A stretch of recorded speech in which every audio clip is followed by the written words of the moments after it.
ẹ̀jẹ̀ mi ní ẹ̀kí gbọ́ àkọ́bí ewé ayò ewé tún méje ìtún ló ní ọtún ẹ̀ ṣe ìfà ló ní kan fà ẹ̀ mọ́ra àìbínú gbogbo àtàrẹ gbogbo méjì ọkà bàbà gbogbo mẹ́ta ọkà wáṣẹ́ orí ló túmọ̀ ẹ̀dùn gbogbo ọ̀nà ní túmọ̀ ẹsẹ̀ akọni ìmọ̀ tú ìmọ̀ ọjọ́ ìmọ̀ èmi ni wọn kì í dálẹ̀ bọ́bá lọ mẹ́lẹ́mọ́ wá fi jó ẹlẹ́mọ́ akọni bọ́bá lọ gbé fèrè wá fi jó ẹrùkù bọ́wọ́ wọn bá tẹ̀lé wá fi jó aláre àwọn mẹ́tẹ̀ẹ̀ta parapọ̀ wọ́n wá jọ ń pẹ́ mọ́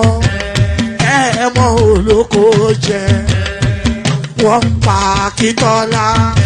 Akíntọ́lá ọmọ Ògún wọ́n ń pàdé Ìyọ̀dà ọmọ Àtàlàbọ̀bà Àkànbí wọ́n ń pàdé Ṣàtàdàdẹ ọmọ ọba Ìjẹ̀bú Mèrè Aṣíwájú odò gbólùkẹrẹ ajagun lólòdì ọ̀run tó bá ṣe pé tìyẹ tó bá ṣe pé tìyẹ lọ bá ń darí jọ wí àgbèrò mi kún gbọ́wọ́ ọgbọ́n ti ṣìgìdì bá gbé àgẹ́tì ló máa ń gbé àyàn ti ìlàyàn ewúrẹ́ Ọlọ́run dákun má padà lẹ́yìn ẹ kó má gbàgbé ọ̀rọ̀ tẹ́ Aṣíwájú Ọlọ́run dákun má padà lẹ́yìn ẹ Àkànbí Ọlọ́run dákun má padà lẹ́yìn ẹ ọkọ̀ olúrẹ̀mí Ọlọ́run dákun má padà lẹ́yìn ẹ.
Obodo jisike n'ụbọchị erona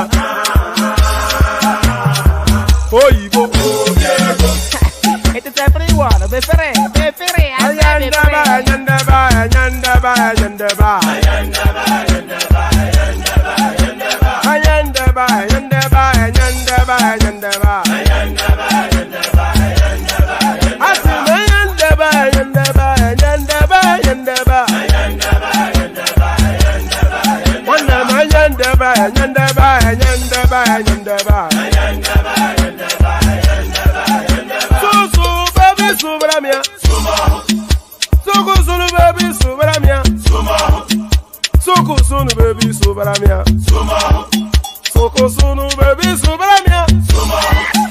Ladies and gentlemen, sometimes you just have to act like you are drunk, like you are crazy.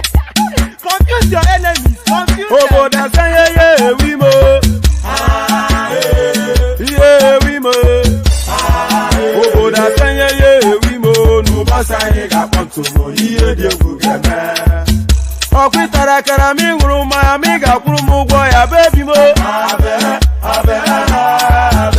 Maria. How you feeling? Ayandaba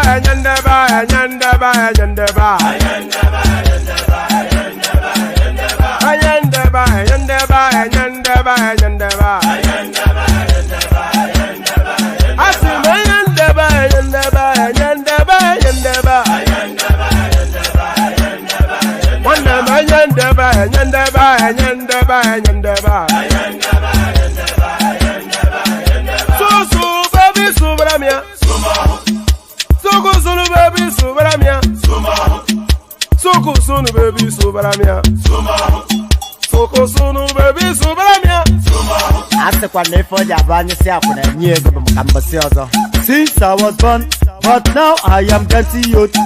I wish I go back to the old days when I used to be the kid in the 3rd grade, playing in the street with my homies all day. Cause we live so fast, now we can't relate. We come a long way, money can't wait. And no worry about a thing, happy all days. This is how we live, we cannot complain. And nobody leave, keep the old plans. Hey, when I'm better, Mingari Zuda Kari Party. Ko domin moni domin darti yo goto fone bonni bokke e so parti an winam bedda o min garti min gari zuude kadi parti ko domin moni domin darti yo goto fone bonni bokke e so parti ay tuwa gamne weli focus souvenir film hanki wana hande hanki jammo bale sim min nyalla fije nange jammo lengi mbade tin on saha kuran ala wura men ko jaro find sifti nammo ala chifti ala ind idi now will the And there it is right there. Shifty Nama. There it is. Shifty Nama. So there it is. Shifty Nama. That is how we started today. So so a shifty Nama to you too as we fast propel towards Christmas. Let me check. We're now actually just under 2 weeks away from Christmas. So there it is. A hop, skip, and a jump to Christmas, and then a little pivot to the new year, and then the depression of January, and then from February another year quick kicks in, and the cycle repeats again. So we were saying Happy New Year to each other just barely a couple of days ago, and here we go again. So here we go again. So the usual protocol, click on the like button just as soon as you're coming in. Subscribe if you haven't done that already. Hyperlink that says StreamYard invites you into the studio. So if you want to come join, then simply click on that hyperlink that says StreamYard. Let me post it again. So it's immediately to hand.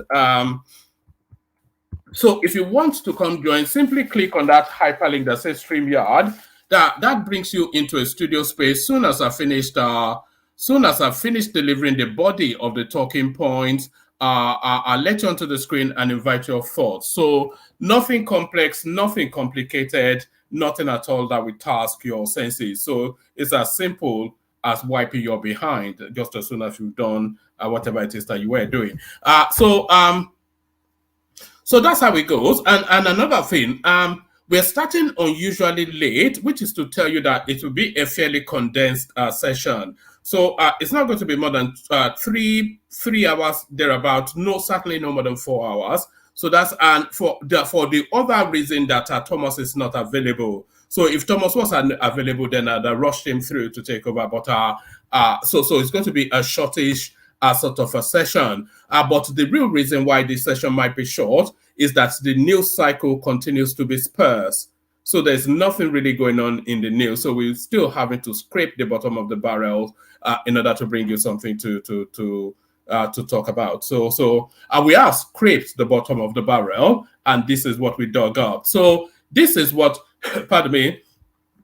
So we scraped the bottom of the barrel, and this is what we dug up, and here it is. And hopefully, the panelists will have probably equally more, if not more so, exciting news. But this certainly excites. Anyone found guilty of Kaduna village bombing will be... There it is right there. And there's been a follow-on from this, by the way, since I put out the thumbnail for this session. There's been a follow-on from this because it looks as though Kashim Shettima has actually been sent to situation at ground zero to go and find out exactly what went on there. Anyone found guilty of Kaduna village bombing will be punished, the president speaks. President Bola Tinubu on Thursday vowed to punish whoever was found culpable in the error drone bombing that claimed over 100 lives at Tudunbiri village in Igabi local government area of Kaduna State. Correspondents report that the Nigerian army claimed responsibility for dropping the bomb on the community whilst celebrating Maulud on Sunday at about 9 p.m. The president also assured that all the victims will be taken care of under the Fulako initiative, which would commence by this month. Pardon me. The Fulako initiative is the president's unique response as a non-kinetic solution to the challenges in the Northwest. Our beneficiary states are Sokoto, Zamfara, Kebbi, Katsina, and Kaduna. So it looks as though this is it's not Folakeo or it's not it's an acronym rather than an actual name. It's an acronym. So it looks as though this is a ring-fenced social intervention package that has been put together as a rapid response to the endless goings-on within the northern parts of the country. The president also assured that all the victims will be taken care of under the FULKO initiative, which will commence by this month. The FULAKO initiative is the president's unique response as a non-kinetic solution to the challenges in the Northwest. Beneficiary states are Sokoto, Zamfara, Kebbi, Katsina, and Kaduna. And for equity-bound justice, we deliberately included Niger and Benue states. According to him, the Tudunbiri community will be the first community to be rebuilt under the new initiative. Maybe we need to dig into that initiative more because it looks as though it's both a response initiative to disasters and acts of atrocities, etc., and also a resettlement initiative. That's the reading of it so far. According to him, the Tudunbiri community will be the first community to be rebuilt under the new initiative. Tinubu, represented by Vice President Kashim Shettima, made the statement on Thursday, shortly after visiting the victims at Barao Diko Teaching Hospital to condole with them over the incident. The president said the federal government remained committed to the fight against banditry across the region. He said, President Bola Ahmed Tinubu sent us to commiserate with the people of Kaduna over the tragic incident. The caliber of people that are here with me is a testimony to how deeply touched the president was by the incident. The president was deeply touched by what happened. We would like to assure the people and government of Kaduna State that the government will take measures to protect and preserve the interest of our nation. The victims will be well taken care of under the Fulako initiative, which will commence by this month, and this community will be the first to be rebuilt in the Northwest zone. All measures will be taken to ensure that future occurrences are averted. Government will go to the root of this issue, and anyone found culpable will be punished accordingly. So that is really the first thing you would want is for that tragedy not to have happened. That's the very first thing you would want. So the very first thing you would want is for that tragedy not to have happened. The second thing that you would have wanted is that after that, if that tragedy happens, then there should be a swift and an immediate response. So that seems to be somewhat, maybe not as swift as we would like, but somewhat certainly a quickish sort of a response. So now, what is the texture of that response is the next place you go to. So the texture of that response is to ameliorate situations, is to is to corset victims, give them assurances, have them taken care of as best as is possible, and then assert punitive measures against whoever was at fault for their atrocities. So all of those bases have been covered, and to show a public human face, of course, that as well. So the public human face is that the second citizen of the country is on location, holding hands and giving reassurances. And it goes there with a package of care for the victims. It goes there also with a package of care for the community. And it goes there with a promise and assurance that whoever was culpable will face the heaviest possible punishment. So I'm not quite sure how much more the expectations will be. All measures will be taken to ensure that future occurrences are averted. Our government will go to the root of the issue, and anyone found culpable will be punished accordingly. Meanwhile, at the Sir Kashim Government House, Kaduna, in the state capital, where the vice president met with religious and traditional leaders, as well as some leaders of the affected community, he said he was in the state on behalf of the president to commiserate, to sympathize and empathize with the people and government of Kaduna State over the unfortunate incident at Kaduna B0Mbing. Shetima told the gathering that the president was deeply touched and concerned by what happened. Right, so somewhat repetitive. I am here because the president is deeply concerned. He was deeply touched by what happened. Like the late Adelegiwa rightly said, you don't talk about the numbers. One life lost in cold blood is as gruesome as a million lost. So he's quoting Delegiwa there. This guy is a real true Nigerian, by the way, Kashim Shettima. The breadth and the expansiveness of his knowledge base and the swiftness of his mental acuity is just a marvel anytime he comes out in public.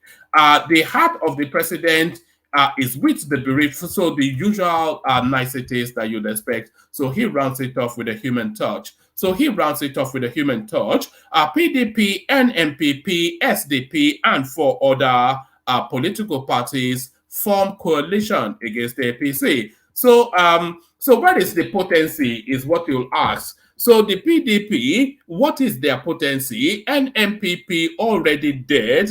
They've kicked out Kwakwanso, who was the only real meaning that he had. Even he really has no meaning. SDP, what does that even mean? 4 other political parties, they are so nondescript, they cannot even be named. But there it is.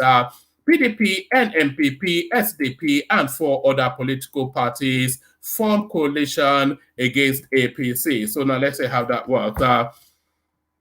7 opposition parties in Nigeria on Wednesday, December the 6th, formed a coalition tagged the Coalition of Concerned Political Parties in Abuja, CCPP in Abuja. The coalition was established in Abuja during a meeting of political party leaders at the National Secretariat of the Social Democratic Party, SDP. The parties that make up the coalition are the People's Democratic Party, PDP, New Nigeria People's Party, NMPP, African Democratic Congress, ADC, Allied People's Movement, APM, Social Democratic Party, SDP, Young Progressive Party, YPP, and Zenith Labour Party, ZLP. The leaders of all 7 parties attended a meeting. So now when you're saying the leaders, who exactly is the leader of the PDP is really still where the question is. We all know where the leader of the PDP is, and I will show you in a moment. The leader of all 7 parties attended a meeting at the National Secretariat of the SDP, where the coalition was formed on Wednesday. The signal already is that our PDP is not on board, because if PDP was on board, then that is the largest fish and they should take the lead. So certainly not the Secretariat of the SDP. Recall that in November, Atiku Abubakar, a former vice president and candidate of the PDP in the 2023 presidential election, called on opposition parties to unite to remove the ruling All Progressive Congress APC from power. On November the 14th, when he welcomed the National Executive Committee of the Inter-Party Advisory Council in his home, Atiku warned against Nigeria becoming a one-party state and urged oppositions to unite. So oppositions unite. So, let me show you that the PDP is not actually part of anything that is going on here. Because whilst Atiku is doing whatever he is doing, the PDP, they were busy doing this.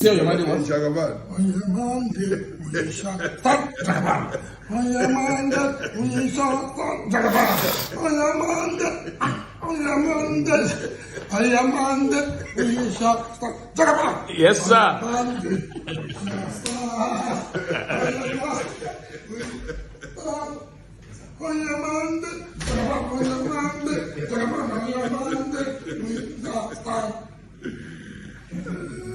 In the Chief of Staff's office. Well done. Very nice. I'm glad to see this.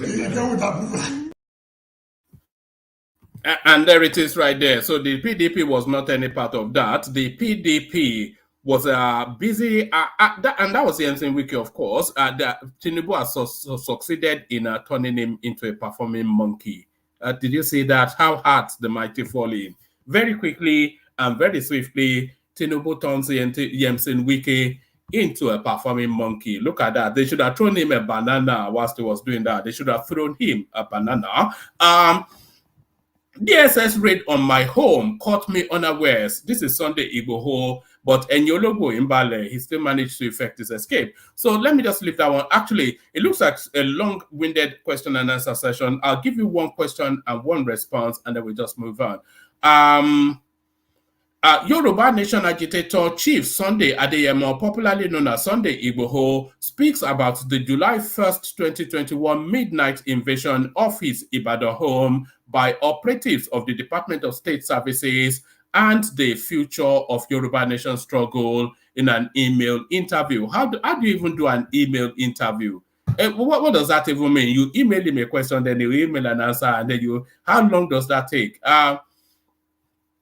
Did you expect that President Muhammadu Buhari would send security forces after you when you started the struggle for Yoruba Nation? I was not expecting the government of former President Muhammadu Buhari to send security agents after me because our struggle for the actualization of Yoruba Nation was constitutional, peaceful, and legitimate. So let me go on to the next question. How come you did not get intelligence information before that July the 1st, 2021 raid, given your influence? I don't have any influence. I am a businessman. And where do I get influence when I am not a politician or a public office holder who may have influence or tentacles in the corridors of power? So I couldn't have gotten any intel before the deadly attack on my home and my people on July the 1st, 2021. I don't understand what you mean by spiritual power because I am not a prophet or a herbalist. What exactly happened on that day? Was it true that the DSS brought 3 herbalists along with the raid? I wouldn't know that because the DSS stormed my residence at midnight, causing fear and commotion in the whole of Soka area of Ibadan, releasing a volley of bullets for several hours. In that atmosphere of confusion and violence, how do you expect me to be checking if they came with herbalists or pastors? One of your men said the DSS killed some cards and even arrested one, thinking you transformed into a card. Did that happen really? It is true that some cats were killed during. Killed during the attack because the DSS kept firing bullets in all directions. I was rearing cats as pets, and I had many of them in my house. So anything or movement attracted sporadic gunshots. Their mission was either to kill me or arrest me or take me to an unknown destination. But God Almighty is greater than anybody in this world, including the despotic ex-president Muhammad Buhari. My God and providence, may my God and providence put Buhari to shame with the lawless Yes, the DSS said you stockpiled guns in your house, did you? That is very far from the truth. How can I stockpile guns in my house? All those allegations are phantom and cooked up by the DSS just to implicate me for a planned or trumped up criminal trial. So this cannot be the words of Sunday Igboho, of course, but let's leave that there. So that's Sunday Igboho just reminding us that it's still there. Let me bring you this. Inmates starving, emaciated, due to low budget for correctional service. This is the Senate. I've always wondered how inmates in Nigeria get fed, even if they get fed. The Senate has threatened to step down consideration on the 2024 budget of the Nigerian Correctional Service over insufficient information on inmate feeding. The chairman of the Senate Committee on Interior, Adams Oshiomhole, said this at the 2024 budget defense of the National Assembly Joint Committee on Interior on Thursday in Abuja. Oshiomhole said he was unhappy with the services being rendered to inmates by the NCOS. Your organization has transformed from Nigerian Prison Service to Nigeria Correctional Service, but you have yet to change in your attitude towards inmates. It is not just your fault because the government appropriates a little money for you. It is either you don't feed inmates or you feed them only once, or even at that, very miserable food. That is why they have completely emaciated, and some can never live a decent life again, even when they did not commit any offense. So there it is right there. The prison food are never really meant to be cordon blanc, but really you are not meant to starve them either. So you're not meant to starve them either. Let's go on to this one. Let me just do a couple more. Okay, actually, let me do two more. Let's go on to this one. Alake, Nigeria has 44 minerals demanded globally. There is no data about their quantity. So this is the thing now, the over-reliance on oil. So there it is right there. For 44 minerals that are commercially globally viable, and the country doesn't even know how much of it they have. So let me bring you this one, which is just a pushback against what I read in the first instance. PDP dissociates itself from coalition Maja talks. So there it is right there. The headline explains all we need from there. So let me bring you this last one, which is a video clip. But the backdrop to it, I actually watched this in real time yesterday, and I didn't even know it was going to make the news, but it has made the news. This is the narrative of a Dutch woman, a Dutch biker that is traversing the whole, she's riding a motorbike all around the world, and she's at her African phase now. So she crossed over from the Cotonou border into the Nigerian border, and that is when trouble started for her. So this is the backdrop. So she crossed over from Cotonou into the Nigerian border, and this is when the trouble started for her. So let's just see. It's about a minute and a bit. So watch this. How are you? Hello. Hello? How is everything? Everything is fine. From where? Netherlands. Eh? Netherlands. Now you dey come? What do you bring come? See the Oh, it's very real. Where they go? Abuja. Abuja? See, what you read? Your share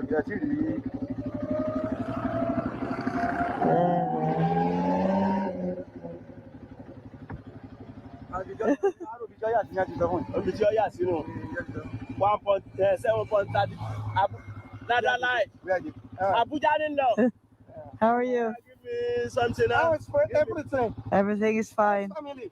Huh? How's family? Good. Family is good. This water. Yeah. Bring me money. What till you bring come? Huh? What till you bring come? I say what till you bring come? What you want give me? Hey, wait till now. What you want give me? Yeah, give me something. Oh yeah, give me something now. Give me something. You give me something. Yeah. Give me money. Money. Money. Why? Give me. And there it is. One day, Philo, you can hear the heavy set or your accent in that man's voice. And if she wasn't a white woman, she'd have been shot. Almost certainly. Give me something. Give me something. Give me something. Money. Yeah, so here is the response.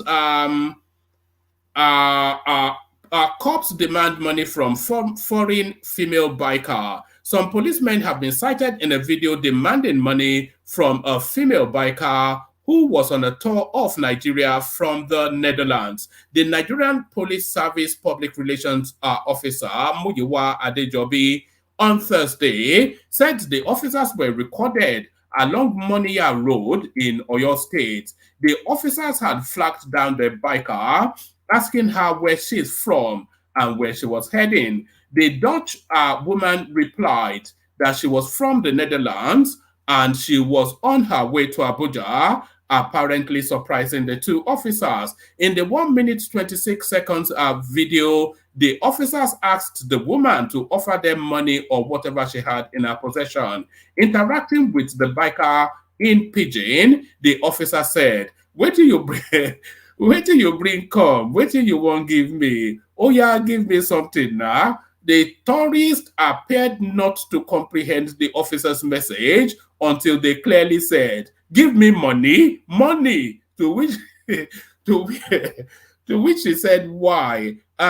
Reacting to the video shared on X, hashtag Oyo Affairs, the force PRO Adejobi called on the Oyo State Police Command to look into the incident. Now, oh, sorry, let me pause it. It's still making noise in the background. Now, that is along Moniya in Oyo. At Oyo State, Oyo Police NG should take necessary steps on that. I have notified the PRO of Oyo of this. They need to be worked upon. What do you mean worked upon? But really, it's just I just feel sorry for those guys, you know, because how many countless they were just dumb enough. This is the thing. You should know not to try and pull those stunts with an Oyinbo sort of a person. That was just the schoolboy error that they made. So schoolboy error that they made. So a quick blast then of the Kegite music. We get the panelists in and the conversation ensues. But be warned, it's going to be a fairly short session. But first, of course, the Kegites. Only water, where they see ma. Water, only water, where they see ma.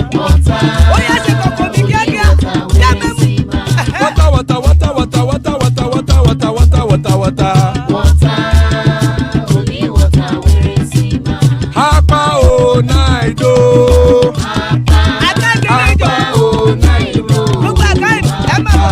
Hapa you don't come o.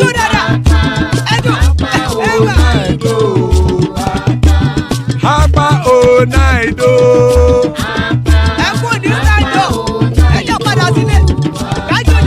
Oro kẹ̀kẹ́ ẹlẹ́mù yé o. Ilé sọ́dí kẹ̀kẹ́ ẹlẹ́mù ré o. Bobby master kẹ̀kẹ́ ẹlẹ́mù ré o. Chifu Waila ti kẹ̀kẹ́ ẹlẹ́mù ré o. Eruku lẹ̀lẹ̀ ẹlẹ́mù dé. Eruku lẹ̀lẹ̀ ẹgbẹ́ ẹlẹ́mù dòde ojàre o. Eruku lẹ̀lẹ̀ Ghana ti dé ẹgbẹ́ bọ́dì o. Ọmọ ẹlẹ́yẹ ẹ̀yẹ o ó dilé o. Odúyẹ̀lá ẹ̀yẹ o ó dilé o. Ọmọ ẹlẹ́yẹ sọ́nà mẹ́yẹ o ó dìlé o pẹ̀tọ́ sódùn kẹ́yẹ rẹ̀ ó dìlé o ẹlẹ́kọ̀ọ́ ọ̀run mú ìní o.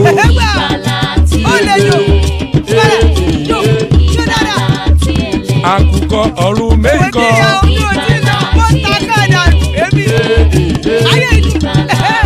ikú kò ní ríwà gbèsè o.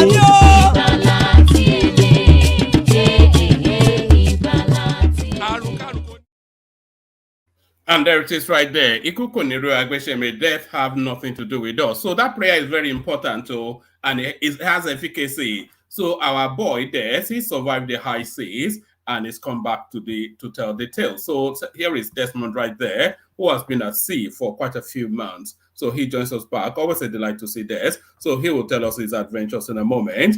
The majestic King Emeka guarantees then that it's going to be an epic session. Our war peace, Kenechewa, to him in Japan. Father of the bride, Ajan Lekoko, are always an ever-ready presence. Bishop, almost certainly in a stroke somewhere, and to keep things just down to earth, rational mind. So a stellar cast. So a stellar cast, but let's kick it off then with Des, who has been away from us for a while. Desmond, how far? You survived it, did you? One man. Just come back to me. All right. Yeah, catching up with all the things that you have missed. And Monica has to be taught some discipline. But okay, all right. One man. Yesterday, he escaped me. I wanted to ask if we should have prayer for Dex because he's on the way. We've not heard from him. He's supposed to be back now because they only stay 3 months on high sea regular. So he skipped because of rational mind outburst on Tinubu. So I forgot. But Des, welcome back. All right. Yeah, we give him a moment only to hear fully. Really delighted to have Des back on board. But let's kick it off with you then, War Peace. So War Peace, come to us whatever the news came to you today. Yeah, good morning, woman. Good morning, everybody. First of all, that biker and the policeman. The policemen, they are so funny. Well, they didn't know the bike. I watched the full episode. When I finished yesterday's session, because I followed that woman, so I had the notification, so I saved it for myself for after. I was watching it after yesterday's session, the whole experience. And then she got there and said, what do you have for me? Money, yeah. Ring can be, oh my God. She has nearly 2 million followers, and they wonder about Nigeria, and this is the experience. Oh God. Yeah, that policeman just put Nigeria on the blast, man. Oh God, man. Oh God. Everything we try to fix, it will be on the blast. I won't be surprised now. My wife will be showing me maybe today or tomorrow, they will do Japanese. They have their own media where they're showing going around the world is happening. They might make fun of it that Nigerian police asking for money. That guy fucked up. If you haven't asked for candy, at least we can still defend him. Like, okay, it's tradition, just something like to appreciate, not like he's asking for money. It's like if you're coming from a journey in Nigeria, just anything like candy, souvenir, which happens in Japan too. But asking the woman for... it's a particularly Yoruba thing, because the Yorubas, they lack sophistication. I'll send you the link to that woman's, and then you see her journey through. She came across countless checkpoints. They were just stopping her. So as soon as they stop her, and she lifts up her visor, as soon as they see she's an Oyinbo woman, they'll say, okay, go. There was a particularly delightful Hausa guy. He met her. He said, what are you doing? And then she explained that, I'm riding through Africa and I'm riding all the way to Abuja. I'll say, welcome to my country. And he let her go. And then when he got to the Yoruba, Erin can be... Oh my God. That guy, the way the guy messed up. When the guy was saying, give us something, I wasn't too still worried. But when he said money, Amala for diet, Amala on the brain. The brain is as dark as the Amala that he Bishop, what do you have to say about this? Not your village, right? Give us the money. One man. Is it the Erin can be that is the issue? Because this way you are emphasizing on it. It's just the low-key the conduct of trying to extort the woman condemnable. But this one you are emphasizing that he says, the man spoke his language. Is that the official language of his service? Has he committed an offense speaking language? One man. We know that area is Bishop Village, so he can defend it now. He's coming to defend his village. You don't know my village, so that's fine enough. Probably, Bishop, if you look that guy very well, probably could be your neighbor. That's why everybody in Yoruba land is my brother. So it's not even just my village. Everybody. So why I will not be proud of what every one of them did. But hey, come on, they are better than millions. Bishop, yes. We're supposed to hire you to speak to that man with that your verbatim aggressive. You put in Yoruba and talk to him. Please? Let me show you a different interaction. This is the woman. This is the Johnny. But let me show you a different interaction with a different type of police person, and then you contrast it with the ring can be. Watch this.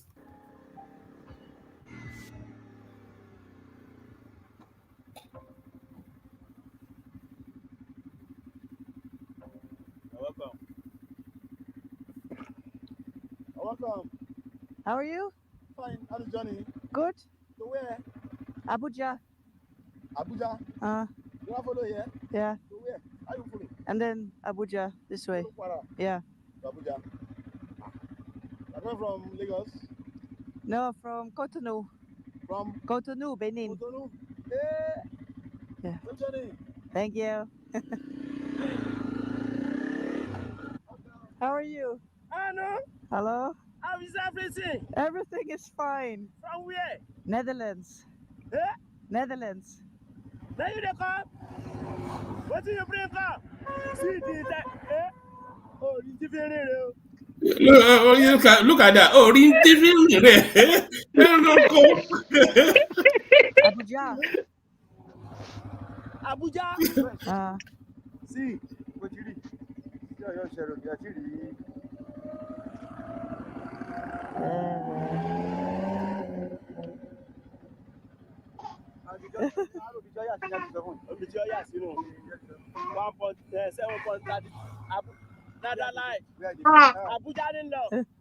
How are you? Give me something else. Everything. Everything is fine. Family. Huh? How's family? Good. Family is good. This water. Bring me more. What do you bring? Wait till you bring come. Huh? Wait till you bring come. I say wait till you bring come. Wait till you want give me. Wait till now. Wait till you want give me. Give me something. Give me something now. Give me something. You give me something. Give me money. Money. All right, well, please, let me show you one last interaction. This will be only about 10 seconds. And then you this guy now is a northerner. And then look at the experience. Hi. How are you? A white woman. How are you? I'm fine. How are you? Are you enjoying my company? I am. Yeah. Thank you. Okay. Look at the difference. Ring can be. One man. Please, first of all, I beg you so much to show all this other part. They should post all this other part at least to make people understand that that man was just on his own. You know, at least that man's supposed to make it more joyful. The way he had, if he didn't ask that woman money. Where are you coming from? Exactly how it should be done was how that Hausa officer did it. Oh, yeah. White woman. He said, yes, white woman. What are you doing here? This is what I am doing. Are you enjoying my country? Yes, I am. Welcome to my country. On your way. That's perfect. Ring can be. What do you give him money? My God. Lucky. No. That man. It's funny. Even his reaction when he said, hold on, where you coming from? You know, it was funny. F just okay, fine, okay, go on. Right safely. then people would say, okay, that's African tradition. But start asking the woman money, man. He's putting everybody on blast. He's just telling the world that we are just so corrupt. Even the rest of them that did well, it would make them look bad. But one man, let's see how God will do it. Let's see how people, because we have to defend this on Twitter. They're going to be blasting us for the next 5 years on this thing. And that guy should be dealt with. And police should post better people to that area. Again, we should give our Nigeria Post kudos. Look at the lonely load they are standing, one man. Did you notice that? Yes, but I was just amazed the amount of checkpoints she came across. It was checkpoint after checkpoint after checkpoint. And yet we still have insecurity. Wow. That country is not easy to manage. Sometimes we still cause the government is slack a little bit. You know, look at the lonely road, 2 policemen or 3 policemen with their life only just then on that road. Nobody knows what will happen tomorrow or in the next 5 seconds. But if this woman can crisscross Africa with motorbike, that tells you the white people even know our route more than us. I don't even know all these routes. Nigeria cannot take it. No, it's a matter of GPS now. So she's just using GPS. But it's more the risk than anything else. We would not take that risk ever. I wouldn't ride a motorbike from Lagos to Ibadan. Thank you. I will not take that risk. I will not take even the GPS. I wish the GPS will work in some area in Nigeria. Are you sure the GPS? No, that GPS took her all the way from Netherlands all through Africa to Nigeria. So it does. That must be a satellite GPS. War Peace. We have better phone coverage in Nigeria than the United States. You can argue it, but go and check it out. No, I'm not arguing. What I'm supposed to say, some parts of Africa that he passed through, some Sahara, some area he passed through. How are we sure the GPS is going to work? Anyway, that's going to be a satellite GPS, that is guiding her all through. But she ride a bike. Do you see why people are developing? They can take risks. They're their nature. We don't. But the Nigerian did the same from London a few months ago. What's his name? This guy, Yoruba guy. Yeah, it's a Yoruba guy. He did the same. Olabisi Ajala did it more than 70 years ago. Olabisi Ajala is everywhere. That one people refer to. That one by aeroplane now. That one was by aeroplane. Yeah. Aeroplane. No. Vespa. Which one aeroplane? Vespa is some area. Vespa. Yeah. He rode Vespa across, not aeroplane. Vespa. He rode Vespa. That one is on international media. If you start in Japan, my wife showed me. That one's there. But this other guy that did his own, I don't know why he didn't document his own very well. If you have done it like this woman, it would have been good thing for us. I think it documented it. It just didn't have the followership. But okay. See our people. Yes. So let's move on and get into the news. So when do you want to kick it off? You see, Wiki. People might be laughing now that Wiki is singing on your mountain, we shall stand. Yes, one man you can play politics with it that he's soon come to APC, which Bishop is craving for, hoping for. But that guy just wanted to get his bill signed. You didn't say what he was saying. He wants the document to be signed. That's a good worker, a good minister that have good intention for his state and his job. He took let me correct you. That thing you said now is not correct. To me, I'm not looking forward to Wiki coming to APC. If there is one person that don't want him, not me. Of course, I've documented my voice here on that, but don't let me take more time in the digression. No, it's okay. We can have iteration. Since the early season, we are starting. We can have a robust iteration. But for me, the last thing... One piece, can you hear me? So, sorry, Omoba Willie, make sure that your microphone is switched on, not necessarily your camera. Make sure your microphone is switched on because your device is not connecting properly. So make sure your audio is switched on. Back to what piece?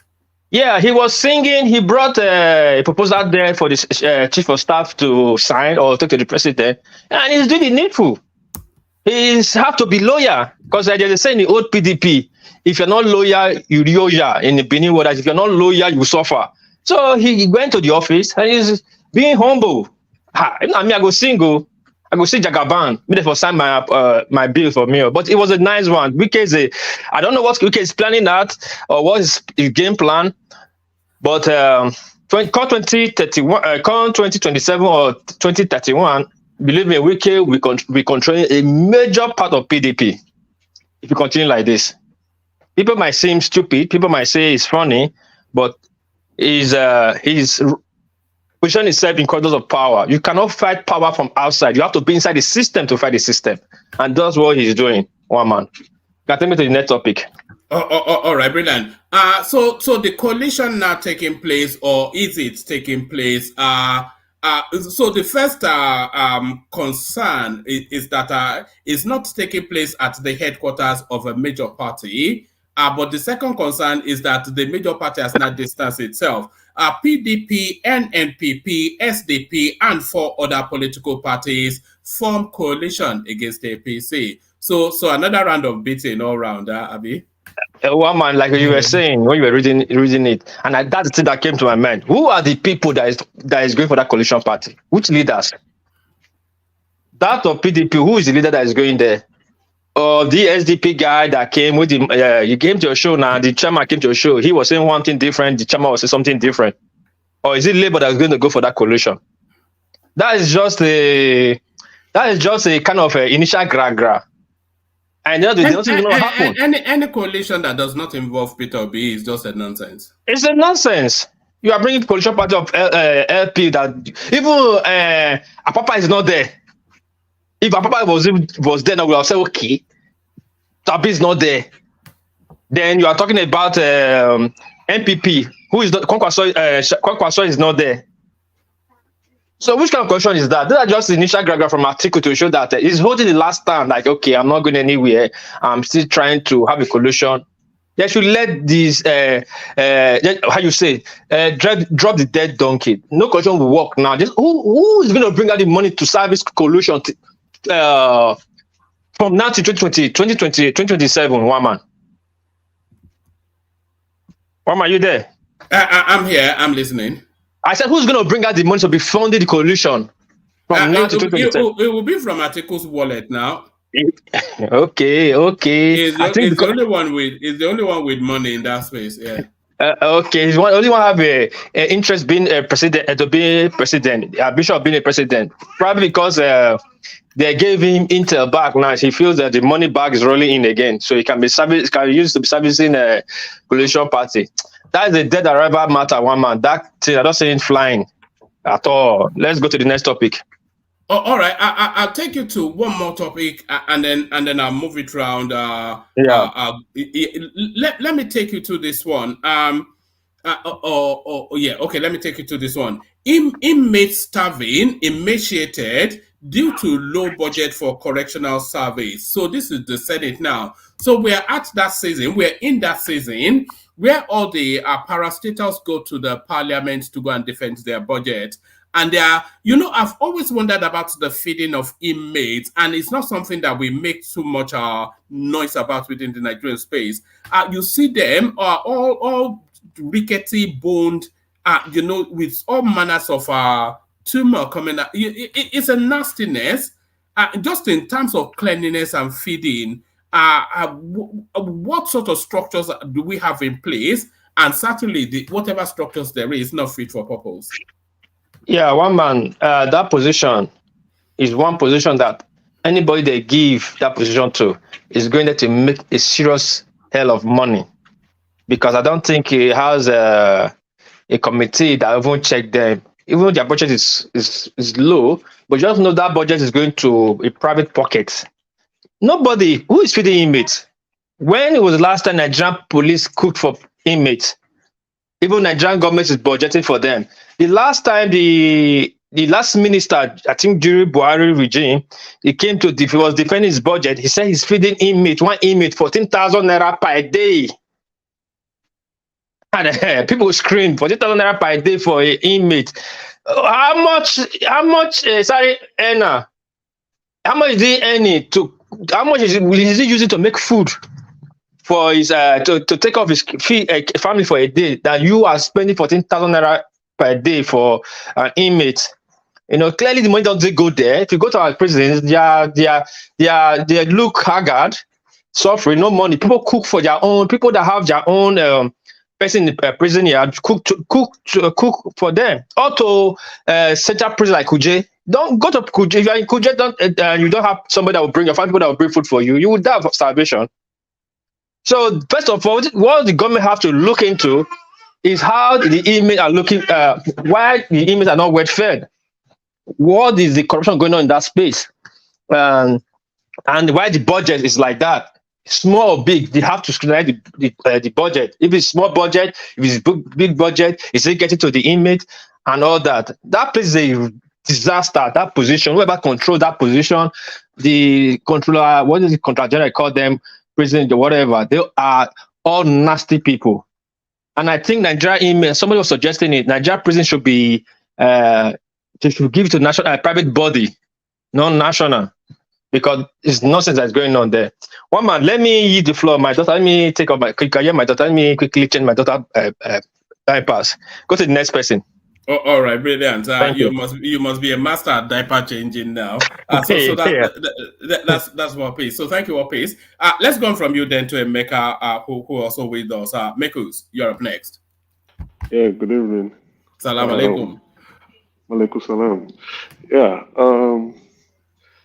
Once again, just want to say like, share, subscribe to this lovely platform where you can enjoy political ideas, opinions, comments, and suggestions, and increase your brain cells on a day-to-day basis. Yeah, woman, let's roll. All right. I could take you to the talking points, or you could come in wherever you like. But Tinubu arrives and he sends Kasim Shettima to go and audit exactly what happened in that unfortunate incident, a village in Kaduna State, promising that heads will roll and government will take responsibility for the injured and afflicted. So that space, Emeka. Yeah, thank you. I've been monitoring this space to see what's going to happen, right? I know it was an accident or an incident, but this is very tragic, or it was very tragic. You know, people going about their day-to-day activities. And can you hear me? We can hear you, but we can also hear sound in the background. Oh no, that was rational mind. Continue. He said he can't hear me. So okay, let me raise the decibel of my voice. So it's sad that people are going about their day-to-day activities and they met their water low. So I was monitoring the space to see what's going to happen, and I'm happy that the president is taking into consideration that this casualty must have some consequences.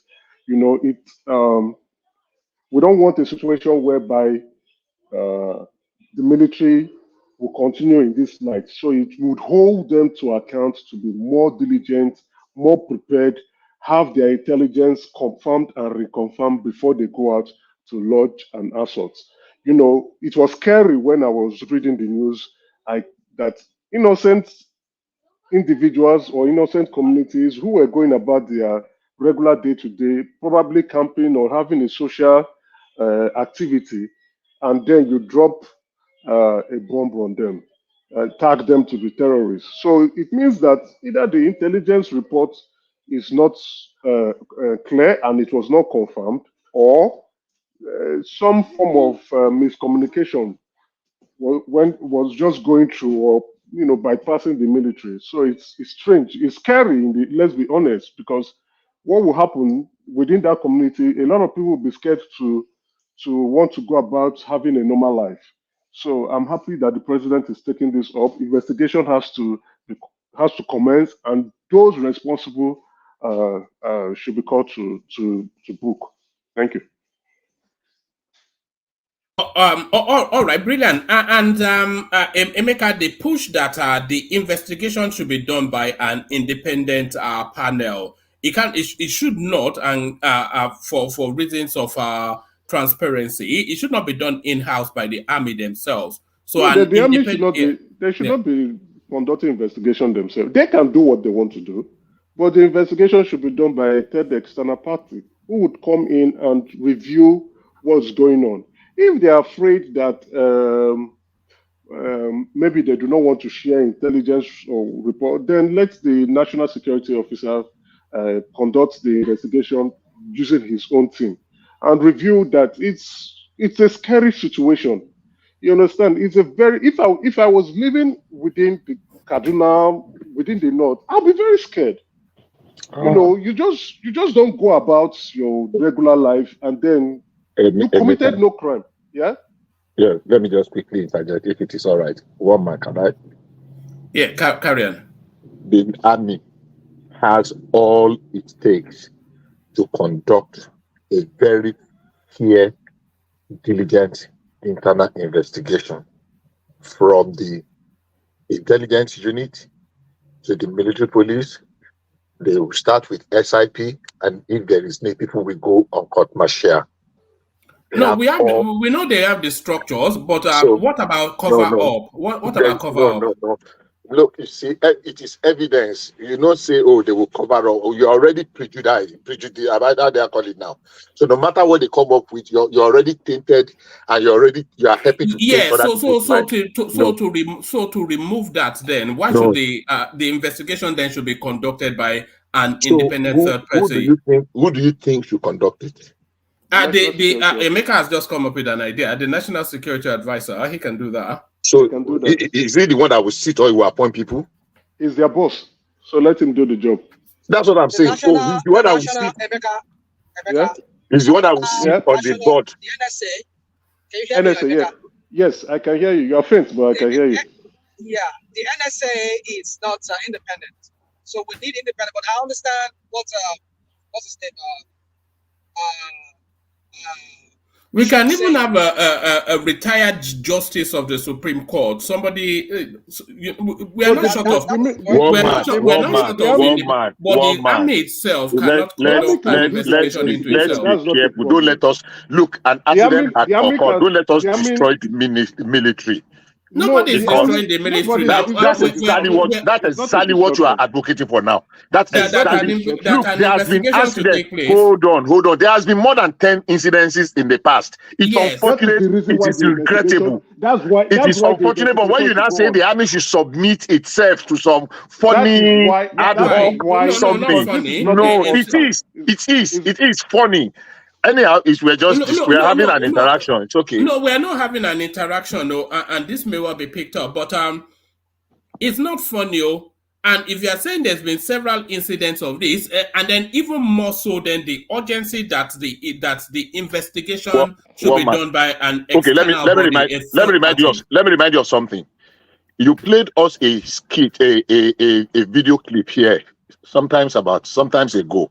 I have seen that video clip before of one white man that they were interviewing, and when he was talking about the bombing in Iran, the unfortunate incidents that bombed civilian IDP in Iran, that almost 200 people were killed. And the guy said, if you remember, look, America mistakenly bomb civilian population every time. Almost all of their operation. Go back and look for that clip and play it to us again. I am not saying that it was right that it happened. I am saying, look, as Americans do say, shit do happen. But if you now want to I'm not saying that's not where the conversation is, though. The conversation is that we should submit we should submit the sovereignty of the army to some people because sovereignty. How are they sovereign? To some funny. Hold on. Well, maybe sovereignty is not the right word. Maybe independence of the army to conduct an internal search. They have a full, legal department. And that is why the court martial is equal to the high court of the land in Nigeria. A chairman of the court martial is as important as a high court judge.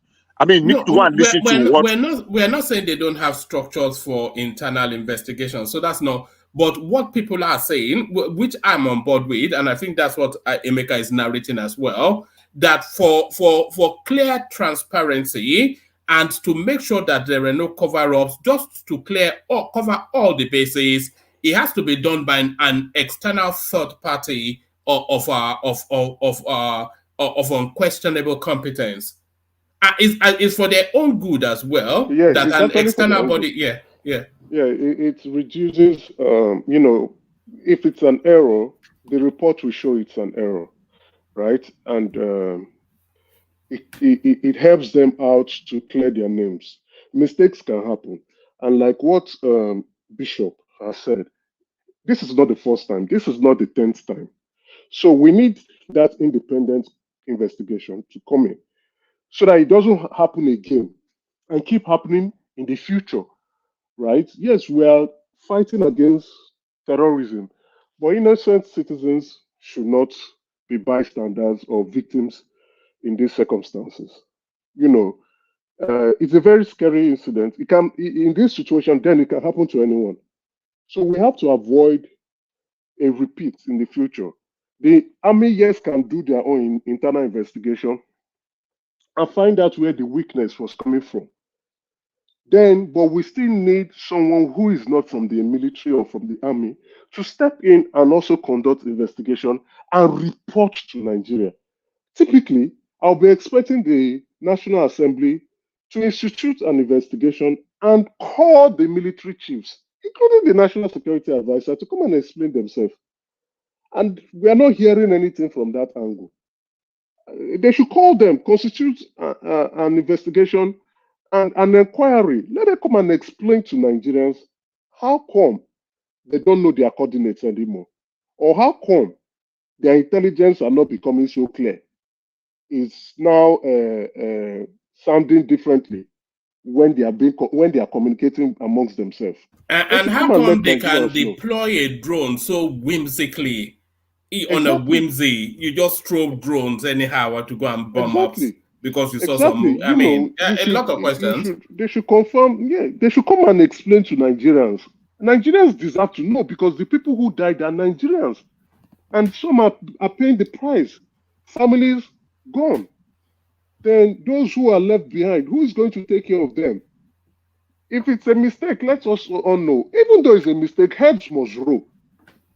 Heads must roll.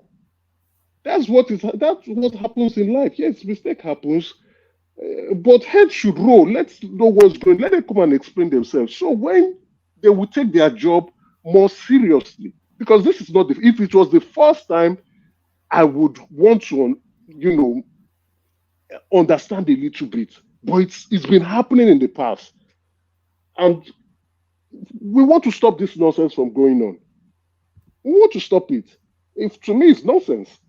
If your intelligence on the ground is not clear, come and explain to Nigerians why it's not clear and what coordinates and who is supplying those kind of intelligence. Because I will presume the security operatives, the co-ops, who would have gone around and suspect and say, okay, I think there are terrorists around here, relaying the information to those who are flying the drone to understand, okay, this is going on. I would have expected that would have cleared the air. So if let's know what's going on. As a matter of fact, this is BS to me. Because I was not here yesterday and the other time it was discussed. It's BS to me. It's complete BS. And then come and explain to Nigerians. If it's not the national, it almost seems as though we place these people on a pedestal somewhat. That they are. I mean, what did they are there to serve us? Yes, they've been eating so fat since 2010. Their budget has been increasing astronomically, and every year their budget keeps going up, and they are now buying yachts, they are buying planes, they are buying this, they are feeding fat the military chiefs. And if they are so fat that their brains are not coordinating anymore, then let them come and explain. You remember all those clips when they show them in their pot-bellied and asleep? Exactly. Now they are so fat they don't work out anymore. So let them come and typically somebody must be held responsible. So in the military, the army should be doing their own interrogation. The chief of defense staff should be also doing his own investigation. The national security advisor should be doing his investigation. National Assembly, House of Rep and Senators should be calling for an inquiry and doing their own investigation too. Let them come in fact, the chief of army staff should be suspended already, pending investigation. As a matter of fact, in my view, when I saw the news and I read it, I said the chief of army staff should be fired. In my view, because it's not the first time, and he should be fired.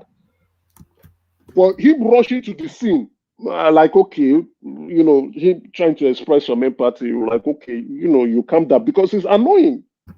It's annoying reading that. When I saw it, I'm like, no, this man should be fired. He's the head. So, but him going there to empathize with the victims and the rest, you understand? Like, oh, okay. Well, what are you making of Kashim Shettima also going there? Oh, it shows the presidency, because he represents the president going. It shows that the presidency is empathizing and understanding the gravity of the situation. I was expecting the president himself going down there, but the VP going there, well, it's all good. He represents the president, but I would have expected the president himself, as him landing from Dubai straight to the location to go and see what happened, how it happened, empathize with them, reassure them that there will be consequences for this action, and then come back and institute a cross section of investigations. So it would be good. We're having investigation from the National Security Advisor, investigation report from the Army itself, investigation report from the Department of Defense, investigation also likewise. Then the National Assembly can also do their own inquiries, and then he can read the reports and find out the truth in this matter. Yes, please. Sorry. To me, I think our National Assembly, they don't know their role. They don't know, no, seriously. Honestly speaking. They don't know their role. They don't. This is supposed to be their role. By now, they're supposed to be summary. Ordering all of them to come out. Come and talk to them. All of them. 24 all of them. So the sergeant in that whatever where the show took place, they order all of them to come. The National Assembly is just quiet. That is why the investigation is good for the military, so that they conduct themselves and they get their report intact and get their house intact. So when they are being subpoenaed, they will come over and explain to Nigeria. It should be televised nationally. Nationally, televised. That of America we talk about. That of America we talk about. Because we watched it. America Senate, they will summon everybody, the last person. They all will come and have their day and talk and defend yourself. What happened? Nigerian taxpayers, and as well as those where resources are being extracted from, cannot be paying the military to kill Nigerians. It's wrong. It doesn't make sense. There's no explanation for this. Let's be very honest. When I read the news, I said the first thing that came out from my mouth was that the chief of army staff should be fired. Not just only him, the chief of defense staff too should go. Because this is ridiculous. It can't continue happening. Emeka. No interjection again. No interjection. Explain it on your own section. Bishop, I want to move Bishop, please, explain it on your own section. I know where you are coming from, but that is my opinion. No, stand by my opinion. Hold on. Just explain hold on. on your own section. Your sentence that explain cannot on your own. It's not allowing the interjection. Explain on your own section. Bring that space home, Emeka, and then I'll move on. And I stand by my opinion. We can't pay the military. Look at their budget. Look at how fat that budget is going. And next year it will get fatter. We can't be paying them for them to kill us. It's wrong. Any section of the country, they can't go and be throwing bombs anyhow. You don't throw bombs anyhow. Even during wartime, you don't throw bombs anyhow. You get your coordinates properly. First of all, you get your intelligence right. You know the fact that this is what is going on. People who probably might be conducting wedding ceremony, you just go and drop bomb on them and everybody dies. That should not be happening in Nigeria. Heads must roll and heads should roll. And I think there should be more pressure on the president to ensure that heads roll, so that when they want to do their job, they would take it seriously and do it diligently. For me, if I were the president, as a matter of fact, I should be seeking for the replacement of somebody. And not just, when I mean somebody, not a colonel, no. Not a colonel, not a brigadier. The top chief. Somebody must go. So that they know that I mean business. And they will get serious. Please move me. Thank you. All right, thank you, Emeka. And I agree with everything you said in total. It cannot be the case that you just casually say, and then you throw a few dollars at them, and then that's the end of it. I'm not quite sure why the rage is not subsuming the country over this. But let me move you on to this one, Emeka. PDP, NMPP, SDP, and 4 other political parties form coalition against APC. Very quickly, the PDP come to distance themselves, but the coalition is what can remove the APC, but not in this format, surely. Yeah, I read this. I will address this topic from 2 angles because I read it and I think they are just making a mockery out of themselves in the first place. My own opinion, my conclusion opinion. Let me start from the end. Now, if you read, they said it is not yet a coalition. It's like they are still like maybe some form of an association per se, and they are discussing. Yes, the coalition is enough muscle to try to go after the APC. It's understandable. But what are they doing? So when I read it, I like, then you guys are not serious at the moment. So then you have the PDP denying, that's the PDP from another section denying what is going on there. You understand them? But also, I listened to the Labour Party chairman, Abure, who, you know, they are two. So Abure himself, let me stress that, not Lamido, Abure, who is talking about, the possibility of a coalition will come up. What it tells, which we have been saying, is that discussions are currently ongoing, conversations are being had, maybe they are yet to finalize on how the structure is going to look like, what the structure is going to look like, and what it will entail. So, but at the moment, they are not still serious. Time is ticking and time is going. So they are not still serious. We're already in 2024. Before you know it, we're in 2025 and campaign season is close by.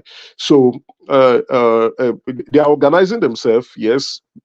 Talks are going on, but they are not yet serious in my view. They are not yet serious. So that's the way I'm summarizing all this.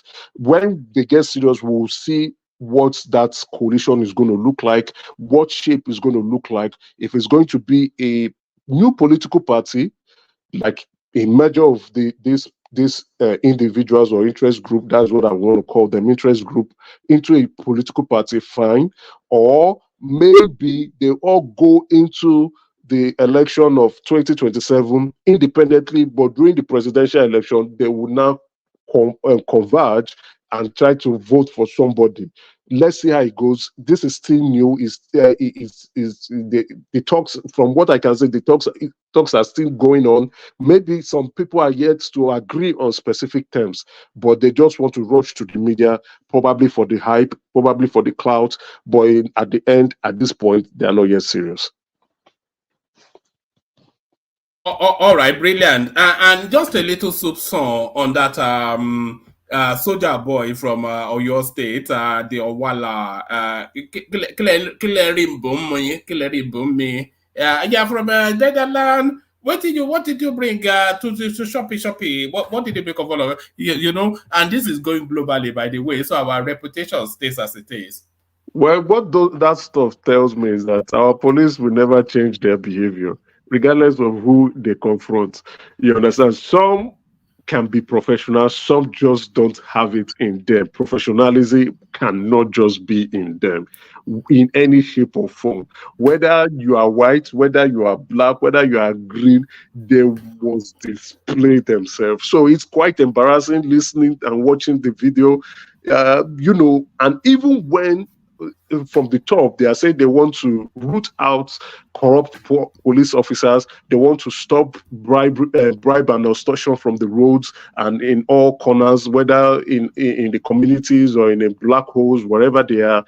You still find them trying to still extort. You know, it's shameful. You understand? I just think the individuals who were asking for a bribe from the woman, they don't understand their job. Number one, they don't know how to provide people. It's such a schoolboy error because immediately she flipped up her visor, he should have switched immediately to whatever professionalism, just because he knows that he's now in he should know. You understand? In an international phase. Exactly. It's not what no, even if you don't know, it's not what you see on a daily basis. For you to see that, one, a woman, two, a white woman, three, on the bike. An expensive bike, and you are saying, what's a choppy, belle, oh God. 4 unaccompanied, 5 with a camera. You should be thinking that somebody wants to take your job. So you just have to confirm. That's why I said the individuals are not intelligent enough. You understand? Those are serious red flags. But that tells you then that man should not really be on the road. If he cannot exactly that rudimentary level, he cannot grasp the situation. If a policeman cannot understand the situation, that's it. He can't. Poor situation awareness, poor profiling. Do they do background check on them before they even give background check? Doesn't look like anybody that they background check. Then it's true. That country. Oh my God, it's something else. How can you employ law enforcement agents and you don't even know? There's no background check on them. No, I think that they might be, but we don't know. So let's not castigate them, right? Because I know you come with some form of references, and also their training is being conducted. So what we will be questioning, what we should be questioning is the kind of training. Go ahead. You're breaking up. You are breaking up, Rational Mind. You are breaking up. So let me pick it up from there. Yeah, tell me now. You are breaking up. Hello? Okay, now go ahead. Yeah, that's better. All right, it's okay. You guys just continue. Okay, no. Have that micro interjection, and then let Emeka round it up, and then we go on to Bishop. All right. So what I'm trying to say is this: is that some years ago, there's a guy that I knew. He started as an informant with the Nigerian police. This is the guy's story. The guy has been to prison many times. He has been to Kirikiri. He has started acting as an informant for the Nigerian police. And then from there, he became a clothes-wearing, plainclothes detective. Now, how about that? How can you put this guy? They killed him. I mean, they lynched him somewhere in the Apapa area there. I think was it OPC guy or whatever they said. You know, during the Tinubu's time when they were having this OPC Wala rage, they killed the guy because the guy was a double agent, was working for the police, and then also he has thieves that he works. They lynched the guy. So you're telling me background check? What is the background check they're doing on these guys? You're giving harms to criminals, and you don't even know anything about the antecedent. But when you get to my time, I'll talk more on that. I just want to check that out so that you guys know. Yeah, okay, thank you, Rational Mind. So my own point is the kind of training, I'm questioning the training that they are being given to this, especially the low ranking police officers who stand on the road. They are mainly the ones that interface with regular residents, right? The top of police officers do not on a daily basis interact and interface with residents on a consistent basis. So for someone who, you should know your beats properly. You should know the kind of people that pass through your beats on a day-to-day basis. You are always there on the road in your beats. Then you see something that is quite strange. That's what, your antenna should be going off. Papa, what is going on? What is going on here? This is a woman, a white woman who is driving she's not even in a car. She's not even driving the car alone, number one. An expensive bike, an expensive bike. You can imagine. With so many gadgets on it. And exactly, and you are pointing at the gadget. And you're pointing at the gadget. What have you right? money? Yeah, and you are still requesting for money. You want to now they are going to sack you. Your wife will lynch you because you are looking for 20 naira or 100 naira or 1,000 naira or regardless of the amount, you will lose your job. You understand? That should tell you it's like maybe the police have sent someone to come and test me or on this road or on this my beat. Let me be very careful with the way I interact with this individual. And you can tell the difference. You showed segments of how applying different routes, right? You could tell someone from the north who sized that up and said, this is trouble. Madam, I enjoy my country. Pass, please, before you kill me. And another one who looked at her and said, are you sure you know what you are doing? This woman, this road, probably he didn't want to say. Would you take on that journey, ride a bike from Lagos to Abuja? No. I won't. I would love to do that. I would love to do it. That's why the guys at the people at the north was different section. When they they looked at her, they said this person is very naive. This person does not know the role she's playing, because that road is a dangerous road.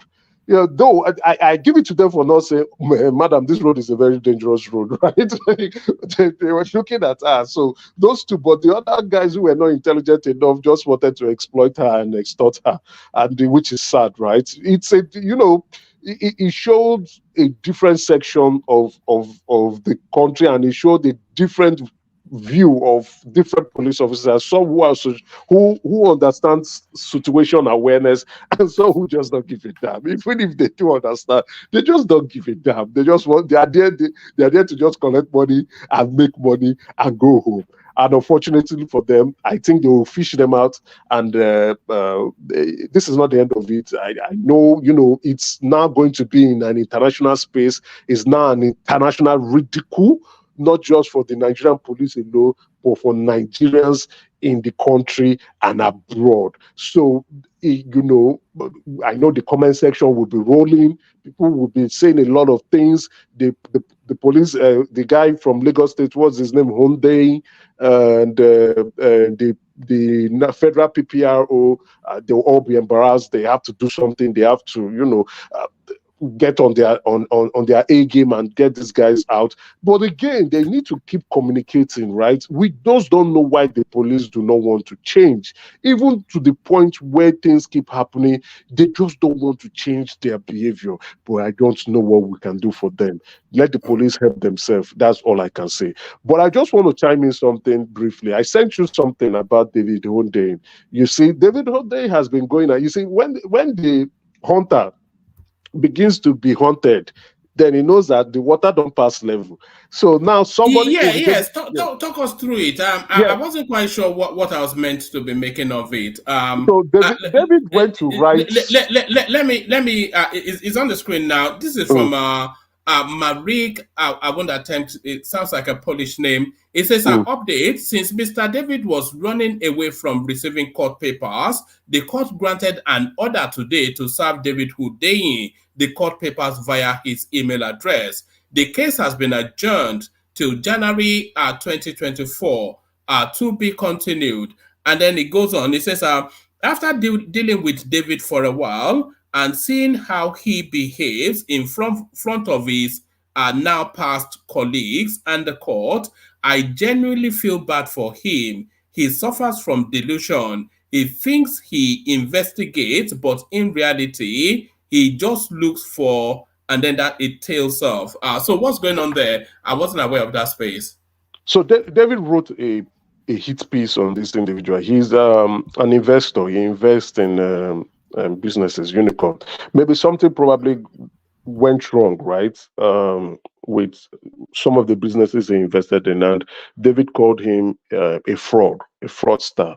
Him investing in African unicorns. The usual language he uses in Nigeria. Exactly, and trying to rip them off. So he wrote it, Newswire. That's what Newswire or African News, whatever, where he works as a columnist. And then the guy decided to get his lawyers involved, and they wrote to that publication, and that publication decided to take it down. Right after they found that the information is not accurate, so they took it down. So David was now, and I think it has to do with his personality, him gloating in his stupidity, and him, allowing some unscrupulous strangers online to feed into his ego.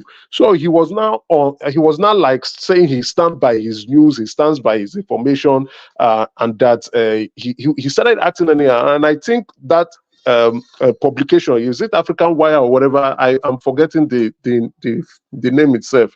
So they stopped giving him funds, for publications that he writes, and it's like they want to drop him. So he now wrote, that is like the head of the content, or like technically like his supervisor per se, is giving him the shoulder. So, and it appears like they want to drop him. Has it not found an angle to blame Tinubu? It's not found an angle to blame Tinubu on it. No, he can go about but what all this would do for him, with his asylum case, he's going around looking for how to get asylum. He's just going to ridicule him the more, right? They will tell you, because now this is based on defamation, and the guy is going to court again to taking him to court in Nigeria. And guess what David was saying? That he doesn't give a fuck, that fuck you and get off with your court cases. He doesn't know what all this would do to him. Even the Ghanaian authorities are not happy with him. He's busy. So what he's doing now, the next thing that will happen, they are waiting for an excuse to just ship him off back to Nigeria where he can rot away. As a matter of fact, the Nigerian government don't even care about him. So David will eat himself. David would self-sabotage himself. As we see, watch the space, you will see, monitor it, you will see that he will be the one that will destroy himself, and people will no longer take him so serious, and they will move on to the next person or the next journalist. And then there will be a new journalist where they can throw information out to write at their enemies. That's how they create them. David was created. So what? So is the case chew him up and spit him out, Abi? Oh yes, definitely. He will no longer be useful. He's short. As a matter of fact, he's no more getting that useful again. So his time has passed now because the administration is settled in, so nothing happens for another 3 and a bit years. Of course, but those who are disgruntled with the way the Tinubu administration is moving, they will be looking for ways and shopping for who they would throw the hit piece to write to a media house that can write up. So David is one of those people that you look, okay, they just say, okay, this is what is going on, write about it. David will write, and people will say, David has investigated. David will investigate too. What David is good at, he writes very well. So he should go and learn how to write scripts, movie script, or comic hits, or write fictitious stories and see if he's going to sell. He already does that anyway, doesn't he? He writes. He already does that. Oh anyway, well, then maybe that is not giving him the coins that he wants. He started begging for money now. The things are getting tougher, so it's going only. But really, if he needs money, he can type heavily into that obedience. They would throw money at him now. You know how much they love him over there. Don't forget, say they know they give shishi. They know they give shishi. So that with every, he will self-sabotage himself, and that's it. Thank you very much, woman. Oh, all right, brilliant. That's the super brain that is a maker, of course. We are all intimidated by his wit. So, intimidated by his wit, up next, Bishop. Bishop, you're up next. Bishop. Yeah, I'm with you. Yes. So come into the conversation where you want to start. Do you want to start off with the policeman? Kaduna B0Mbing. Good evening, everyone. Please click on the like button and like if you have not. It will help a lot. Thank you for doing that. Let me start from where you have directed me to, and I'll just make a statement so that I can move ahead. You showed us 4 clips, or 5, thereabouts here. 4 altogether, or 5, I can't remember. And one is not up to standard. Number 1, they did not harass that visitor. They did not? That wasn't an harassment? No, that was not an harassment. It wasn't? Let me when I do now. They did not harass, they did not extort her. They did not extort her, they did not harass her in any way. Now, just wait, let me finish one man. I know it is a thing to want to, blow the one that is less than okay, beyond out of proportion. I started from saying there were 5 interactions that that lady had. 4 others were, okay, better. But the one we are blowing is the only one that is not okay. Even by my own standard, I did not like the interaction, the interface. But we have forgotten those ones that represented us well. We are blowing this. I go back again to say, you cannot convict that man for extortion. You cannot convict them of harassment. if it comes to trial with what happened there. Yeah, they communicate. Maybe they were not very fluent, they were not very polished in their conduct. But how? At what point did that become a crime? Will I want them to behave better next time? Yes.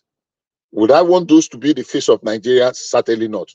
But we also can a little bit be fair and balanced. We're painting it like they have committed more. I'm not happy the way they conducted themselves. That's the one we have now. Maybe if things begin to improve and polished people go into police at local level, at different level, maybe we'll have a better thing. Look, police are being killed every day. I mean, the Southeast experience, if anybody comes up with the data, we know how many of them have been killed for nothing. They've been slaughtered every day. Their life is not even worth anything. So I want to be balanced. I am not impressed with what they have done, but it is not enough to throw them to the wolves. It is not enough to just write them off like they are just a piece of, what do you call it? Well, I've had encounter with some of them that is not too impressive. So Bishop, attend not yet. No, I don't want that interjection. No, attempt to extort no, money. I don't want that interjection. Not yet. Let me land my thoughts. Not yet. Not yet. Not yet. Ajale Koko, not yet. Not yet. Not yet. Not yet. I say not yet. Not yet. Not yet. Not yet. Thank you very much for understanding. So for me, they can do better, but one team out of 4, that's 25%, that's 75%. Out of 4, out of 5. If it is 5 teams that the woman encountered and one misbehaved, that is 80% pass. If it is out of 4, that is 70%, 75% pass. But Bishop, which one of those encounters do you think the international space will pick up on? The international space will pick on the one we are highlighting and we are making so much noise about. They will pick on. We can assess all of them, and she made it the title of our video. That's her. Well, that's fine. We are helping her to propagate it and to make mockery of those men. I won't join in that. So that's that on that one. I don't think there's anything they can be put on trial for. You don't think it was extortion? There was no extortion there. You cannot establish extortion there. No. All right. Hold on one second. How are you? Hello. Hello. How is everything? Everything is fine. From where? Netherlands. Netherlands. Now you come? What do you bring up? See that? Oh, where they go? Abuja. Abuja? See, what you did. You're shadow.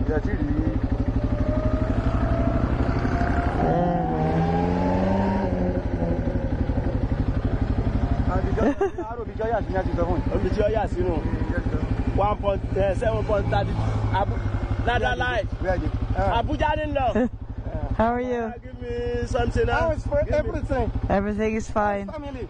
Huh? How's family? Good. Family is good. This water. Give me money. Wait till you bring come. Huh? Wait till you bring come. I say wait till you bring come. Wait till you won't give me. Wait till now. Wait till you won't give me. Give me something. Give me something now. Give me something. You give me something. Give me money. Money. Why? Give me. So you don't think that was extortion? That forcefully trying to demand, forcefully trying to extort. You say waiting, you won't give me. What do you want to give? He says, "Give me money. Give me money. Give me money." You cannot establish extortion with that. The woman to say waiting. The woman to say you to give me something. She to say give me something. You cannot convict on extortion. Demanding for money at gunpoint. The worst. No. He said, "Give me." Is it, anyhow, you can twist it the way you want to lie. I mean, the way you like. It's your view. It's my view.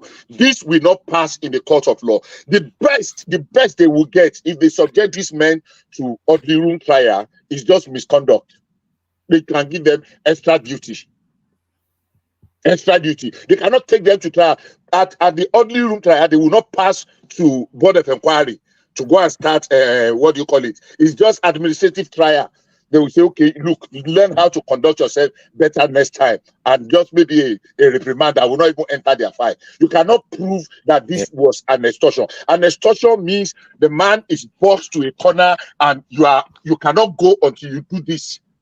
We see extortions every day. I'm not in support of extortion. Demanding money at gunpoint is not extortion. That was not gunpoint. It was on duty. You want you to go and throw away the conversation, say, what do you give, what do you bring, come? What do you have for me? What do you bring? And if you say I have nothing, okay, so be it. The woman to ask him, what do you have for me?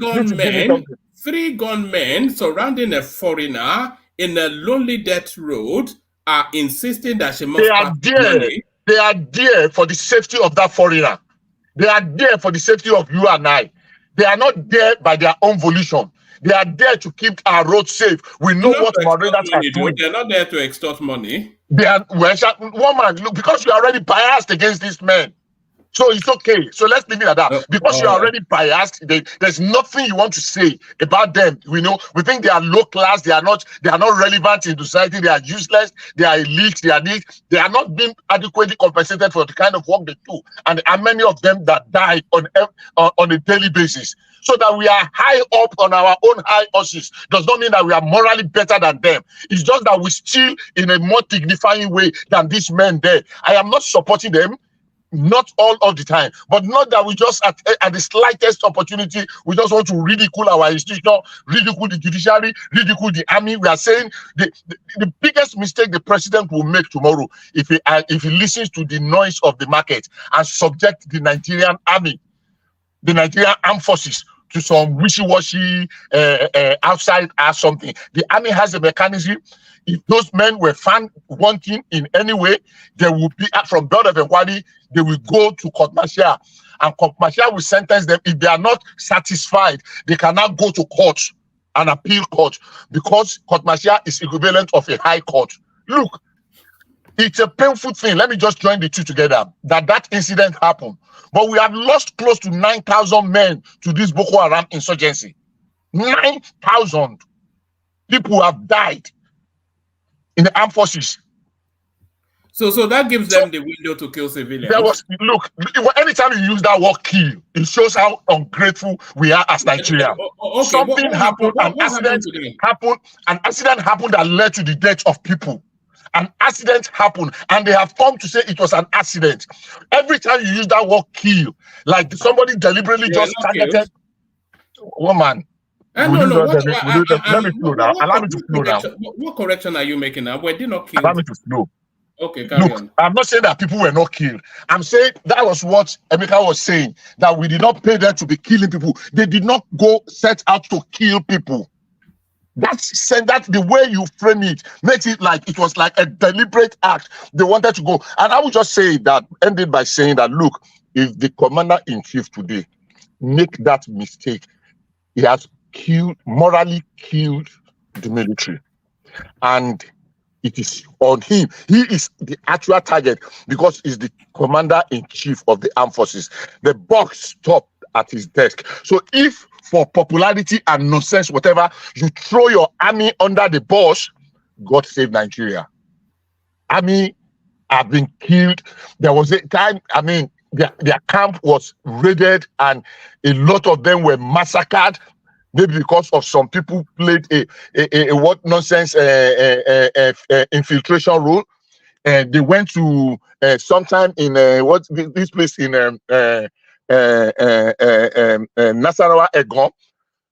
Over 50 of our armed forces personnel were going. Somebody sold out on them. They were ambushed and they were killed like rats, like cockroaches in one day.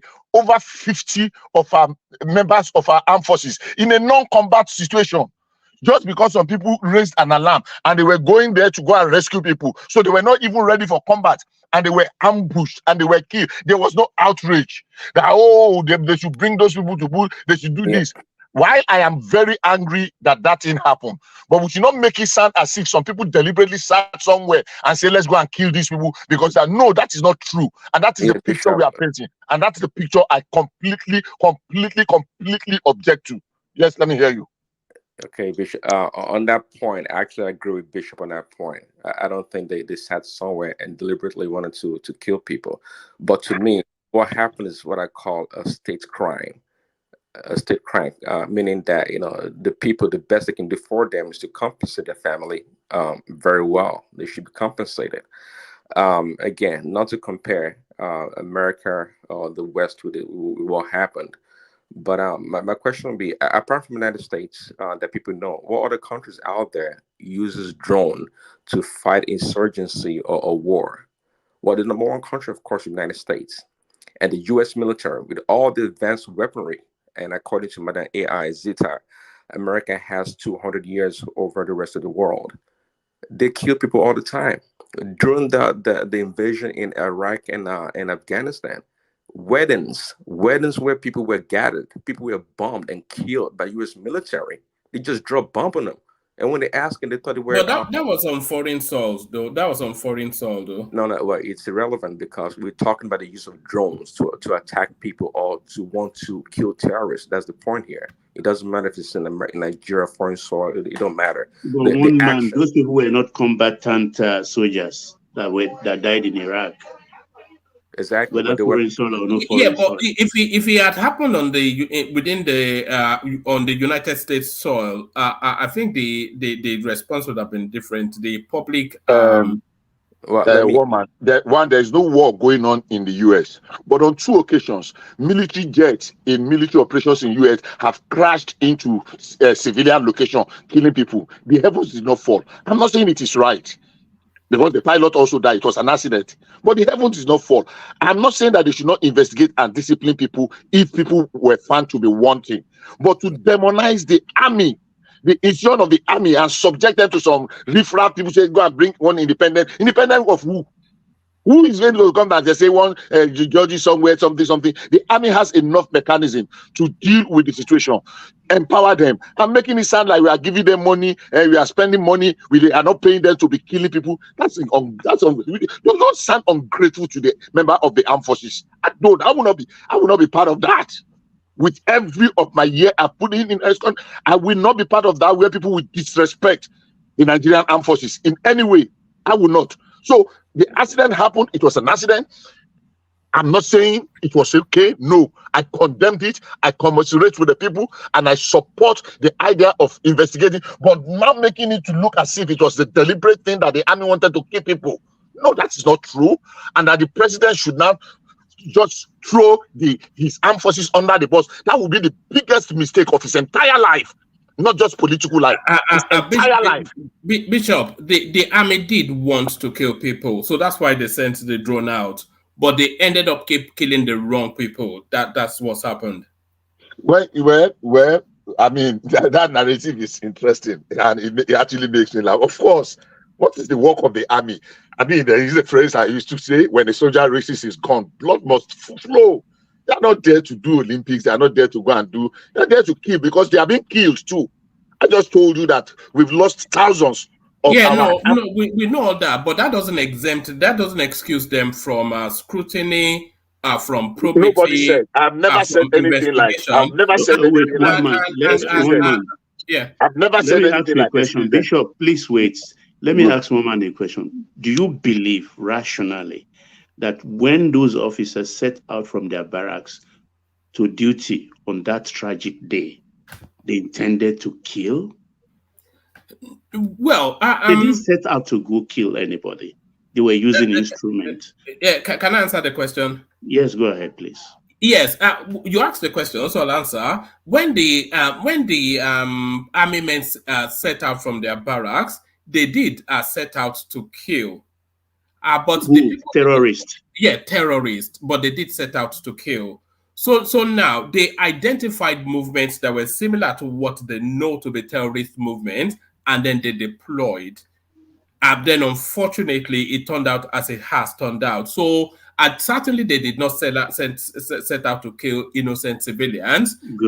Their duty actually is to, their purpose of them setting out to kill terrorists is to exactly protect innocent Nigerians. So an unfortunate incident happened. Very tragic one too. Yeah, and a very tragic one too. So that has happened, and that has to be investigated so it does not happen again. And if errors were made, somebody has to be held culpable. So we're all there. So now, who now does that process is really where the question is. So a lot of people feel that for reasons of transparency and just for the reassurances of the public space, that investigation into what happened should be done independently of the army. So another body should be set up. Usually in those instances, they use a retired justice of the Supreme Court. And bring TV lights and cameras. No, not bring, of course Completed. not, of course not. But somebody that is outside of that army structure should be sent in to investigate exactly how that happened, so that the lessons learned can be learned, and then whoever is culpable can be held to account. Because that. If you say that the army are investigating themselves, and then people will casually just conclude that a cover up. Okay. Good one. Firstly, Prince Daddy, please let me complete this cycle of thought. Firstly, it's a security matter. Ordinarily, you can't go out and even start to spew out the number of artillery Nigeria has, the number of attack aircraft we have, and stuff like. It's all security matter. This is a security matter. We have to be careful. We shouldn't allow our emotions to override our sense of responsibility to our soldiers. You are not wearing uniform today. I'm not wearing uniform because it's a job. Maybe you detest, maybe I detest, but they are doing it. We have to show them some respect. Our country is divided, yes. That is why all this is happening. When the helicopter crashed a few months ago in Niger State, with about 17 or 19 combatant soldiers died in that process, they were attacked. That helicopter was shot down. I didn't see this much outrage. I didn't see. Those soldiers that died and officers, they have families. They have children. That wasn't an accident. The terrorists set out to blast that helicopter out of the air. They pluck it out of the air. We have to be very careful. Carry on, Prince Daddy or Bishop. Okay, thank you, sir. I was just going to add to that. Yeah, sorry, Bishop. If you know also, Bishop, quickly, and Roman, was that the first time we ever used a drone to kill a bunch of people? No. We've had successes with the drones before. Killing innocent people. No, it's the first time I think I heard of it. I don't know if it has happened before, but I've had helicopter, the Tucano, raiding civilians in Sambisa, and they are killing some civilians and stuff like that, but never a drone.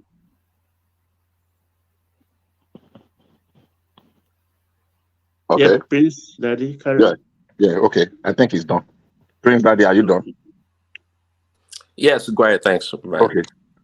In 1976, precisely February 13, I remember that day like it was yesterday, when Muritala was assassinated. That is the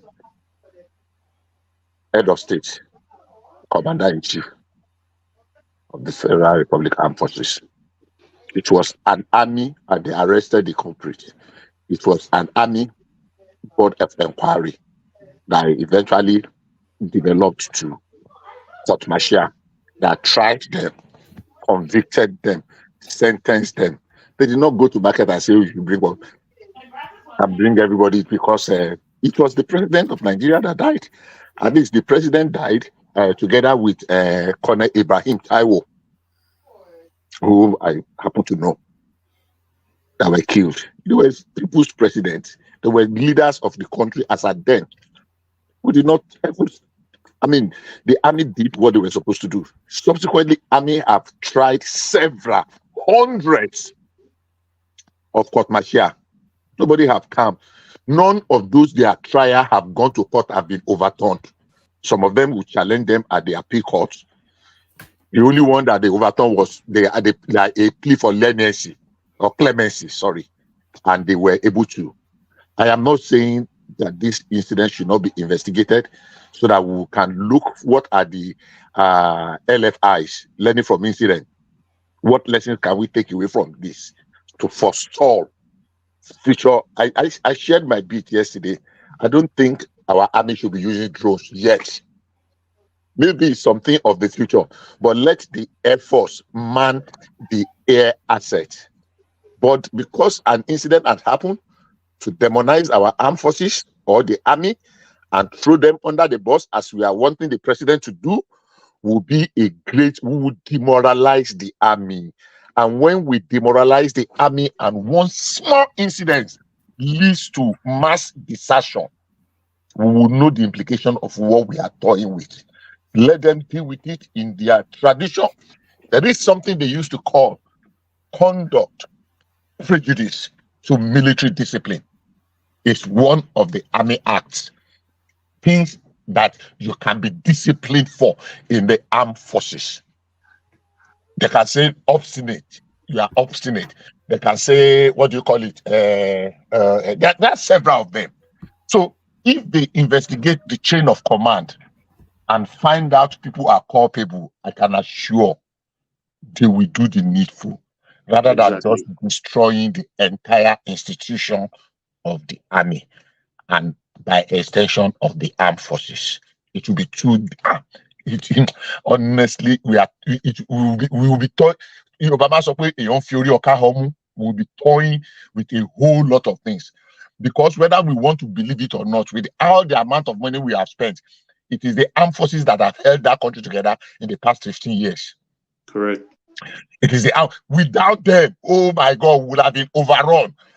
At the point in time, the whole of Borough Northeast was almost overtaken.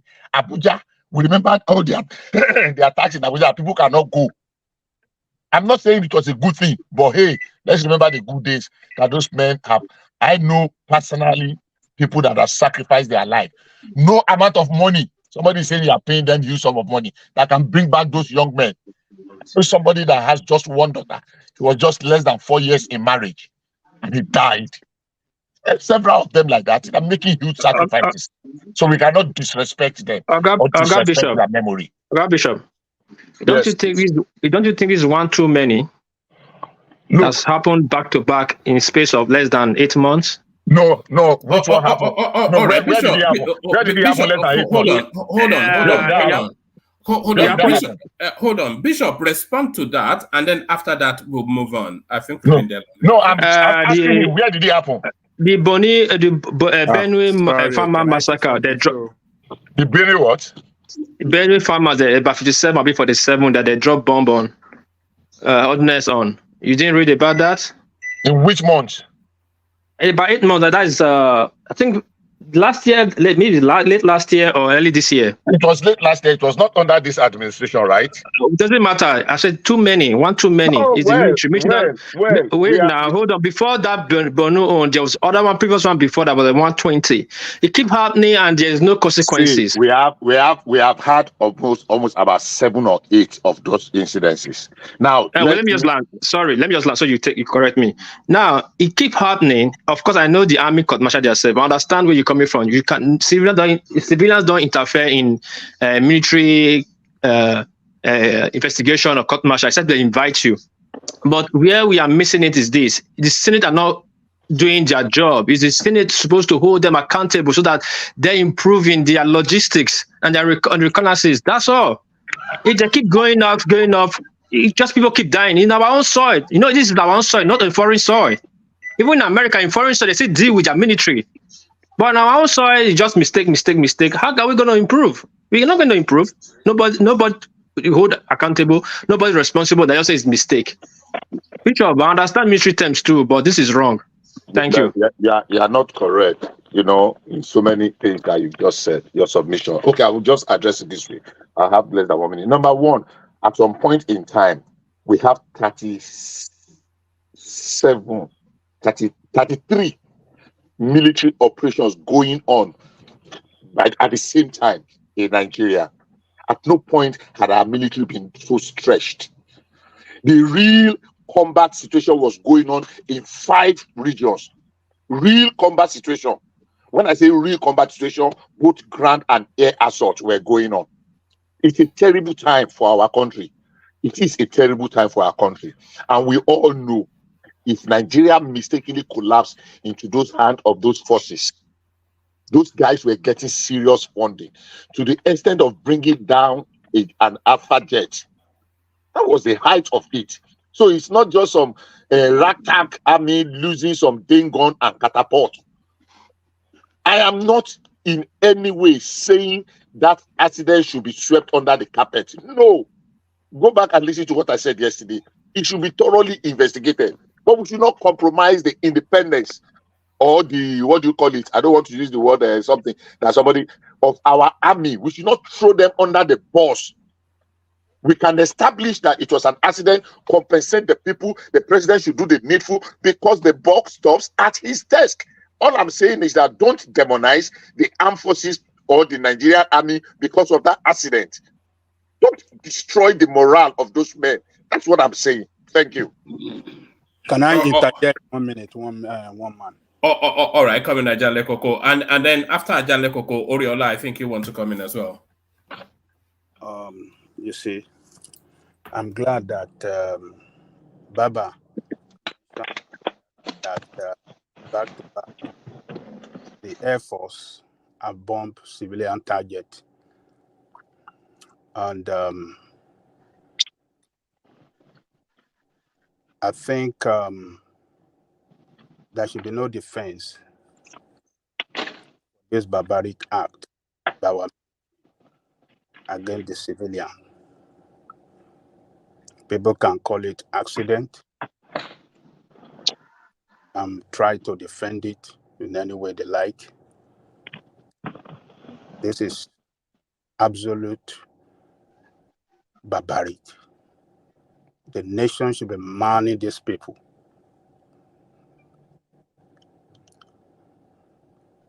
You see, this was happening during the Jonathan time. It happened during the Buhari's time. And it's happening now. How long will our military continue to kill us in our country? And we want to let them go on the basis that it was an accident.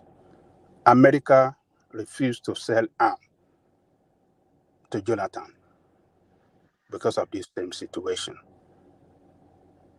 No, it's because of the religious, the Christians writing petition to the Congress, talking about Christian killing Muslims, Muslim killing Christians.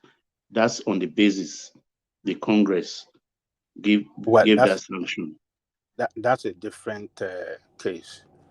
But what is evidently clear to us was that Nigerian military was mercilessly killing civilians.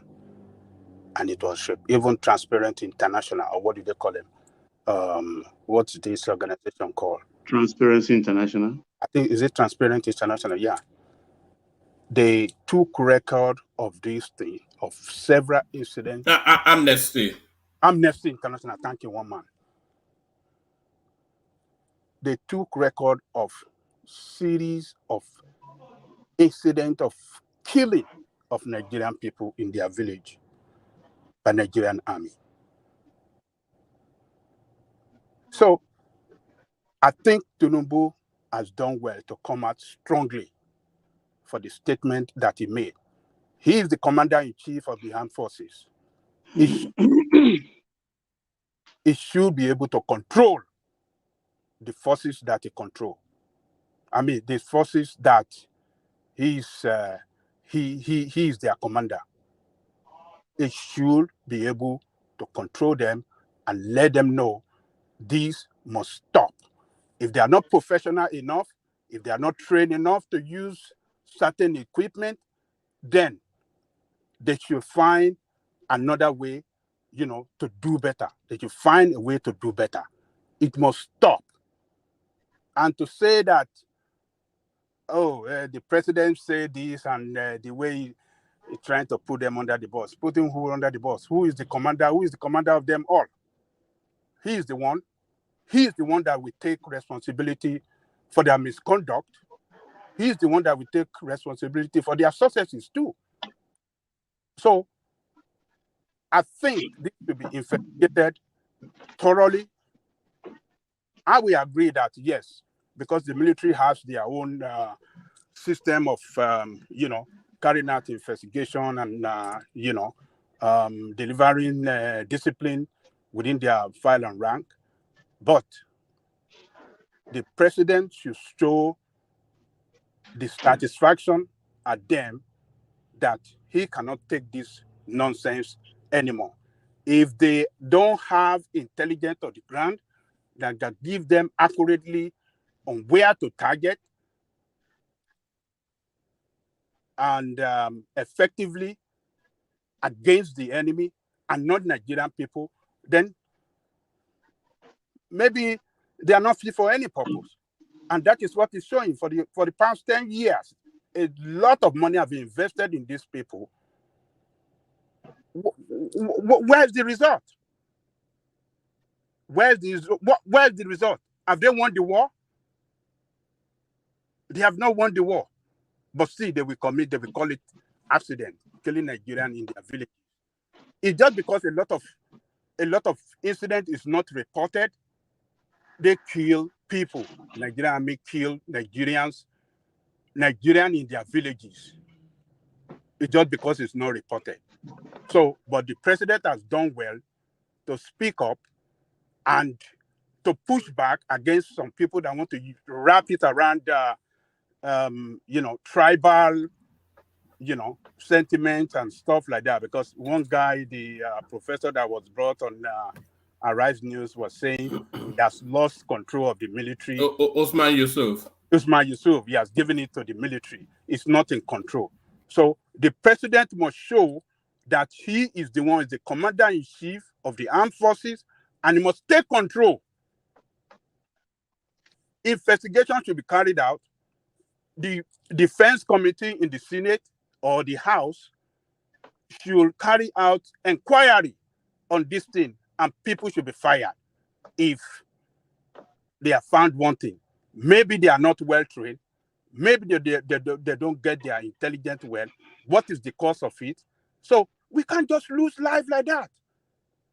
People's life, living in their village, people that already neglected, going through hardship, they don't give them anything, and they should just be exterminated easily in their own country. People that are supposed to protect them, kill them just like a chicken. I mean, it's insane. No. It's insane to defend this. All right. All right. Let's hear from Oriola, and then Bishop, you round up that space, and then we go on to Rational Mind. Oriola. Hi. I think Bishop is ex-military, so thank you for your service. And this another guy that I always say is a military, ex-military too. Thank you for your service. I think you're taking it because it's not Nigerian culture to investigate or the people in public service to be accountable to the citizens. I think that's probably the way you're saying it, that they're trying to demonize the military, which is understandable. You were once a military guy, so I guess that's probably adding up to the reason why you take the stand that you took. But I think if it's our culture to if anybody, just like for example, the people that went to Dubai, they shouldn't be questioned. We should have the Senate question them. There should be an inquiry or open inquiry, question them what's going on. So I don't think that having Senate question the chief of defense, the minister of defense, all the defense and military top personnel, I don't see anything wrong in them actually the Senate doing inquiry and actually having open like open to the public to be able to see them, open hearing for us to see how they're grilling them. So that is not to say that we're saying they should demonize or disrespect them.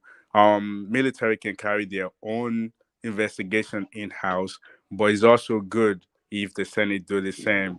But the problem is, I think the way I'm saying it that way as well is the fact that this is not in our culture, where if someone does something questionable or out of line, then we investigate it. I think maybe that's the reason why you're saying it, like it's just the military they're investigating. There's so much other people doing stuff that they need to bring up front, which we all know. We know that. But so my point is, we thank you for your service. I think we should all be saying this to all of them every day. But I don't think we're trying to. I mean, I understand your point. I understand everybody else's view as well. But from my own perspective, I don't think there's anything wrong in having them, the top guys, just to question them.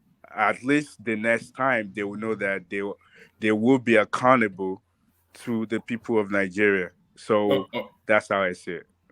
All right, brilliant. Bishop, round up that space, and then I'll go on to Rational Mind. Bishop. Okay, very quickly. Number one, I have said it here before. I am not a member of any of the armed forces, and I am not an ex-service personnel. I have said it here before. I think this is about the third time. I am not. Sorry about that. So don't let me take the glory that does not belong to me. I am not. Yeah, I have a serious and long involvement and interaction, and I know a little bit of the workings of the military. I mean, maybe I know a little bit too much about some few things. So having said that, now, I did not go back and listen to what I said on this yesterday and what I've said today. I am not averse to saying they should investigate and they should discipline. I have said this several times between yesterday and today. I am saying there are lines. Look, whether it is America, whether it is Europe, any of the advanced, the best militaries in this world, there are certain things that are kept under the carpet in the best interest of the state. I won't be mentioning some countries that I know and particular incidences, particular cases of the state and the armed forces. There are so many covert operations that they go for that goes south by some of the superpower, and they spend billions and billions and billions to cover up and pretend it never happened. To some extent, willingly extermination, the one we call the state-sponsored whatever, don't let me use the word here, has happened. I did not in any inch of imagination say that there must not be investigation or that people. I am saying the way, because I've listened to some people, the way they are making it. And the argument this evening is that do not let some people say the army cannot investigate itself, and they should give it to some outside, they should let some independent body. And I said, nobody does that. Edward Snowden and Julian Assange, we know what they reported, that they are still being hunted today. There was a particular thing I read some few years ago here about one of the military operations of the United States somewhere in, was it Vietnam or some one of these Pacific Asian countries, that some children, were, and they went and came back, and the whole village was, nobody, not a single investigation came out of that. Don't let me say. So I'm saying investigate, but not to just because we want to demonize and make somebody to just be like, oh, you must, so that people will be happy and say, oh, no. Investigate. If there were shortcomings in the chain of command, or if somebody have breached, the line of command or line of instruction, bring them to book. That's why we have the military, the military law. Military have their laws, and if they convict you and you are not satisfied, you can go to court. Some of the lawyers and the people that preside on board of inquiry and court martials are better than some of our judges and some of our lawyers in our normal courts. because their books are very thorough. And they don't subscribe to all this nonsense delay. Somebody will be getting a judgment for. No. They start like this. Everybody is there. And they know the day they are finishing. So whatever they are charging them from, and they even allow you, if you are the defendant, you can go and get your own lawyer from outside, whether it's a son or it's a anything. I am saying we should tread carefully. I am not saying that they should not be disciplined, not in any way or stretch of imagination. That's my submission on that. So please, I am not a member of the forces.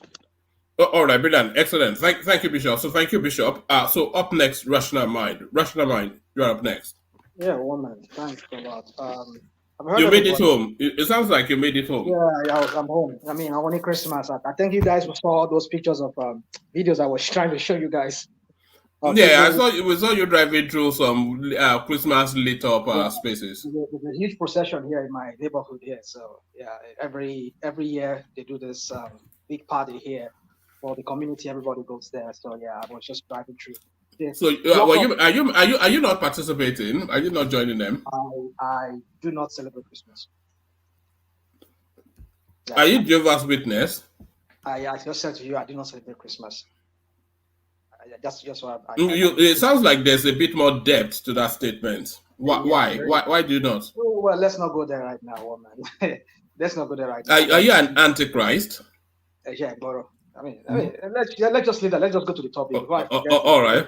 I really want to come out on our friend here, Bishop. You see, let me first of all just say hi to all of our listeners around the world. Please, as usual, you've listened to this session.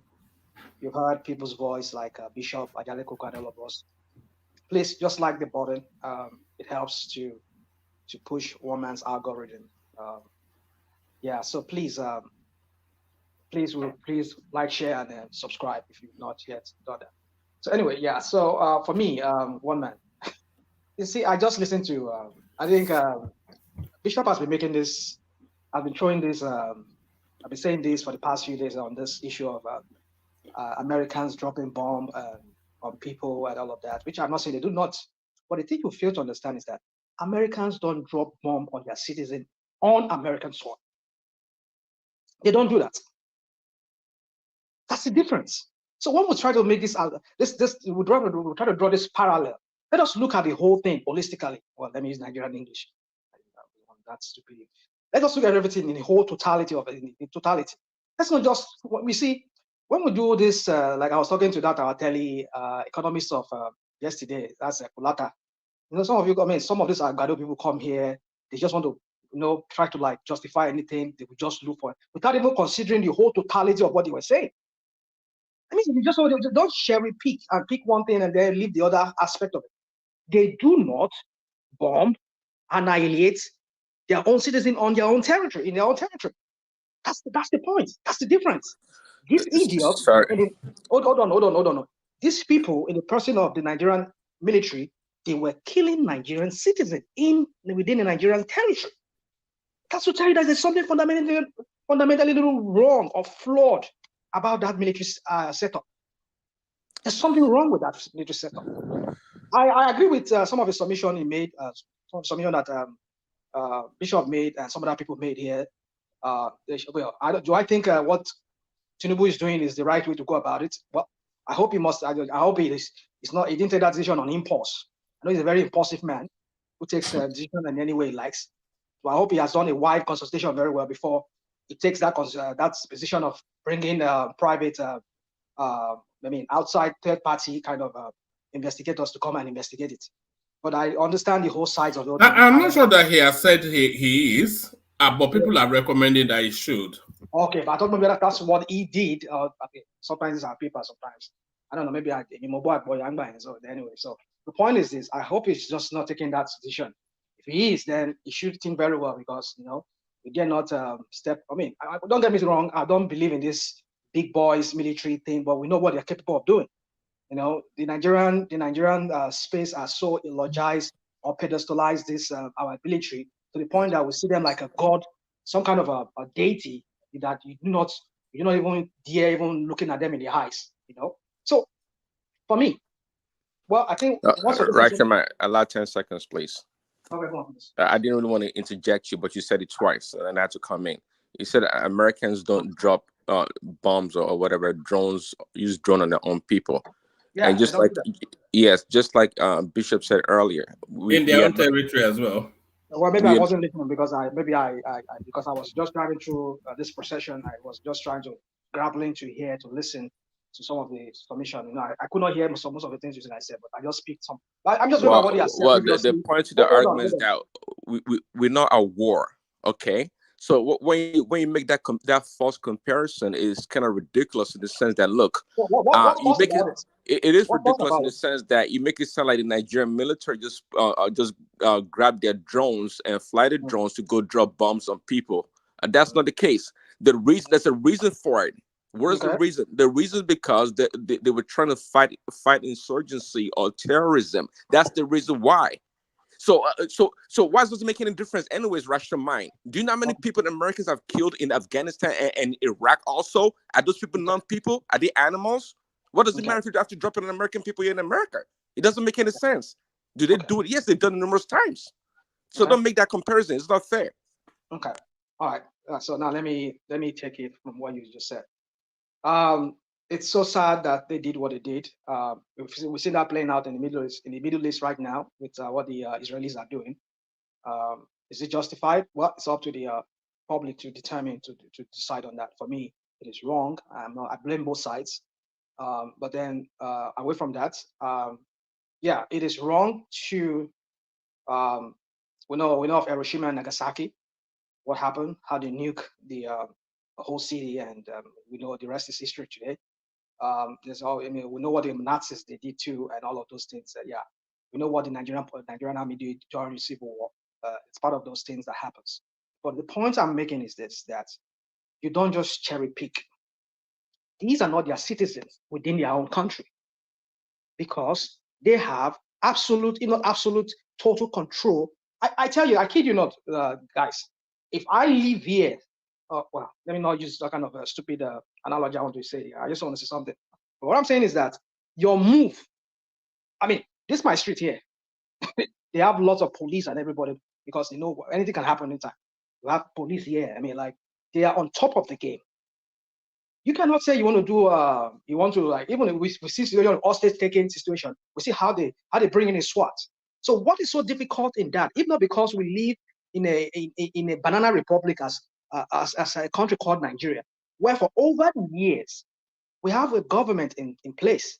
They've not been able to map out their citizens, where they live, the hamlets, the villages, wherever they live.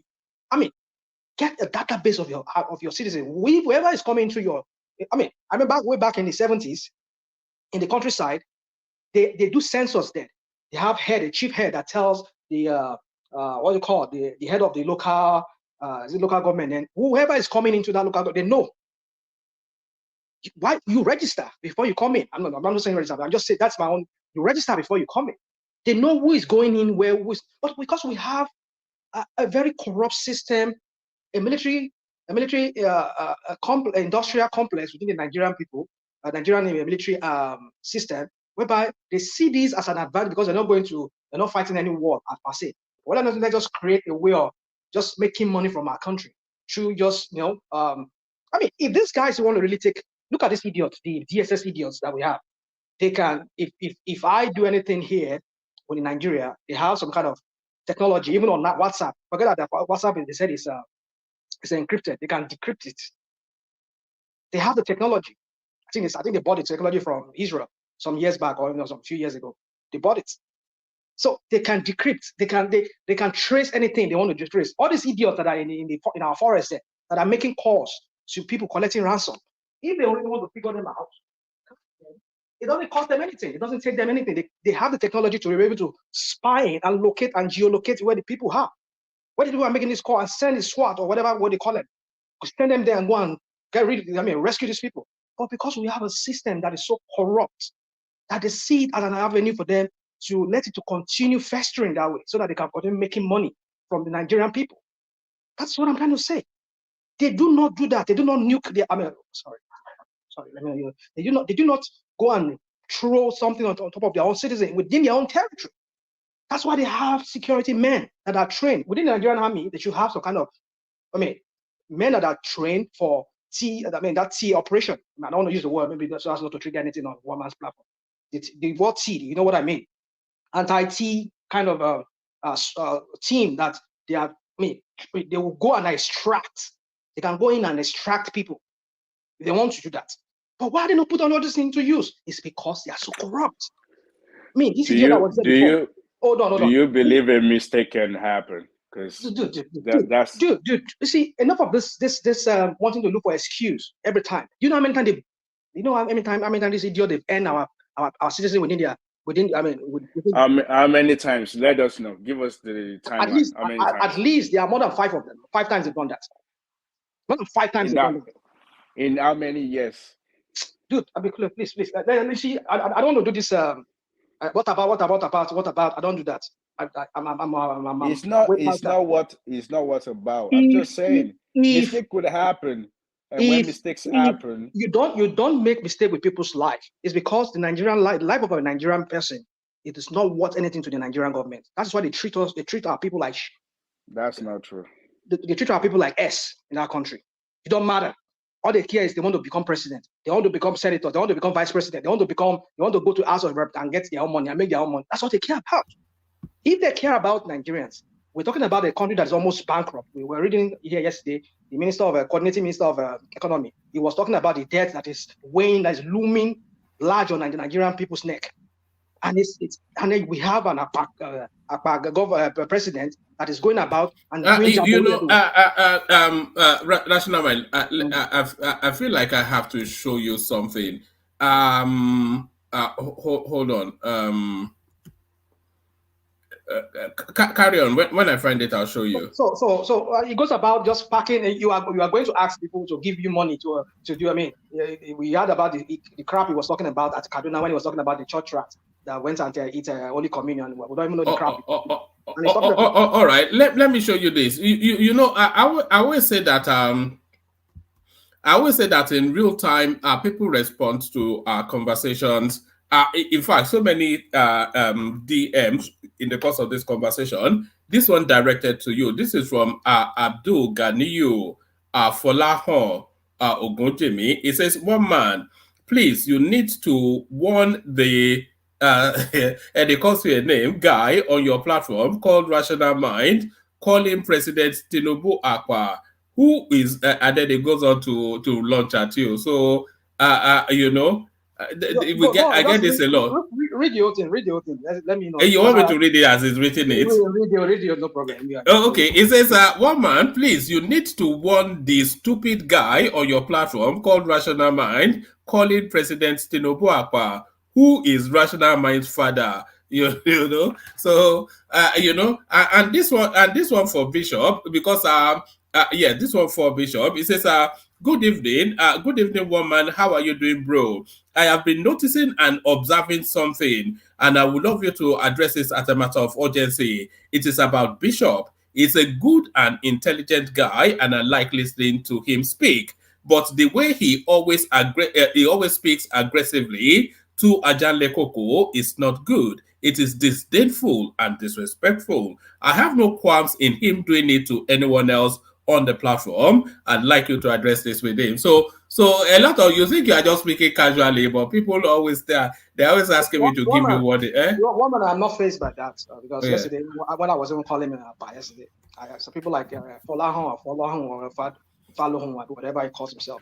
He's just insulting himself and his own kindred. I don't know. Anyway, carry on. So I'm not faced. I'm not bothered by that. The thing is, Apa is just somebody, just like a wayward child, a prodigal son, somebody who's just don't know loud, that just a spendthrift, careless, Apa, something like that. So that's it. So I don't know. You see, you people that you see, like that's what Sanusi was saying today when I was listening to him on that. I was trying to listen to that. I wanted to bring it on, but it was too long. He said something like, he was talking about why does all the president have to become the minister of double as president and the minister of petroleum. So why can't they create? Let's let somebody handle that ministry part? Because if he wants to criticize, that's why I'm going to that comment. If he wants to criticize now, if I should criticize the president now, if I hate the government, I hate the president. Just imagine that. We've gotten to so toxic. You see, Tinubu and his APC, they so make this whole thing so toxic that all their minions on all platforms, including your platform here, they're keyboard warrior. They just go everywhere. No, you did aid him though. You disrespect him a lot. Any chance you have, people don't like their president being spoken about in that Emima speak of the president because he's a public servant. I mean, if he doesn't want to become a public servant that is open to criticism and people won't even insult him. Even before he became the president, you've been going at him. Even before he became the president, you've been going at him. Yeah. You've been here. You know me. I mean, that's not because he's a president. I've always known him to be the. Let's just leave that. You see, I call him a careless spender. Someone who just spend any. That's meaning of our part.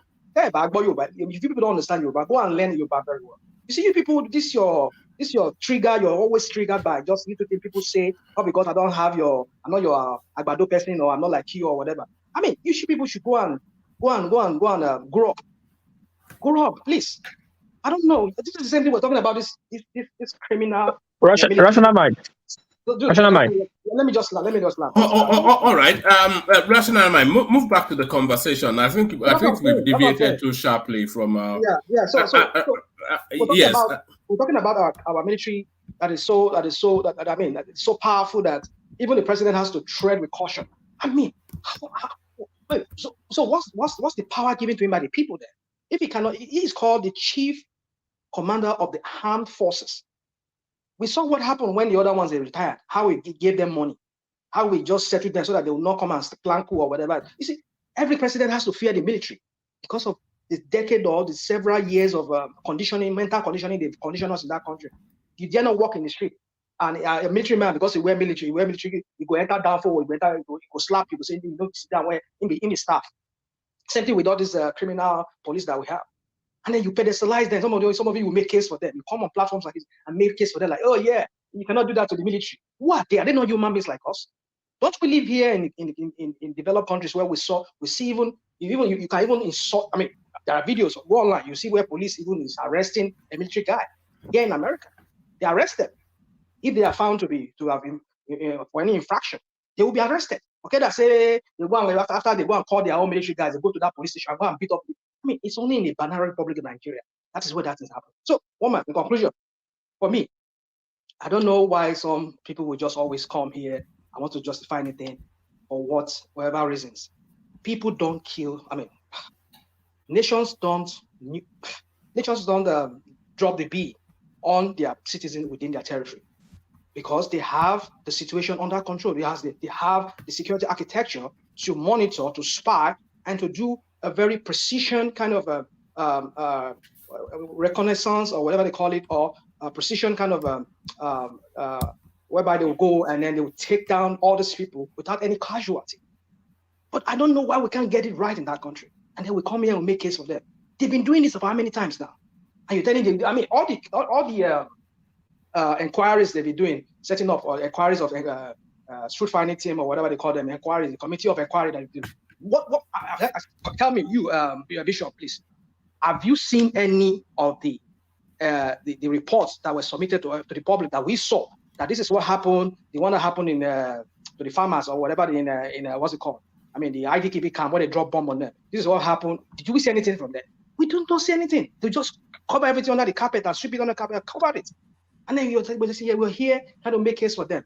If it has to come to that case whereby we have to open a commission of inquiry that are independent from the government entirely, so be it. You just select some guys, I mean, men that are well respected, especially in the legal system, who have practiced all kinds of laws, maybe military law, whatever law, but they are civilians, to go in there and then, I mean, you can redact it. You can redact whatever thing if you want to show it to the public. You can redact certain things. That's what they do here in America. They have to they want to cover some things up to redact it, but then bring up the main point out. So that's the point. And if the Senate Committee on Defense wants to set up a committee, let them set up a committee and ask these people and do it a public thing. If they cannot answer a certain question, just say to the Senate Committee, it's a matter of national security. We're not Just say it. But we want to see that really calling people to an account for this. All right. Let me move you on to another talking point as Babati tries to empty the little audience that we do have. Let me move you on to this one. PDP, NMPP, SDP, and 4 other political parties form coalition against APC. So the only way to unseat the APC, of course, will be the coming together of other minor parties. But is there sufficient enough in that coalition for the APC to feel threatened? If the obedience space is not there, then nothing is happening. Well, you could say that if the obedience are not there, it's almost, because we saw what played out. Because if you look at it, if you tally all the whole numbers of the other opposition party, including Showore, if you join in with that of even the ANPP, NMPP, or whatever, ANNPP, but then you cannot factor NMPP into it now at this point because of the whole calamity following their party. That's on the one side. And then the main person who is the main contender and that really maybe that really made NMPP came to become recognized as one of those parties like Labour that had one state to themselves was this guy, Kwankwaso. Kwankwaso is no longer in the party, so I don't know how that is going to work for NMPP to say they want to join that coalition, and they will bring in that numbers of Kwankwaso. I don't know how that's going to work. So they don't really need the party in the coalition now. All they need, because NMPP by its own self is nothing, and if you remove Kwankwaso, it's still nothing. So if Kwankwaso is part of the coalition, then they don't really care NMPP or not. Well, I don't know if they can allow the one, because they said they're expelling from the party. But that's what last time I heard. I don't know if that is true, but that's what I heard. But there's a news on synonym. I mean, it's synonym. Symphony.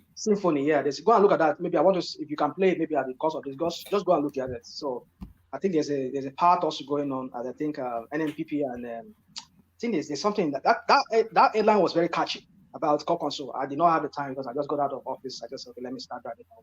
I said, let me okay. So anyway, yeah. So my point is that if you combine all their numbers at the last election, this charade election they did, it does not even meet. I don't think it's up to even 8 million. Tinubu's I don't think it's up to Tinubu's number. So they definitely, like you said, they will need the 6-point-something million of Obi to join, because Obi has that short banker. Yeah, like they said of this DCDO that was there before Bubu. The short banker, he had 12 million votes. Short banker, that's what they were saying. All those some of those northerners, they were saying, yeah, he has 12 million, 11 million then. So if you bring his own people too, you will cost him to victory. That was the crap they were saying that time, because of those 11 or how many million that he has previous elections. So anyway, yeah. So my point is that I don't see them really be able to, because even the PDP. Even with the coalition, do you think Tinubu can be unseated? I mean, certainly it'll be very difficult to unseat him in 2027. Even with the coalition of all of the opposition parties. One man. I said it now. Before the last 3 charade election in the 3 states that APC, I mean, they won 2 of it. The other guy retained his own PDP states. That is Diri. But then I'm talking about the two other states. We saw it played out. We saw how they brought in, already filled out results shit. That tells you.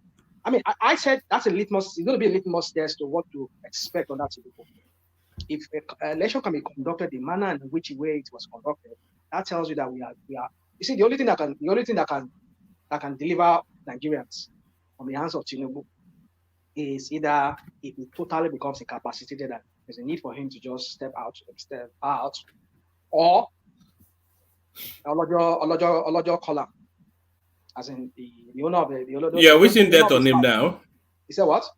I said, are you wishing death on him now? Let's not do this now. I'm not wishing death. No, already now. Just to be clear, I'm just saying that that's the only thing that could save Nigerians from the hands of Tinubu and his criminality that is going to melt on the Nigerians. So for me, you see, I don't see. I said it. He said, I don't know. Nobody will want Tinubu. If he says he's going to go for second time, no matter how they do their coalition, because you cannot participate in the election. Look at what they did in Lagos State. The rec of Lagos State, he determines it. He determines who goes there. So that tells you, even the opposition within the PDP that were the opposition, he will plant his own people in there to act like opposition for them, so as to keep the party from within.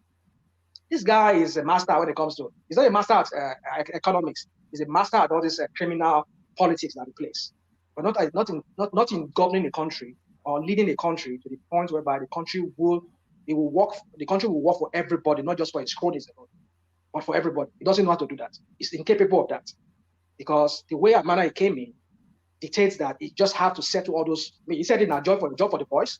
I mean, that's the job for the boys now, yeah. So that's why he's giving the job for the boys. He's creating some parastatals, creating whatever, just so everybody to find a place. And you're talking about a country that is almost bankrupt. That's already bankrupt. Your budget, more than 75% of it, no more than 80% of it or 95% of it, it's funded from what you're borrowing. And what are you spending it on? You're spending it on just nothing tangible from it. At least from what I've seen so far. You are building Kaduna Barrack. You are building governor's clinic. You are building that one. You are building presidential vice president. You see, I said, boy, but you man know loud. Just for him to be able to win people. I saw what he did in there. Anytime I pass through, I drive through Body London when I was in there. Whenever I'm in Lagos, whenever I drive, all those people, all of them, all these Alaye boys, they will all go there. They will just come out, they just bring out maybe some sack of money, they will share to everybody. Some people will collect price, will collect money, everybody will go.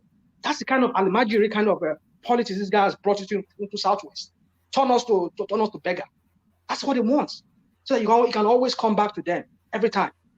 Is that the person we want to rule us? How can we move forward when we have people like this in the ends of our faith?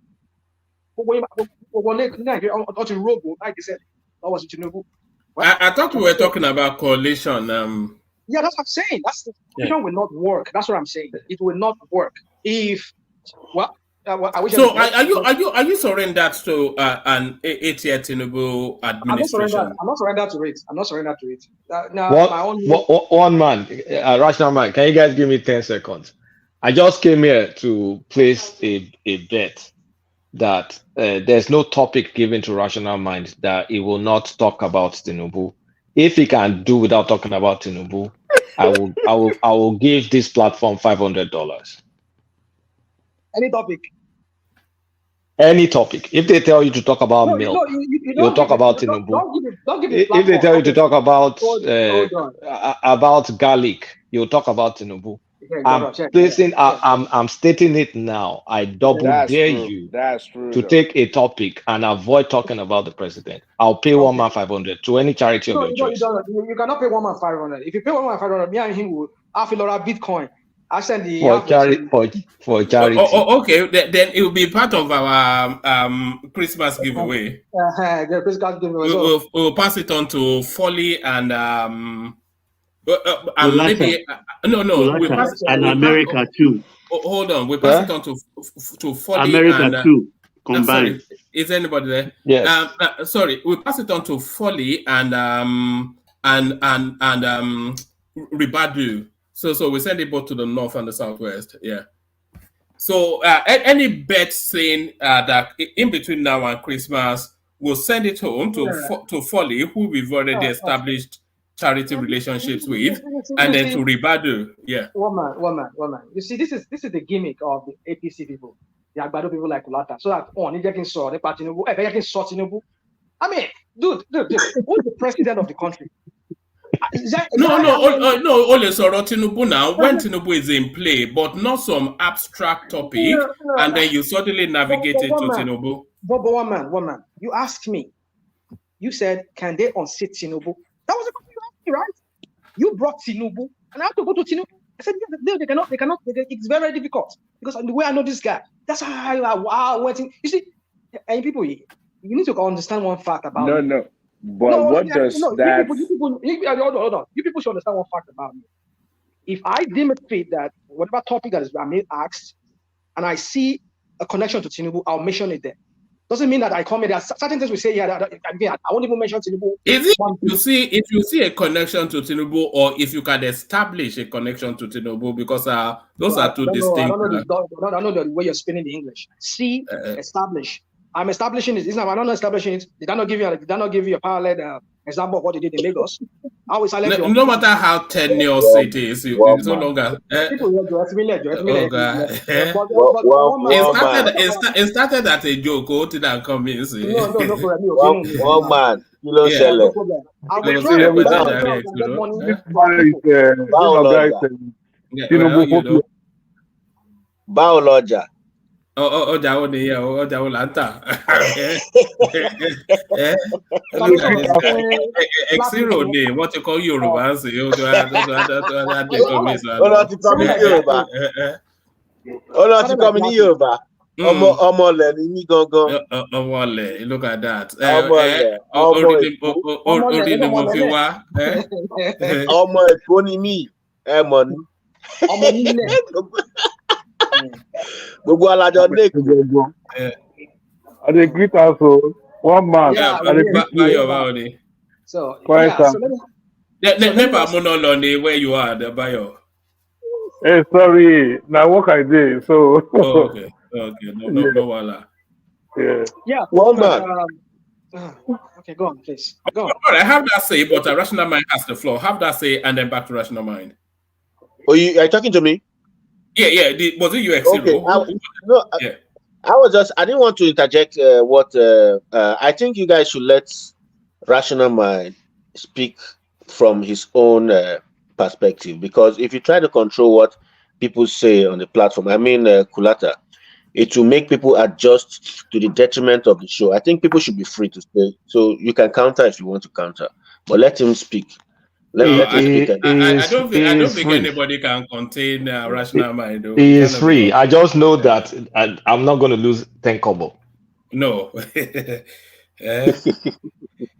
You too, Lata, you be tackling me on the sidelines from other platforms. I'll just be looking at why you do like that. Let people be free now, Let people be free. Rational mind. All right, freely carry on, rational mind.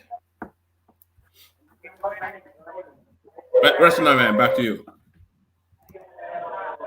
Are you still there? Have you dropped? Rational mind to be no law. All right. Let's go on to Baba, who has been pushing to have a say, so that Baba, you're up next. Baba. Yeah, one man. Thank you. Yeah, good to have you, Baba. Yes. Hello, sir. Hello. Hello, sir. Baba, can you give me a minute? One man. Okay. Go ahead, please. Baba Willie. Oh, okay. Yeah, sorry about that. Kolata, I challenge you. Rational man, mention any charity you want. I give you $1,000 right now. Yeah, but what's the challenge? And I want Kolata to match that and give it to one man. Right. What's the challenge? Right now. Yeah. What's the challenge? He's bullying rational mind. We listen to rational mind. I listen to your show because of rational mind and Ajale Koko, and I think Ajale Koko is full of agbado now. So, God. Okay, so what's the challenge? I hear rational mind. No, it's not a challenge. He tried to bully rational mind that he can talk on any topic without mentioning Tinubu. Okay, fine. We cool with that. So he has money, right? Okay, I want him to give 1,000 right now, and I'll give 1,000 to rational man. He give 1,000 to one man, and I give 1,000 to rational man to donate to their any charity they like. I have to tell you that my favorite charity has always been myself. But what exactly? What are you pushing against? What's the bet? So let me. No, I'm trying to stop who is first.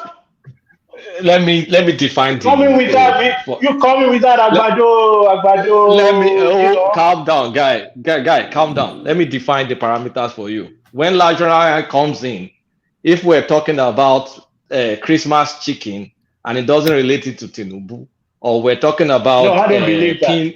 I don't believe that. No, I don't believe that. Excuse me. We're talking about Pinot camera. If we give the topic to National Mind and it goes to Tinubu, I take a 1K. If it doesn't go to Tinubu when we're talking about curry powder or pounded yam, I give you the 1K. So that's a deal from me.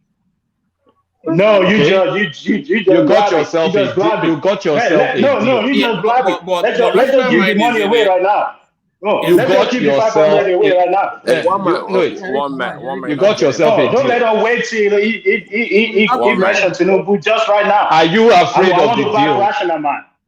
I accept your deal. One man. The guy talking. The guy Okay, talking. who's gonna take the money right now? Everybody, let them flesh it out. What? I accept your Who's gonna take the money right now? Do right you take now. my parameters? Wait, stop yelling. No. Do you take my parameters? Hold on.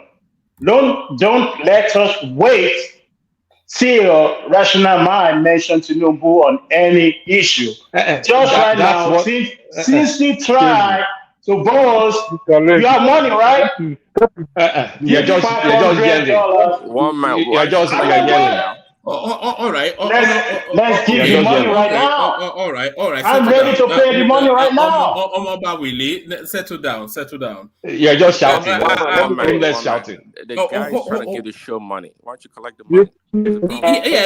If he wants to hand it over.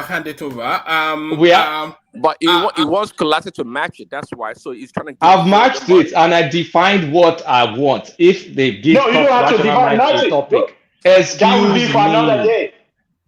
That would be for another day. Can this guy let someone talk? If Rational Mind takes a topic and if Rational Mind takes a topic and it does not mention Tinubu, I will pay that 1,000. If you give Rational Mind and it mentions Tinubu, whatever topic, even if it's Sherwin Williams paint color, and it mentions Tinubu.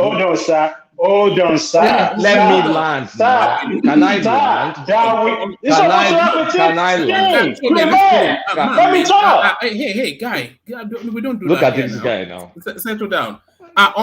Really? So these are the parameters. Okay, I'm sorry.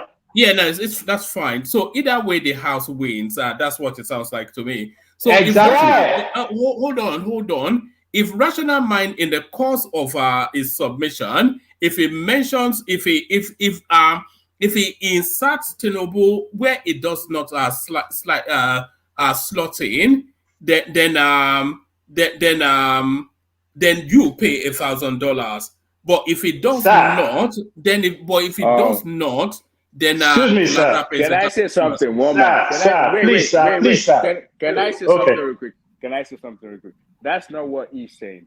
He felt that Kulata is bragging about money, and he's saying that if you have that money, drop it right now. I will match it. I can drop it right now. We need to agree on the parameters. No, I'm not. Do you agree? Mr. Kulata. Do you agree? Mr. Kulata. Mr. Kulata. He doesn't care about the. Mr. Kulata. Listen. I'm begging you.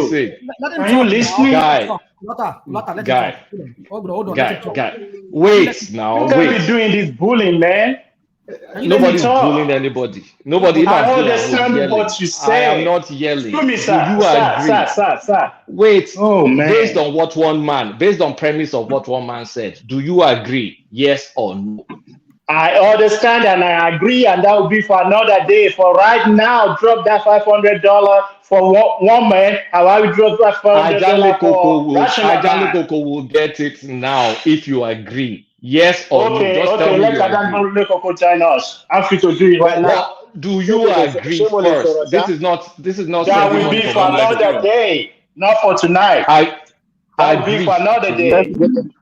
Yes. You're wasting my time. One man, move on. You're wasting my time. Hold on. No, let's not move on too sharply. Can you agree on the deal?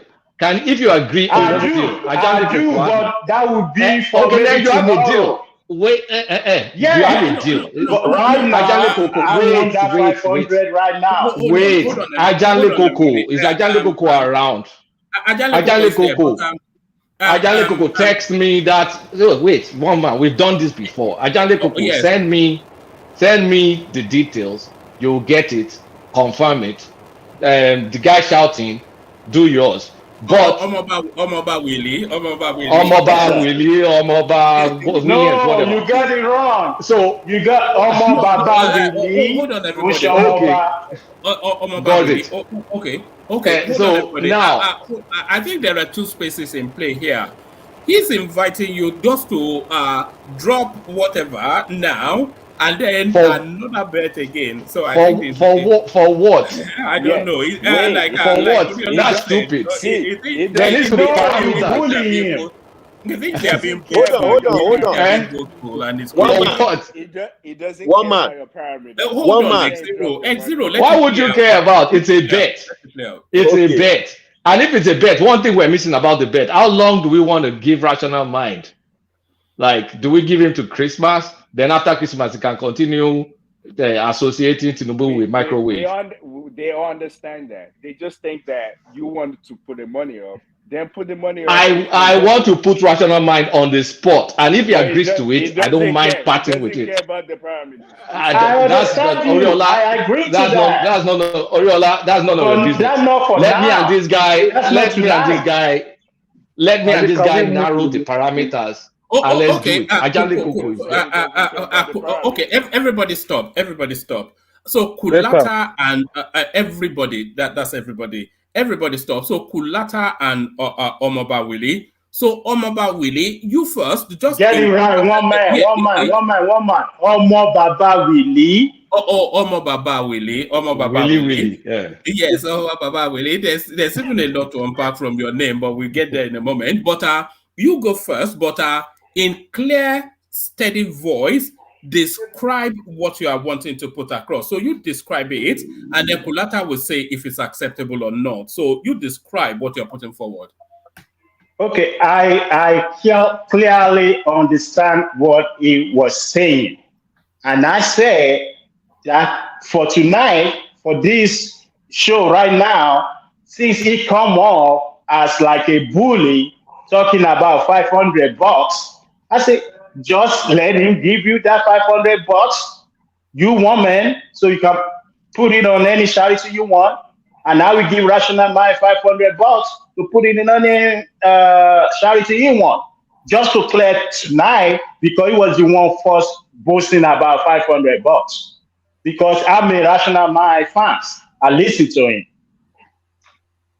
So is there a bet in that, or you are just there's no bet in that. That's just it's not a bet. I just want to shut his mouth. I just want to shut his mouth. Then the bet still continue tomorrow. Okay, take the question to me. Take the question to me. All right. So send it into buy the coffee thing, and then I'll show it up. And then you, Kulata, what do you understand? No, what he's saying? I want a bet. I raised a bet for a reason. I want to find out. No, excuse me. I don't do a man like this, man. You're not a man enough. Can this guy? Can you mute yourself? Can you mute yourself? You can't help yourself. Omo Baba Willie, he let you speak, so you let him speak. Kulata. Specifically for an ask, which is, can Rational Mind take any random topic? Anyone, pick one.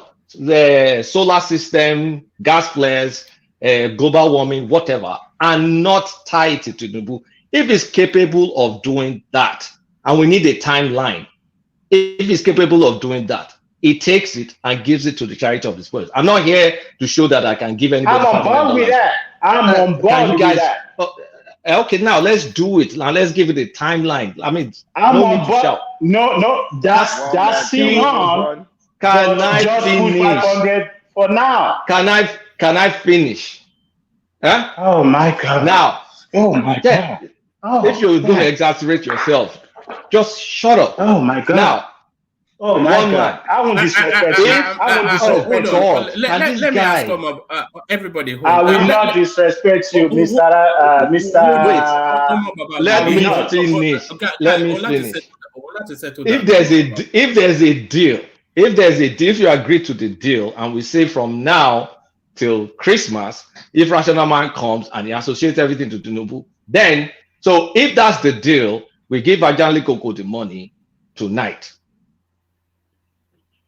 That's still on. That's still on. That sounds convoluted. Hold on, Omo Baba Willie. That sounds convoluted somewhat. But let me ask you a question, Omo Baba Willie. How many glasses of Hennessy have you sent to a good home this evening? I'm playing like a wizard, not one man. Are you sure about that? Yes. Oh, all right. Okay. I've been listening to your show since you started. It's not NSA talking. I just don't want this bulletin that's going on around about. Forget about bully or no bully. If you have a deal, let's do the deal. One man, can I speak? Oh man. One man. All right. We do have a history of taking bets on the platform, Mama Baba Willie, and we don't like it when people bluff. And by the way, Kulata has not. That's what I'm saying. One man. Hold on. One man, please. Hold on. Let me say this. Kulata has cycled, I think, at least 3 bets here, or at least 2. And once you lock yourself in, we'll lock you in.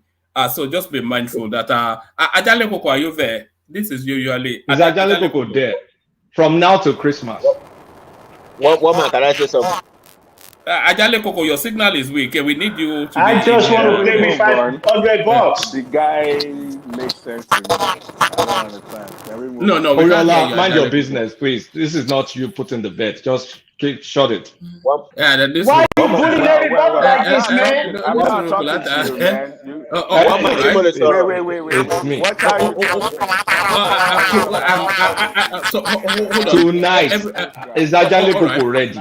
Ajale Koko, are you ready? Hold on, Kulata. Ajale Koko's connection is very weak. Ajale Koko, log out and log back in. We can't hear you. Minta, can I say something?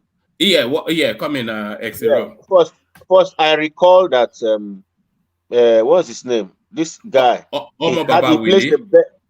No. This other guy that used to come to your platform. He placed a bet with one other guy that Obi will not win those states. I don't know what happened. All of the bets were honored. All of the bets were honored. It was Des and Enigmatic.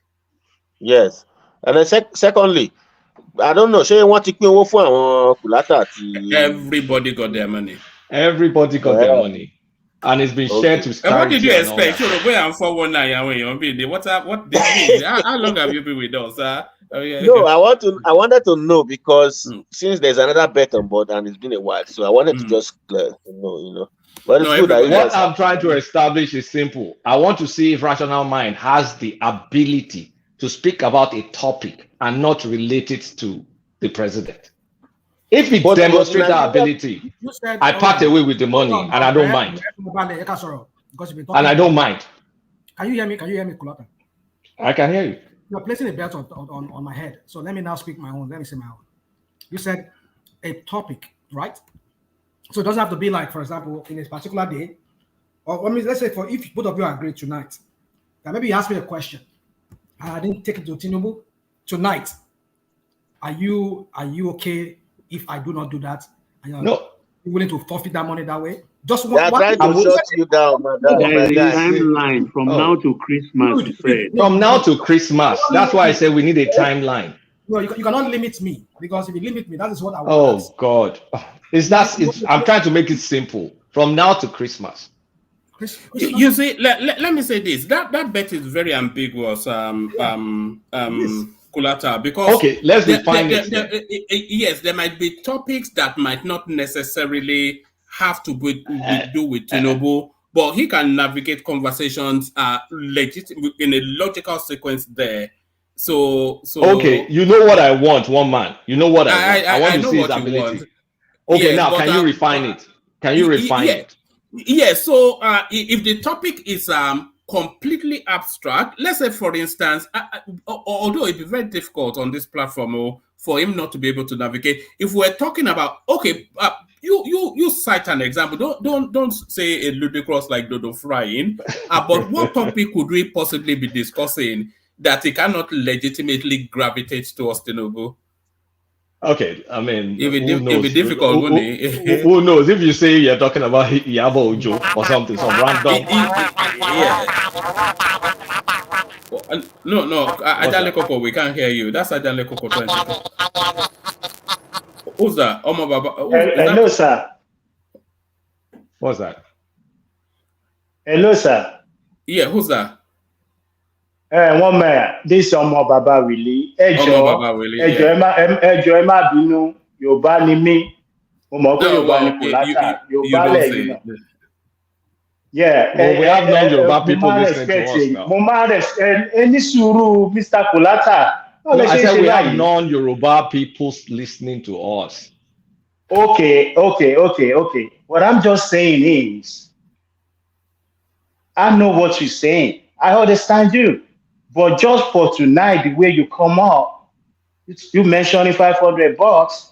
If we love one man show and you love one man so much, and you're so passionate about this Nigerian team, just give $500 to one man tonight.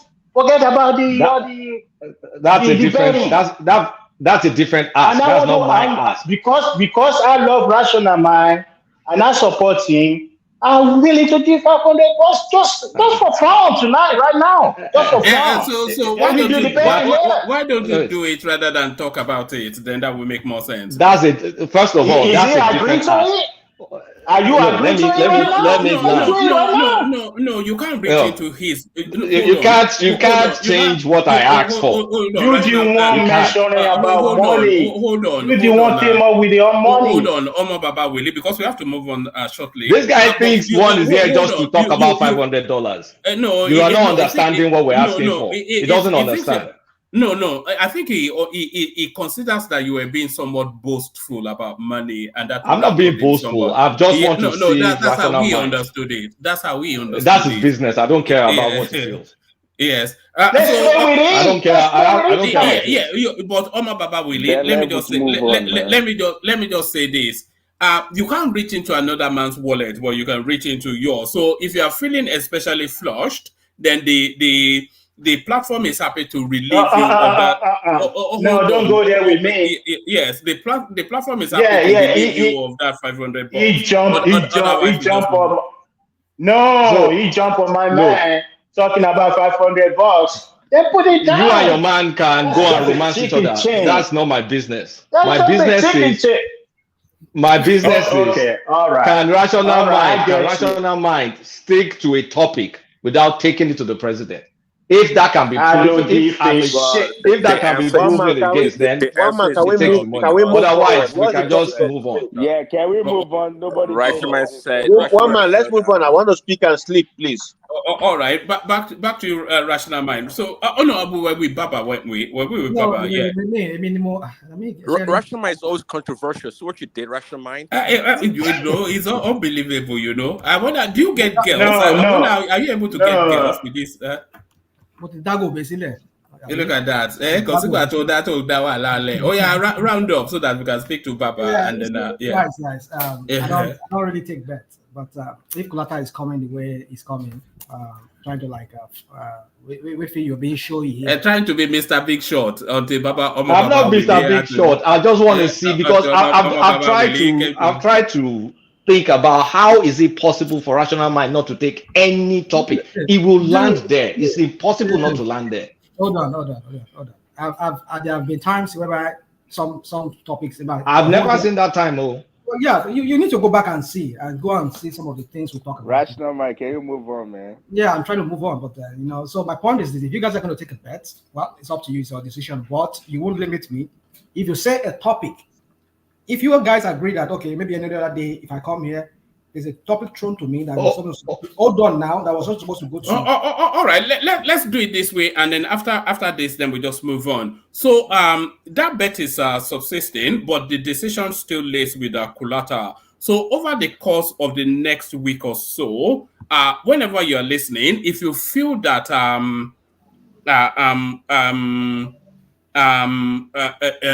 Rational Mind has fulfilled the parameters, then you do the donation. So let's do this one man.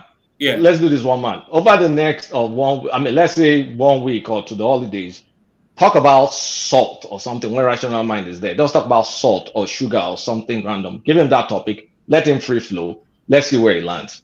And if it doesn't go there, I give it to you. It's a deal. All right. You said a topic, right? Not all topics. And I mean, I've told one man, you can inject any topic that we know for sure is not political or is not whatever. You will analyze it, and if you end up not landing where you normally land, like I said, I owe that charity. Well, one man, it's okay. Well, all right. All right. So we have to do it to catch you off guard. So it won't be today. Okay. So round off so we can hear from Baba and then we'll move on. So you see, this is what the Abado people are. And one thing, Ajaliko can take the money tonight as a wager. No. You hold on to it so that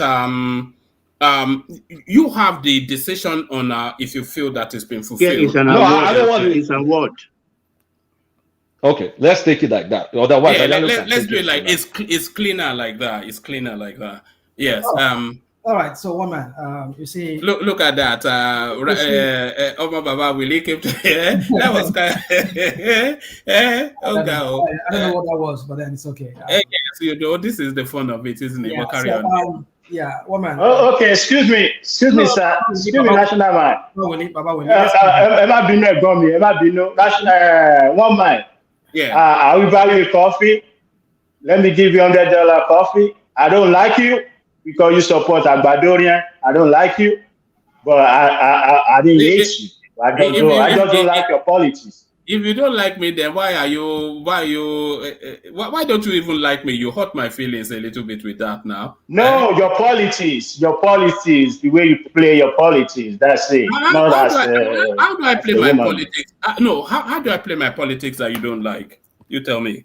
No, you support. You are this Agbadorian. It's like you live in an advanced country and you see things the way things run, and you supporting criminals. That's not good. Who do you support? Showore is my guy. Showore is my guy.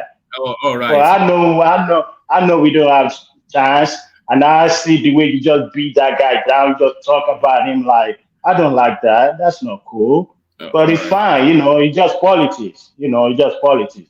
Because the way you guys talk, sometimes I feel like if he's like my brother talking right now. I know for a fact he can do that when we see it face to face. I know that. That's why I don't be disappointed people on the internet. You can't know on the street, he can't even look at my face. I know that for a fact. Yeah.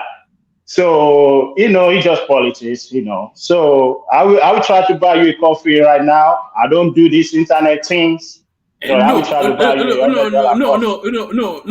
We don't do I will. We do I have. So I'm gonna do it. I'm just letting you know how we figure it out. All right. Like I don't do social media stuff. But I'm gonna hang up right now and buy you $100 coffee. All right. So let me look at that. So the $500 just took a recession. Back to you. Really, I like you. You have to go out and come back in. Your system is not. Is it driving? Is it driving? I don't know, but we're hearing. So you heard what we're hearing. Yeah. Yeah. But back to you, Baba Willie. Even the name alone was enough. That tickled enough. Baba Willie. Can you imagine that? Baba Rational Mind. Back to you. Can I say something real quick? Okay, go on. Willie, I like you and I like your stance, man. I get you 100%. Yeah, enigmatic. Enigmatic enemy. Kulata àwọn alágbàdo gbogbo wọn mọ̀ orúkọ wọn kúrò lẹ́nu mi. So anyway, yeah. So Kulata, it's we shall see how that pans out in a few days time. Thank you, Rational Mind, for taking the deal. Thanks. All right, you're welcome. So anyway, yeah. So in conclusion, you see, I want to speak to so many things, but you see, you see how this other people try to limit me on this. Are you happy to host? So okay, I'll speak to you offline because I'm not really feeling well. Okay, carry on. This morning with some cold. I just been feverish at work, staring at computers this morning and all of that. It's going around, isn't it? I went through that just a couple of days ago as well. I think it's the time of the year, isn't it? Yeah, I think I should have taken shot, but I don't like taking. I know, I should have as well. Yeah. So, and maybe walking around in a t-shirt during winter didn't help either. Maybe but Yeah, back to you. So, in conclusion, guys, you see, I will try and well, let's just see. Let me not say anything. Let me not give any clue out for that. So, talking about the military and the PDP and all of them, I don't see them. That will be. I don't see that coalition really making anything out of it. And then when you have this people like Atiku and Papa and so in that coalition, if Obi ever join them, forget it. He will never. I don't think I will ever want to support any of them at this point because it's the same criminals, corrupt leaders that we've had over the years that are still coming back. Where it's like we're replacing one with so at this point, my conclusion is this: is that what I've decided to do is that it's either we renegotiate Nigeria or we break that country. That's where I stand at this point. Let me allow that people talk. Maybe you come back to me. All right, brilliant. That's rational mind, of course, ever controversial, and it's not even normally instances is submission controversial, but it's just one of those people in life, isn't it? Hold on. Good evening, everybody. Spinner has a fan. That's this is it now. I think there's been a breakout at Yaba West. Yes.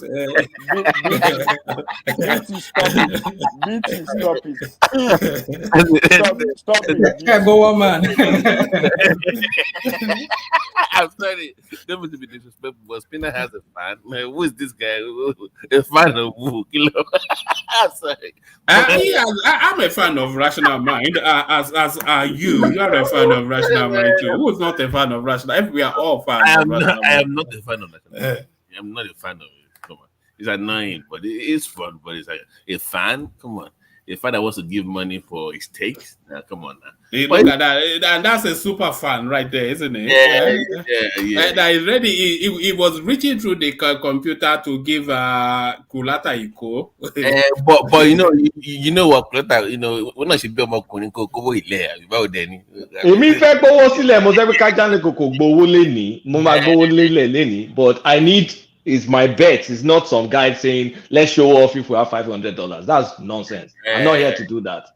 I'm here to give Rational Mind a challenge. Because to me, if that bet was to go through, I will put my money on Kulata because there's no way Spinner's going to go. Yeah, but that bet is too convoluted. It's too vague somewhat. Very difficult to establish as well, you know. But so that's why I've left it with Kulata to make the decision. You know how you can resolve that is it will be on Dupsy show. You know, she didn't talk about politics that much. I know somewhere he finds a way to bring Tinubu in. Even on Dupsy show, he will find a way to bring Tinubu in that discussion. So maybe once a week or something. But I don't think it can go for a week for a non-political topic and not even drag Tinubu into. One man. For a particular topic. If they give one man, you can't go. Do you know that people are from other platforms, they begin to see you guys as Tinubu apologists? I mean, it's showing very well in other platforms. Why is that? Just the way you also just like you're trying to Kulata is trying to tell Rational Mind to stay away from Tinubu for a while. Yes. The same way, there's nowhere you see mention of Tinubu that you not see Kulata chasing them left, right, and center on the comment section. Is it your mouth or is it your keyboard? Wait, is it your mouth or is it your keyboard? Calm down. It's a question now. You're on this platform. Wait. You're on this platform. Wait. Look at the ridiculousness of your talk. You're on this platform. Are you a Tinubu apologist? Wait. Are you a Tinubu apologist? You're freely talking on the platform. What I'm saying is not a fight. What you're saying is not making sense. You have yourself here. You have Duel of Nashville here. You have everybody here. Are you a Tinubu apologist? Let me finish with one man. What I'm saying. One man, you have Maurice here. So what are you talking about? Wait. Let me just say what I'm saying. So you can say whatever you like afterwards. What one man, you, Kulata, and a host of others. I think I forgot this other guy's name. You know, it's something extreme or something. Enigmatic, exactly. You know, sometimes you two should just let it go. It's not every time you appear, you know, wherever there is this kind of discussion. Sometimes if you feel like people don't know what they are saying or doing, it's not every time you make your own point. Sometimes just let them go because later things will happen that will make people understand, okay, if this government is really doing a good job or not. But it's not every minute, every second, they see you on the comment section of other platforms chastising people who are talking about. No, sometimes some people can speak out of their own ignorance. I only Some go people to can speak super out chat of the fact they have. I only go to super chat to support Rudolph, who is a personal friend of mine. Yeah, I know, but I know you I have some speak to enemies there we text who all don't the want to time. see your face. Yeah, but I know you have some enemies who don't want to see your face, and that's because of the It's all pantomime now. They don't really care. If you are talking and you're worried about, if you are talking and you're worried about what comment section says, that means you are saying bullshit, or you are not even comfortable in what you're saying. No, you don't get me. Well, I don't blame you if you don't understand what I just said. I understand what you're saying. You Okay, feel. Let me rephrase it and then to see if I've captured it. You feel as though the platform leans towards Tinubu, which is wrong, by the way, but that's how you say it. And then you feel that characters on this platform, they go to other spaces that are not friendly towards Tinubu to push against narratives that they consider not to be fair towards Tinubu. And you are saying let it go and let it play out. And if Tinubu does well, that in itself proves everything. That's what you're saying. Exactly, because just the way Kulata is trying to place a bet that Rational Man will always it's an ongoing banter between the two of them. It's not as deep. It's an ongoing banter between the two of them. So it's not as deep as Kulata doesn't care if it talks about Tinubu from here to. We only wonder if Rational Mind actually has wet dreams about because that would be a bit disturbing. Baba, rescue us. Yeah, woman, thank you very much.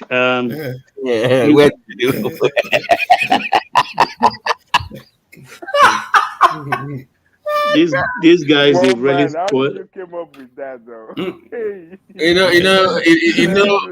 One man's mind is amazing. I'm telling you, his mind goes to only God knows what.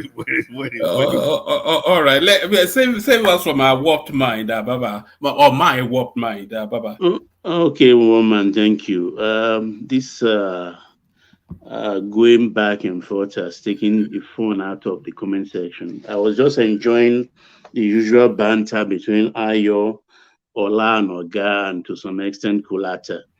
If you take time off, it's just a shame that I'm not able to capture the banter between. You will enjoy it. In the last 5 days, that will blow particularly up when they go vernacular. Yes. It's crazy. Those guys should do some stand-up comedy. Yesterday was hilarious. I enjoyed it so much. Yes, I only came today actually for just one topic. The other ones are fringe, but then time is gone, fast spent. So I have to stick to just one topic, which I think, according to you, is free flowing. And that's about, because a week or 2 weeks ago, we were talking about selling of national assets. And we had a lot of discussion on it. And some people are saying, no, you can't sell it. It's against, what do I say? You don't sell national assets. It's for keeps and things like that. But I come to this refinery thing, which I've been saying for months on this platform, that they have to go. I did not actually even know, because there are two refineries in Port Harcourt. They are on the same premises. They are just side by side, the old and the new. So when they say we are expecting oil this month, PMS this month, you will think it's the new one they were repairing. Not so. It's not the new one. It is the old refinery. I think it's our first refinery that they are repairing. Can you believe that? That refinery was built 1965. 1965. So it is rotten. Actually, they built this new one, I think in the 80s. It was open, I think, in the 80s or so, if my memory serves me correctly, because the other one is obsolete technologically, mechanically, electrically, anyhow you want to define it. And you would think in this austere time we are, that is, when I say austere time, I'm going back to the last 4 years of Buhari. But Baba, who is pouring money into it? Is it Tinubu or is it what's her name? Bobo that was. But the 1.5 billion. So who did that? Was paid in 1921 to an Italian company to rejig the old refinery. You won't believe it. 1.5 was paid for it. So they said they will use 3 years to finish it. And that 3-4 year lapse, I think this December. I think the government has been deceived. We, as Nigerians, we have been duped. Duped in the sense that, and the new one is 150 barrel capacity a day. And the old one is just 60 barrels per day capacity. So I think 72, you multiply each of that by 72 to get the amount of liters of PMS that will come out of the refinery. If you multiply 60 BPD a day by 72, you get just 4.3 million liters of PMS. And you have the one for 150 lying fallow just on the other side of LMA. I'm outraged. Outraged in the sense that something that's not going to work, a dead rubber, a dead lemon, and you are pouring money to it. Last time I texted from the comment section, one man said in the last 12 years, we spent 11 billion on the 4 refineries.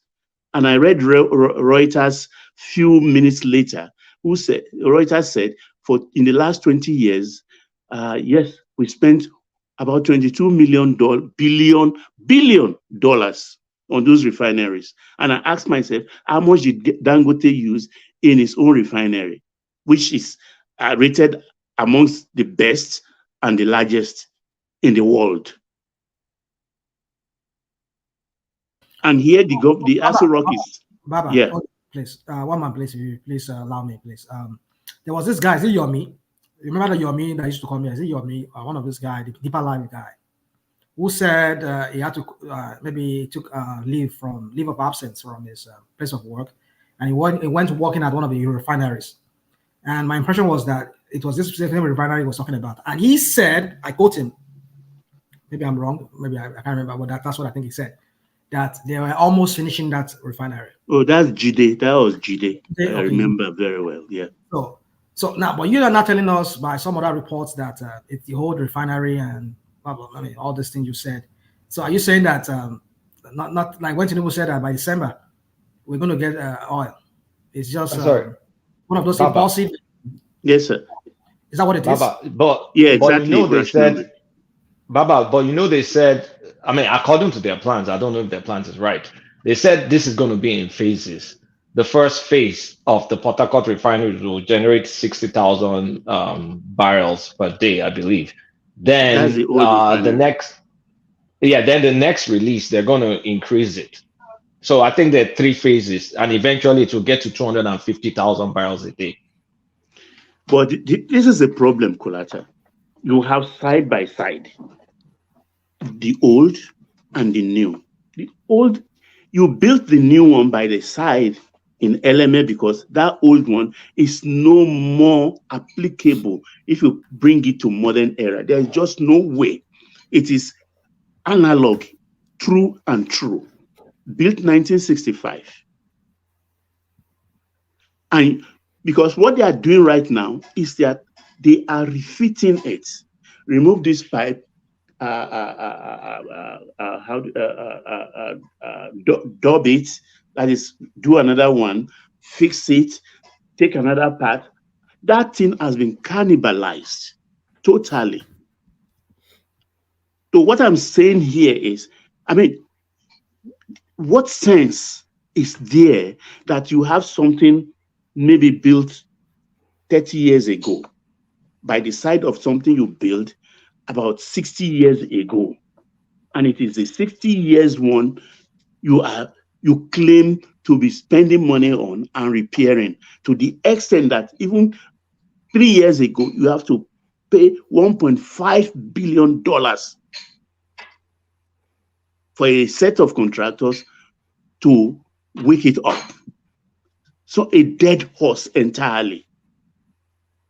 I don't know how we got to this, and I mean, who bewitched us in that country? Because it's not going to work. It will not work this is December. Today is 7th. In another 22 days, the year is gone. Baba. And at the end, yes, sir. Yes, sir. I think it is good for us to wait for them and see what they are going to say by the end of the month. Wait, I've not even given you this refinery they are repairing, because it was analog, true and true. Even they need, it's going to produce, if it has to produce PMS, it will be leaded PMS. Leaded PMS. Though, of course, they could still bring some catalyst or things to make it unleaded, but not in the pure form. No modern car uses unleaded fuel. Isn't it a full revamp? I mean, the reason I say is in phases, right? If they say, okay, I know what you mean by start it. with the whole It's like that thing we see on cable where they have to redo an old car, damaged car, almost going rotten. Revoid throughout, in and out. That is what they are trying to do in phases. So they kind of recreate it. The reason I don't trust them for December, if you read carefully what they announced, the most recent announcement, they said 98% of procurement has been done. Procurement. Okay, when are they going to fit it? Exactly. They said 98% of procurement. So when I read that thing, I'm like, what are these guys doing hanky-panky? Like, if you're doing the project, you say, okay, I bought the software, but we've not installed it. I bought 98% of the software and it's supposed to be ready. It doesn't work that way. So based on what I read, I'm not really confident that December is going to happen. That's what they are claiming. And they are just fabricating the parts. And when they bring it, they fit it. They take another one, they go fabricate it, they bring it. Just coupling it together. Well, at the end of the day, it's not going to work. It is not going to work because I can tell you they've abandoned that thing for over 20 years. Totally, because they were just concentrating on the new units. If you go to Okrika, LMA is before Okrika, they are side by side. The old one and the new one, which although old too, but I'll say it's new one. At least if you see the technical room, it will show computers and things like that. But something built 1965, pre-computer age, this is where my grouse come that what is wrong with us? What exactly is wrong with us? Because I for the life of me, I can't believe what is happening when we have module refinery, which we can even invest in. For the module refinery, the 5 that are operational right now, all they need is a reformer to be able to produce PMS, unleaded PMS. $80 million to $100 million will get each of them. Let's buy equity into these ones and sell these refineries. We have to sell them right now. Whether the person, even like that one in this old one, nobody's going to buy it except they want to buy it as scrap, pure scrap. So what is all of these things we are flip-flopping? Because Mele Kyari is still there. I can understand why he's still there, because he has a lot of answers, a lot of questions to answer.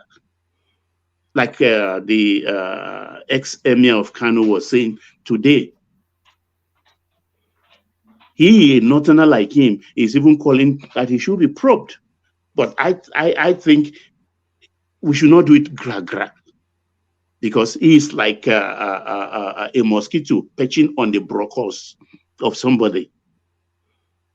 You have to just blow it away and don't try to smack it. If not, you will hurt yourself. Because it's been there now and all these things are happening. He's the one who's been disbursing national take from sale of oil. He never brought any kobo during Buhari's time. They take all the money in place of the so-called subsidy that mercifully the time came and it has been removed. So what are we selling now? Where is the money? They said, okay, we are using the money to pay or to supply those from whom we borrowed money before. What kind of arithmetic is all of that? So the new government has no money. So we have to borrow.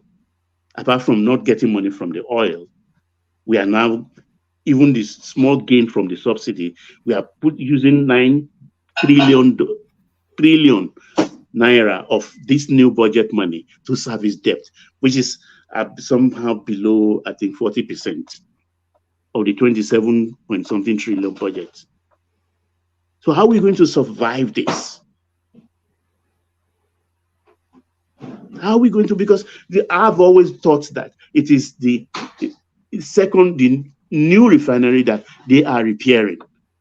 But when I had is the old one, if you had been there maybe a couple of years back, maybe 5, 6 years, even 10, you will see the old refinery look rusty, like something you find in Texas oil field, those abandoned oil fields.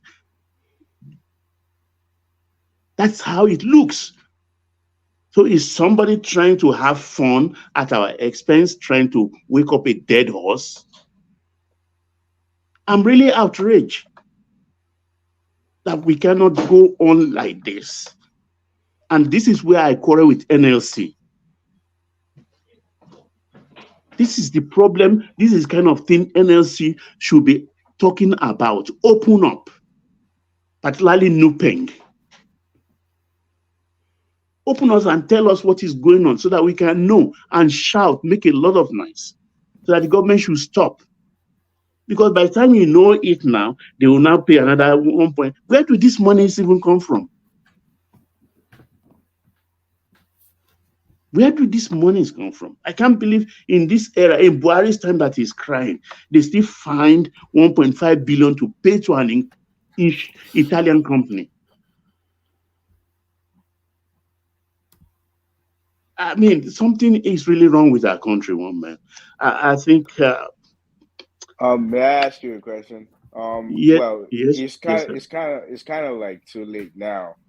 Since they're already working on this refinery, why don't we just give them a chance to complete it? I know what you're saying. And I think they're doing something different now. If you look on YouTube, they're updating the public on the status. Like every week now, they upload videos showing exactly what's going on. My question would be, they're already doing this. They gave the project out even before Tinubu came in. Why don't we just wait and hopefully it's completed by the time limit, the timeline they gave us. So what is just, are you saying that they should stop what they're working on since the refinery is old, or would you just give them the benefit of the doubt to just complete it? Let's just see, at least complete one. I mean, they've been trying to complete the refinery for years, wasting money. At least if they can complete this one, at least it's a stepping stone, don't you think? This is my take. I brought this topic up as a way of maybe lending my voice to awake the conscience of the country, of my countrymen, that this is what is going on. Because even me, I thought it was the second and new, what I would call new refinery that was being repaired. But the optics they come up with every day to show us, I feel scandalized, because I'm telling you, today is 7th. That refinery will not bring out 1,000 liters by the end of the year. Because a refinery is just not a how do I put it? It's not a complex where it's not viable. Say again? It's not viable. It is not viable at all. This thing is rotten. If you had seen this refinery even as far back as 10 years ago, you will see the rustiness. A refinery is just all metal that runs into kilometers on end in a complex.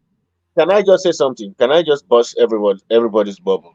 Yeah. I am aware of the rapid transformation that's going on in Europe, and I'm sure some of you are, about the battery-powered vehicles.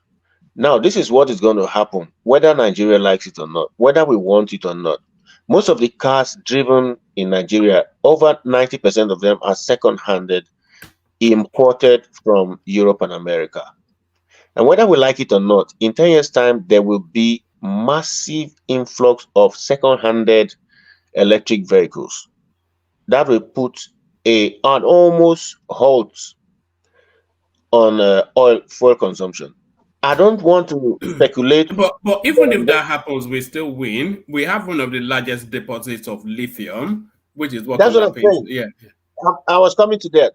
We had the opportunity of bringing the miners to Nigeria, but I don't know, somehow the minister at that time, I think under Buhari, he bungled it. He couldn't really negotiate well the terms.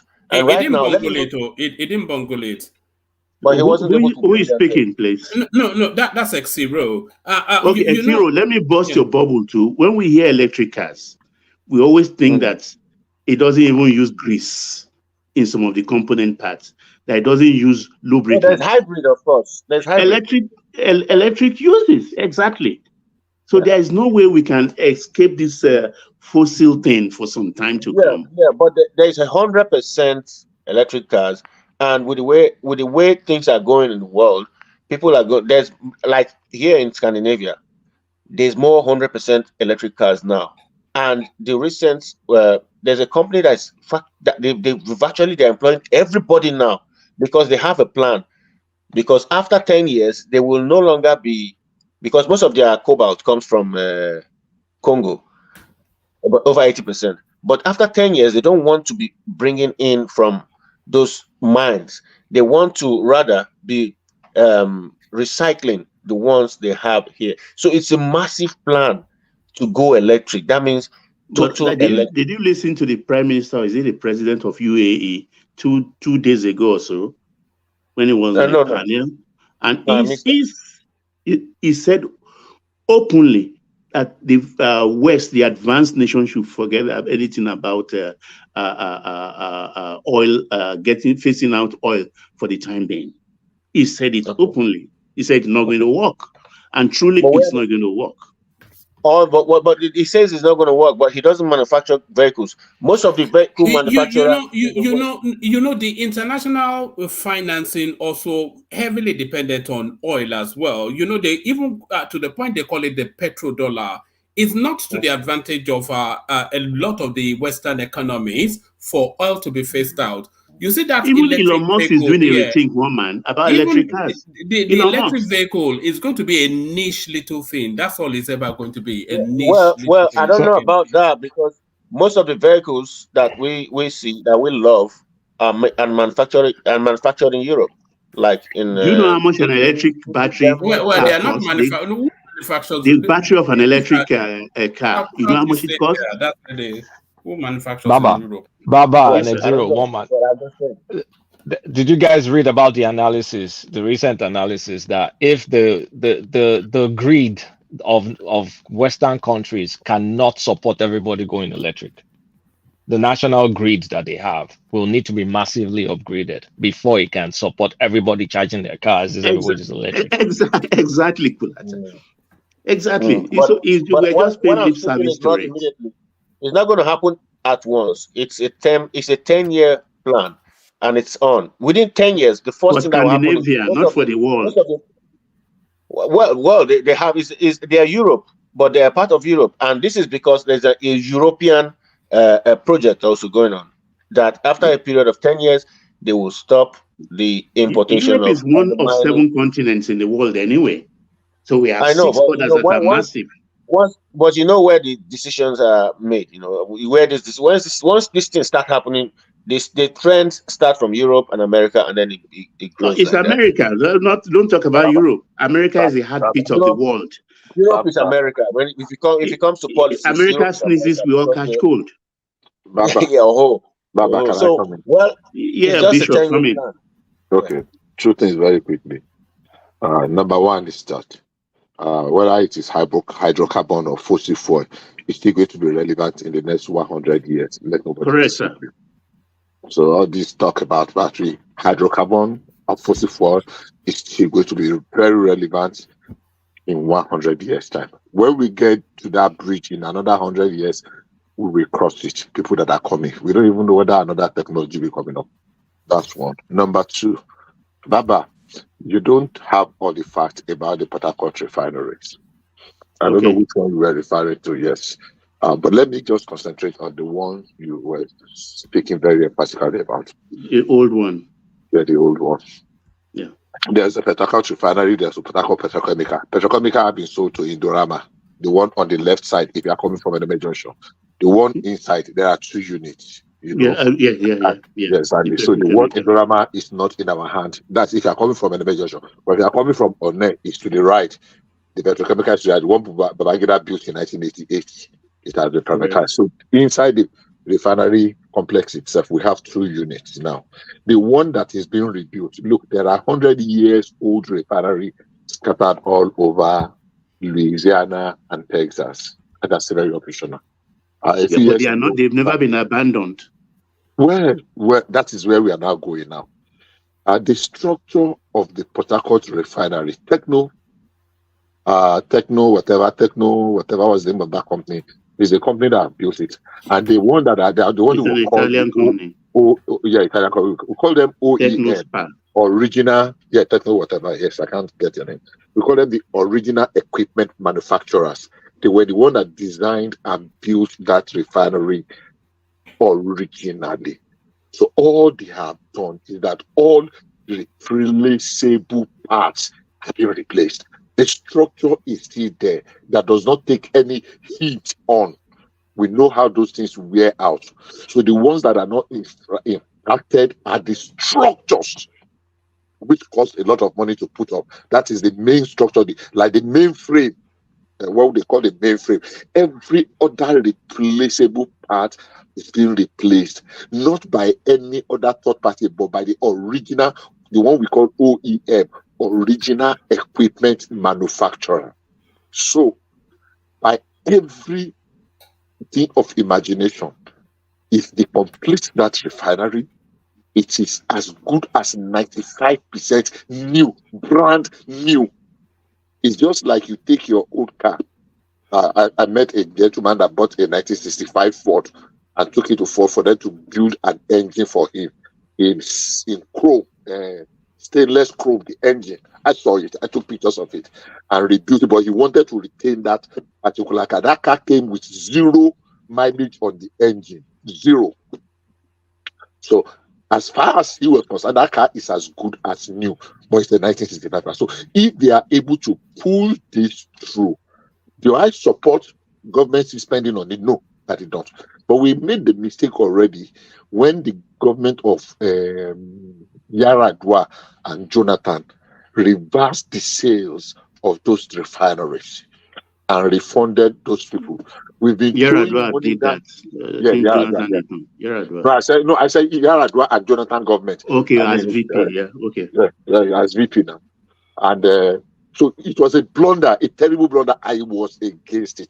But hey, they called the shots, so they did it. So as on this one, the method they applied in this renovation is different from what they've been doing all about their turnaround maintenance. One of the reasons is that it is the people that built it that constructed the original parts that are building it now. So they have a better chance now. I won't agree with you to the extent of saying that, yeah, I understand your pessimism because they've done so many things that nobody can defend. But if you follow the trajectory of this one, I think I will give them a chance that this refinery, for whatever it's worth, and the amount of money that was invested, and the people that were involved, and the people that were auditing it, the auditing firm that were, I think it will come up. I still don't want them to manage it. I don't want the crop of NNPC staff once they complete. But to what extent we have to expend that money? Because I'm scared, like Ajale Koko said, we should wait another 22 days. And I'm very sure nothing will be delivered to us. Because for 4.3 at optimal operational distance, 4.3 million liters in a country where we are using about 40 million. Where did you arrive at 1.3 liters? All right, start to bring it on, Baba, so that we can. From one barrel, you multiply by 72. For the extraction, it's a process. It is processing this thing, arithmetic. You multiply each barrel by 72. So 60 barrels per day capacity multiplied by 72 will give you 4.3 million liters of PLA. I'm trying to get to 72. Where is your sorry, Bishop. Let Baba round up, and then I'm asking you a question. I'm not holding you down. Yes. If you mute and Baba wrap it up, and then I'll move on. And then I was only going to do a 4-hour session, but I'm now going to do a 5-hour session. So everybody else gets 8 minutes, and I'll wrap it up. Yeah, I know you are not fully fit. Anytime that Thomas is not available, the sessions will be shorter. But I bring it on, Baba, and then we'll move on. Okay, woman, I will stop here so other people can have their say. Thank you very much. Brilliant, excellent. So that's a sobering and an illuminating submission by the Majestic Baba. So by the Majestic Baba, so as I said, we'll do it like 8 minute slots, and then we start to wrap it up. We kick it off with Kene, who has been unusually quiet, probably gone to sleep. The Megida, the Are of Kakanfo of Mbese, Are no Kakanfo of Mbese, Kene. Look at that, it's gone. All right, thank you, Kene. Let's go on then to let's go to Prince X0. And so Ajahn Lekoko, you have the final word. Prince X0, Kulata, and then BT, and then Ajahn Lekoko brings it home. Prince, the Majestic, the voice that makes the ladies swoon. Prince. Hello, woman. How you doing? I do. Good. Hello, everyone. Like, share, subscribe. Love the show. What did you make of that cameo with Omo Baba Willie? This is the thing, it's like you just open up the space and whatever comes in. You didn't even imagine that. Imagine that Omo Baba Willie with a name like that, you knew what was coming. So sorry, carry on. Omo Baba Willie was ready to give offer some money, man. It was trying to give the show some money. Really? Yeah, I'm not sure about that. I think it was just. Anyway,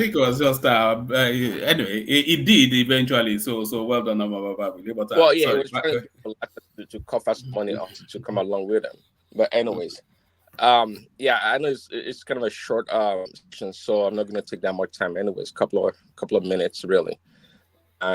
No, free flow.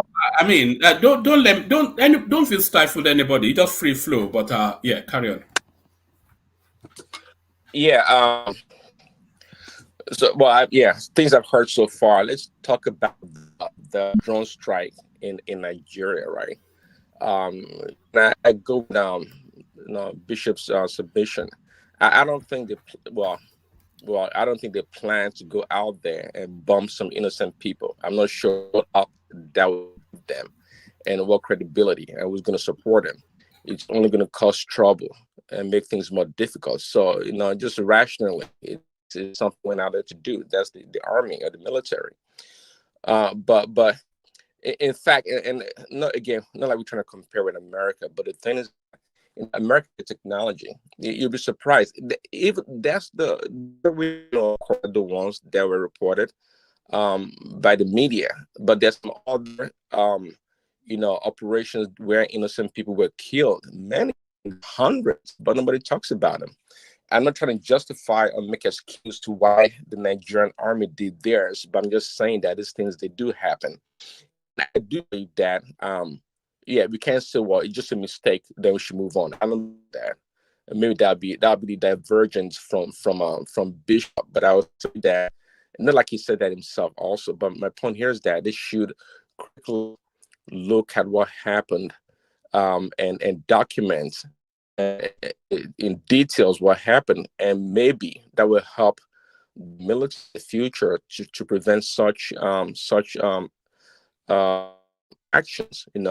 If they're not sure definitely that they have a terrorist identified amongst a group of people in an area they're not familiar with, then they should pull back and not just bomb innocent people. It's horrible. It is horrible, and I'm telling you, again, during the war in Afghanistan and Iraq, especially in Afghanistan, I heard a lot about. There were innocent people killed at their wedding, they're married, and they get bombed and they die. There were plenty of such incidents. It's terrible. So I can truly sympathize with the people that got killed. And we can just talk, but guess what? People are dead.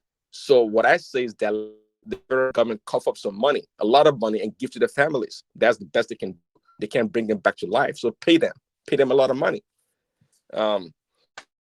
But just to justify, like, rational mind just goes on and on. Sometimes in America, we don't bomb people. Come on.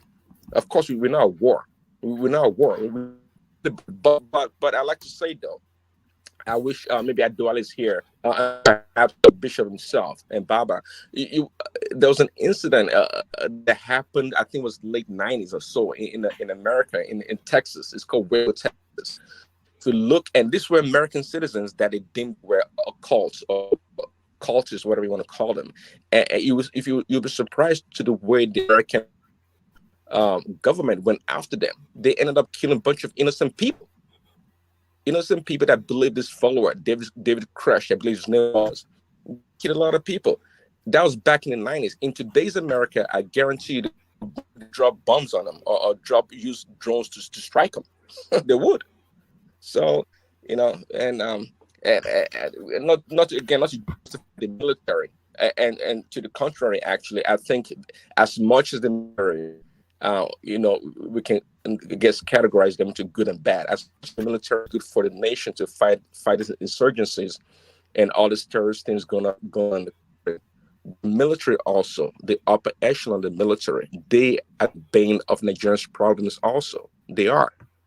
Absolutely, they are. They are. And I know Baba said earlier, helps stabilize the country. Yes, they do. They do the right job, but at the same time, they are the ones destabilizing the country in a lot of ways because they have money, they have resources, and that's the reason why this terrorist thing that they're fighting, it's that has become the cash cow. They don't need to overthrow the government anymore. The people they know how to get the money. They get a lot of money. So why would they want to go ahead and actually do the work, eradicate terrorism? Where would the money come from? They see all the civilian politicians, other politicians, siphoning the money from the country. Why not them? So it's a conundrum in that case. It's pitiful. One topic or one other. All right. Your system is quaking somewhat, but we're quite keen to hear from you about this policeman. And your so the Owala policeman from Oyo State harassing the Dutch woman riding a bike through Nigeria. What will you then make? Was that extortion? I insist that it is. Well, is it can you hear me better now? Moment. Yeah, it's a little bit. Carry on. Oh, this is terrible. I don't know what's going No, on. no, we can hear you clearly now. Carry on. Oh yeah, that I disagree with Bish on that. To me, was plainly a case of extortion. What does we call it? I mean, what does we call it when it gets stopped by police in Nigeria and they ask you for, or God said to me, or what you get for me? I mean, what call that? A friendly talk? Don't I dip my hand in my pocket and pull some money out? It's extortion. I mean, it's a low level extortion for sure. Not like really complicated, like complex way to steal money from the bank or from extortion, but it is extortion. That's exactly what it was. The lady, she probably, these people, they're pretty smart in the sense that when they travel to places, they like to read about them, study the people, and the lady was playing along. She probably heard a lot of stories about Nigerian police corruption. So if you're just playing along, as repeating the same thing, or got you to give him the money, whatever she said. The policeman or that man was trying to extort the plain and simple. There's no other way around it.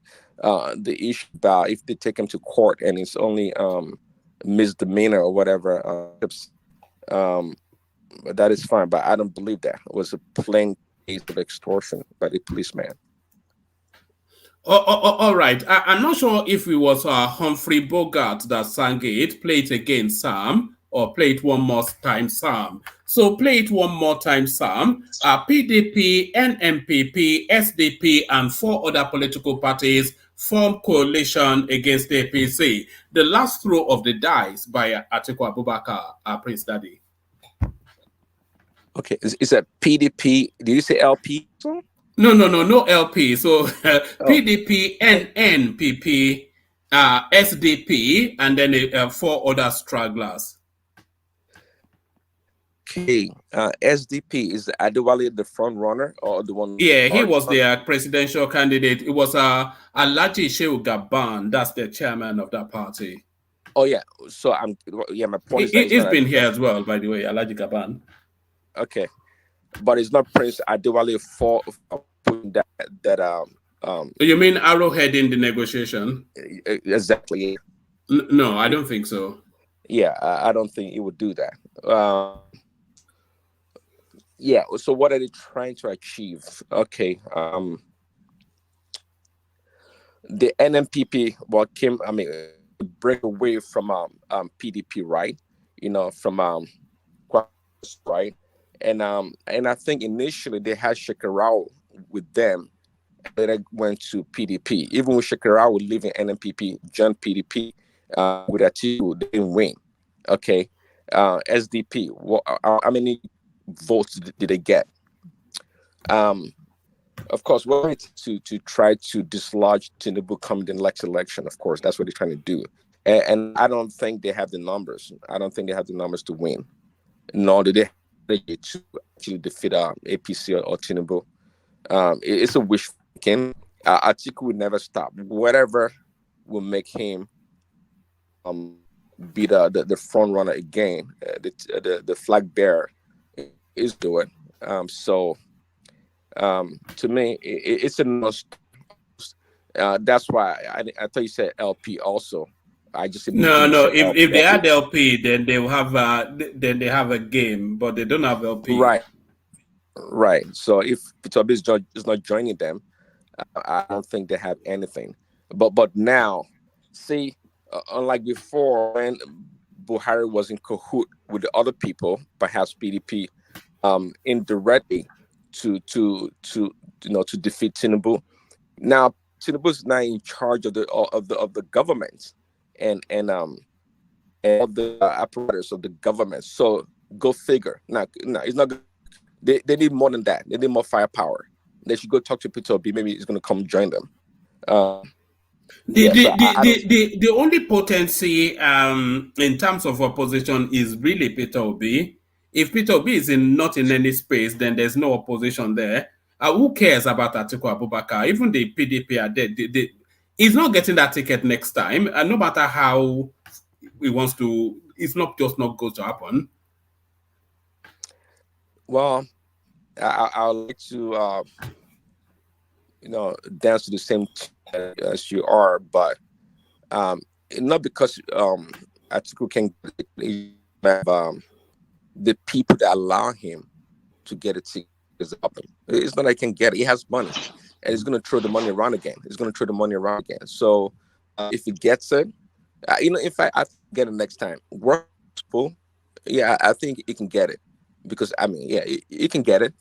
But if he did, that would be a big shame. Because to me, that guy, he just has money. He has no. Do you think he still has a campaign left in him? We saw how slow and labored it was even in this cycle. So add another 4 years. We just saw how decrepit it looked. Do you think he still has can he still run another cycle? It can't. It barely ran, just like you said last cycle. So what is in it for him right now is that is going to be money as usual. It's going to throw a bunch of money this time around, and people are ready to take his money. People are absolutely ready to take his money. There's no doubt about it. And if he does, his political acumen or sensitivity to the political space is quite low. It's quite low for that guy. Having been around for such a long time, he miscalculates all the time. He does. It's very slow in politics. I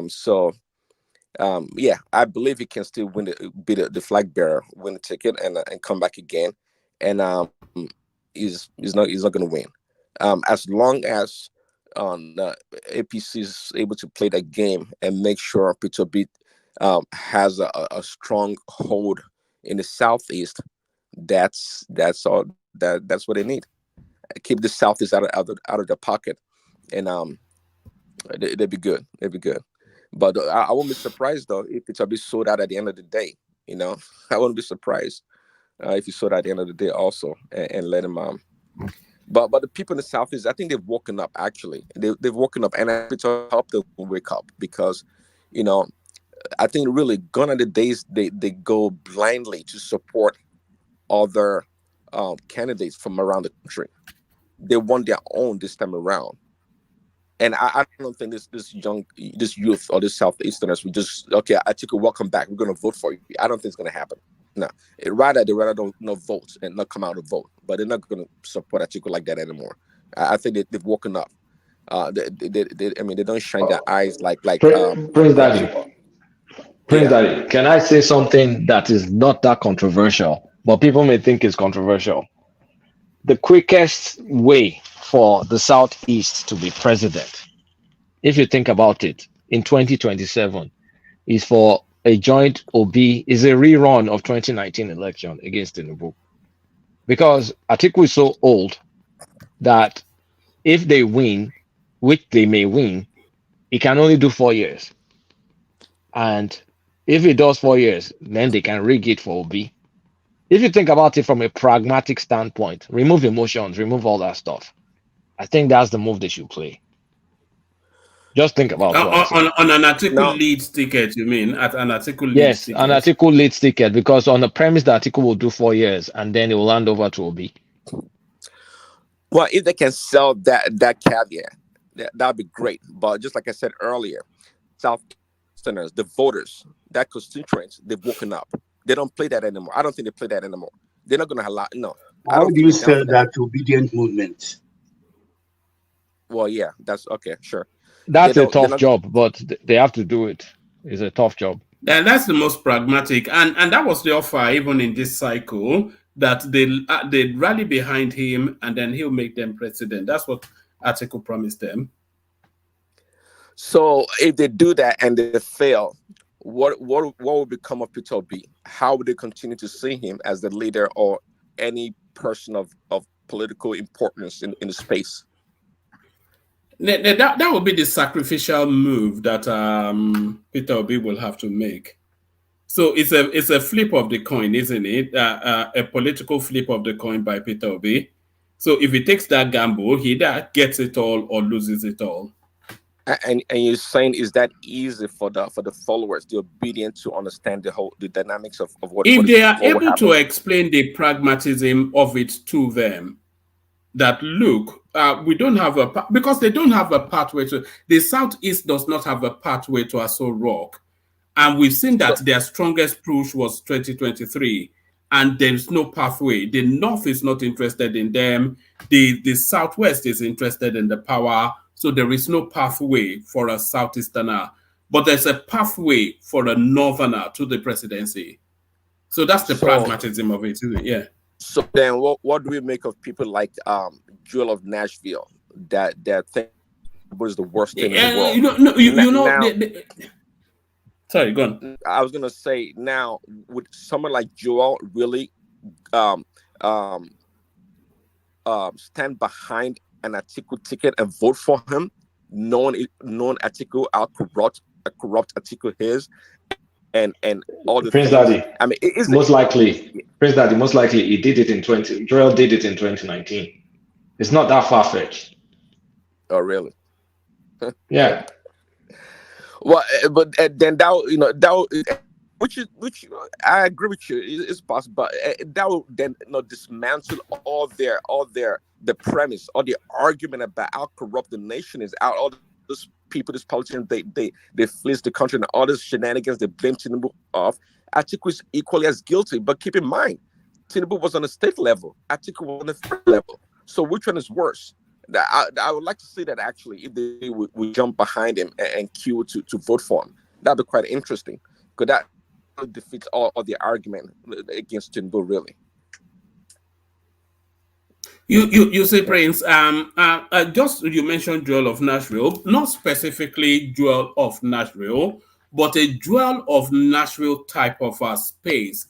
It is my instinct that they want two things fervently, but they want one paramountly over the other.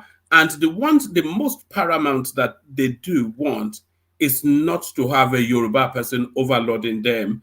And just pushing very hard against that preeminence of that is wanting their own stock. So if they can get to remove the Yoruba person, that's the first mission accomplished. And if that process leads to an Igbo presidency, then that's mission accomplished in totality. If they can wrap a narrative around those two spaces, they can convince them that they should let Atiku dance that dance one more time to their tune. So I think, yeah. Yeah, that's interesting. So I mean, again, that defeats their argument or their position on ideology. Or Peter B is the man for the job. He's going to come and do this and that. He's going to fix the country, do all the best as the world. Do you think they believe that? Do you think that is what they think? I never did. I'm just saying. No, they want their man in there is what they are saying, really. They don't care about it. It can be Peter or Bingo, for so long as it's from somewhere in the Southeast. That's what they want. Who cares about Peter Obi? They don't care about it. Nobody cares about Peter Obi. You are a pro Tinubu here on this platform. You use a language that we know somebody is synonymous to somebody here on this platform when you call them on bingo and all of those things. So when Mama Baba was saying that you are leaning towards Tinubu, no, that's to turn yourself into that. Say you to remove take it to Mama Baba will leave for your number 1 fire. Mama Baba will leave. Well, I have fans. Yeah, I have a lot of fans. You have. I'm one. I'm your biggest fan. Anyway. Woman, please. I need to introduce myself. Woman, please. Oh, all right, Ganiyu, let's hear from you. So, sorry, a moment, Prince Daddy. Ganiyu. Yeah, sorry, Prince Daddy. My name is Ganiyu Ogujimi. I am from Shagam. I'm a full-blooded Yoruba boy, or a man, anyway. I only come on this platform for the first time because of Rational Mind. And you know what, woman, I have been your follower since maybe 1.5 years now. I love the platform because it's just like me listening to a news, because I always hear the facts from this platform. It's a very brilliant platform. You have a very smart people with good brains there. And only one thing I just want to do tonight is I want Rational Mind to come out to tell me his real name and where he's from in Yoruba land, Rational Mind is never a Yoruba boy. I can bet my life with it. Rational Mind is a complete Igbo boy. He might be born. Yes, you are a boy. You are a boy. You might be born. You might be born in anywhere in Lagos or in Yoruba land. You are never a Yoruba man or a boy. If you want to prove me, tell me. My name is Ganiyu Ogunjimi. That's my real name. People call me Saudi. I'm from Shagam. I'm from Makun in Shagam. You can ask anybody about me. Come out and tell me your name. You are so stupid for calling Tinubu Akpa, and you're saying that from your stupid head that Tinubu is Akpa. Settle down. Why should you talk like that to Tinubu? You must be mad. Rational Mind. No, hold on, Ganil, settle down. This guy. No, you can't call me Ambing. It's okay. Let him run his mouth. He can't do this. Ganil, I've muted you so you can stop talking. Ganil, I will let you carry on, but as Ajale Koko is cautioning, you said you've been following the platform for a while, so you know we do have rules. Just one rule, really, no foul language. So is the yin and yang. You know that Chinese sign that curves, and then one side is white and one side is black. They call that yin and yang. So we just had the yin with Omar Baba Willie, and here is the yang now with Ganil. So you are not a Rational Minds #1 fan, is what you're explaining to us. No. I'm everybody's fan. I just want Rational Mind to come out and tell me where he's from in Ekiti or Ondo, and I will find him out. Rational Mind is not a Yoruba man. That's what I'm saying. Yeah. Is it your suspicion that he is No, I'm not suspecting. Hold on, I'm saying the fact. Is it? Yes. Were you there as his birth? Are you claiming is Okechukwu rather than? Are you?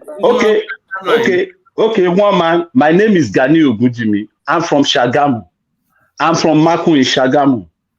People call me Saudi. As I'm talking to you now, a lot of people know who is talking. Let Rational Mind come out and say his real name and where it's from. What upsets you? Is it the terms No. he uses? Hold on. Ganil Nisuru. Okay. What upsets you? Is it the way he references Tinubu that you don't like? Is a bit it's too insulting towards the president. That's what you cannot get. Yeah. Thank you, Rational Mind. Yeah. Thank you, Rational Mind. Go on. We're listening. I think he's got somebody with him. Yeah. Carry on. Yeah. Thank you, Rational Mind.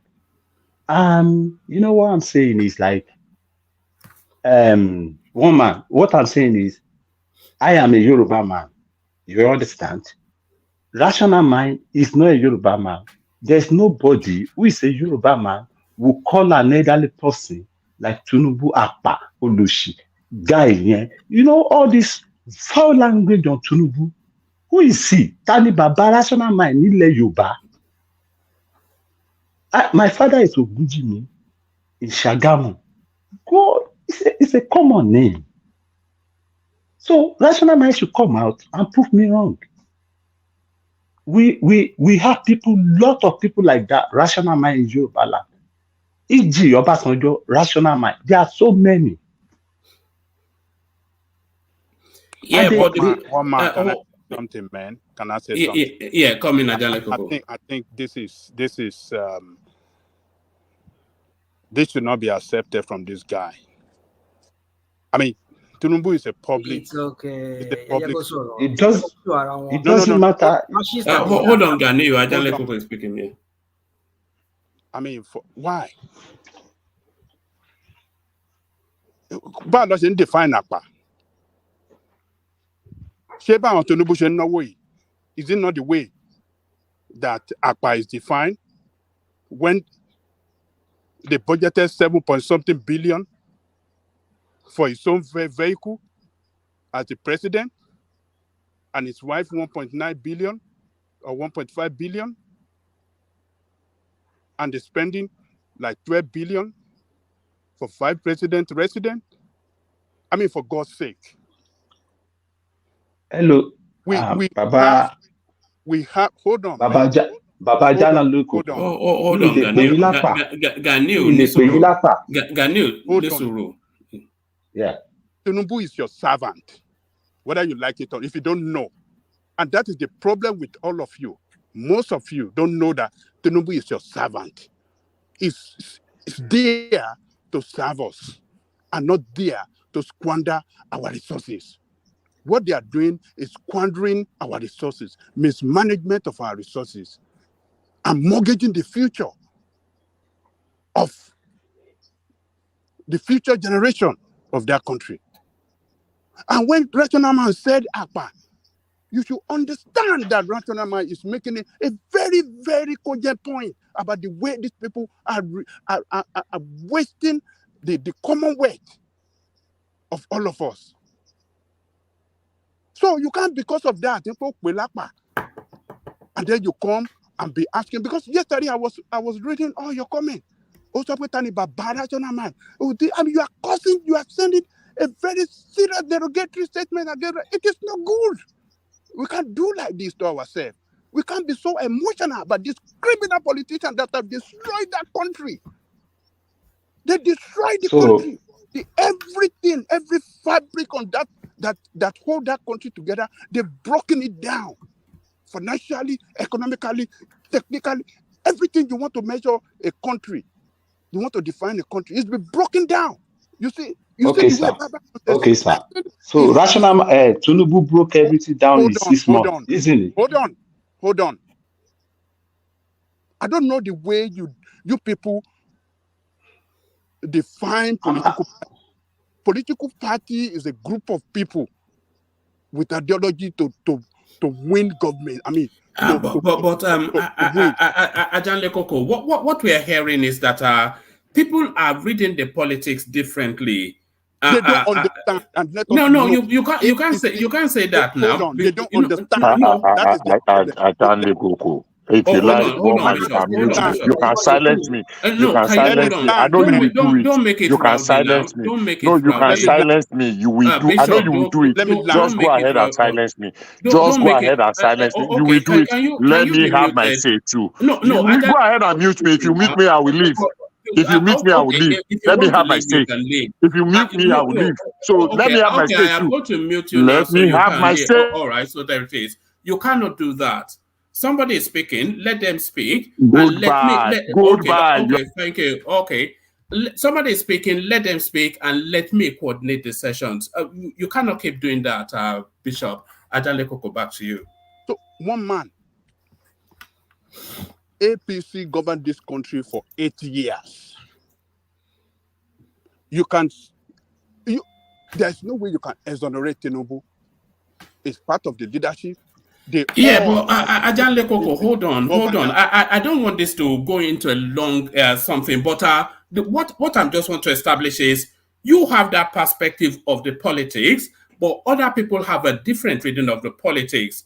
So you cannot. It would be an arrogance to say we're educating them, because that is to say we know more than them. So hold on. Can you hold on? What we can do is to present as we understand it, and if they don't accept it, then that's fair enough. We cannot say that somebody that has a contrary view has an inferior view. No, I'm not saying anybody has inferior view. But what I'm saying is that people that don't understand the concept of what political parties stand for, let us tell them that political party is a group of people with an ideology as an aspiration to collect governmental power. And APC is a group of people that collected governmental power and be running that. That won election and be running that country for the past 8 years, and they bankrupt that country. Jen Lekoko, you can't put the ruin on one political party if you think long term. It's 5 seconds. I only need 5 seconds. It's been a cumulative ruin. And some people 5 seconds now. And some people disagree that it is APC, and you have to respect their opinions. That's all. Look. No, we're saying here. He came here. He was insulting. What did you say? No. It was insulting, but hold on. He's new to the space, and obviously we will correct his language to evolve it. But we cannot correct his politics. If you push hard against Tinubu, and people that feel very strongly about him, they are. Zita has pulled you up the same way, but with a different sort of language. So people just feel that some of the languages, because to a lot of people, Tinubu is the embodiment of the sovereignty of a country that they love. So when you launch at him, they take it somewhat personally, and I think that's where Ganiu is coming from.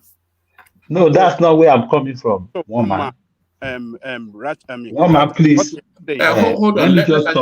Let Ajale Koko land, and then you come back. Wait for. What we had for the past 8 years is a total destruction.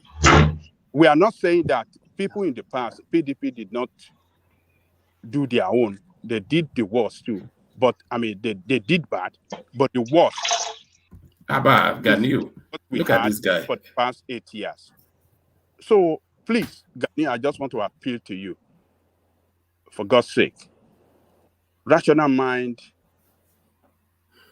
speaks what he knows and what he believes in, and we should not stifle his voice and not take it personally against him by going after his father. Tinubu is our servant.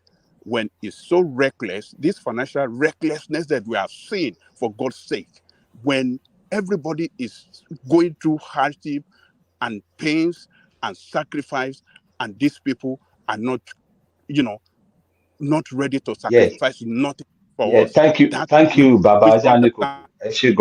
So let us take it easy, please. What I'm after, me, Boomer. No, not at all, sir. Sir. What I'm after is rational mind. Kishe Yoruba, koye pretend to be a Yoruba. That's just it. If you say an obedient Omo, come out, illumine, so I don't care. But koye ma pretend that you are a Yoruba person, and which you are not. That's that. The problem. All right,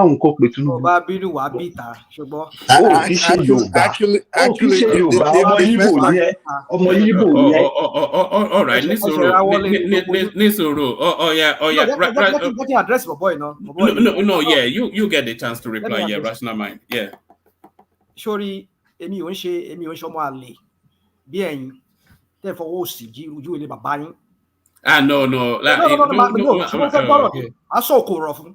No, rational mind now. Can Michelle Obama so no when they go low. Sometimes it's very hard to go high and go low with these people. Because all people are more on Sony. Tinubu. Who is Tinubu? Tinubu is a human, like he is a human being. I mean, he's a human like you and I.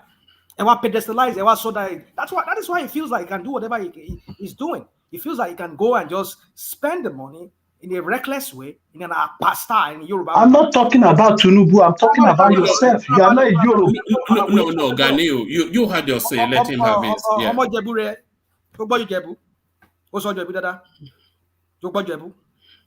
Of course, Maso Jebu fún ẹ o kì í ṣe Yorùbá. Farabalẹ̀. Tó bá mọ̀ mí. If you know me very well, let me speak I'm English. You will not be coming here and be talking to me. If I tell you I'm from this, from here, it's just because it's okay. I just don't want to go into all of that. Rational mind. Actually, 2 years ago, when you first came on this platform, you told us you were from the Southeast. 2 years ago. So Mike, let him have his right to reply, and then you come in. I know I said some certain things here on this platform. That's for you to understand that. Let me not go into all of this because I don't think it's needless. Because like this guy is saying, he wants me to do a babami. Can do a bit more to Walondo. So I lost it. I lock kidnap one. Well, I'm around TSS in one. Come on. You see, if you know, I live in London, okay? I live in London. You live in London. But my friend, listen. If I come here tó bá gbọ́ Yorùbá lọ kọ́ èdè Yorùbá sọ màá kọ́ ẹ ní Yorùbá èmi ò sọ Yorùbá mi ò ká lòlò tí bá sọ Yorùbá mi ò ká lòlò it's only with maybe because I just don't wanna I'm trying to restrain myself from saying mo lè máa ká lòlò báyìí mi ò ṣe akáyín tó mọ Yorùbá sọ tó bá fẹ́ gbọ́ kọ̀rọ̀ màá sọ kọ̀rọ̀ fún ẹ ọmọ Yorùbá kiri ni I'm from the coastal part of Ondo State. All right, but do you understand Yoruba though? It is different from Yoruba, but you know. Why what? Rational Mind is Olokun of one man platform. So my friend, you see, I don't know, but like I people will say to you, you people need to come down from this your high horse. Tinubu is a public servant, but when you saw that a demigod, that is why it feels like he can do what he's doing, like in Lagos. Baba Sokwe. On saw a whole state. Also that fifth dome. Also that money making machine for at on cronies. Now finally, grab federal in Sinabi. But you going to do in Sinabi. But when you were told sorrow to one London. Oh, she logical in Nigeria or relocate to Nigeria logical possible. Tell okay, yes, and you like Tinubu the way he's governed. Why don't you leave the UK where you are and go and settle down in Nigeria? I say because Tinubu is there, you like him. Show that really you're a patriot. That you love him, and you are here coming here and attacking me because I attack somebody who is a public servant, tell him that he spend money reckless. So by boy, it's simply like I told you, a reckless person who spend money anyhow. I mean, I don't get it. And you're there in the comment section insulting my own father. All right. More respect to one man. Because I saw Ojueno Elo. I don't know how old you are, but you strike me as somebody who is just who is classless. Very classless. All right. Rational mind. Okay. I think we can cap that off there. Hopefully that didn't spiral too much out of control. If you're happy for please, no,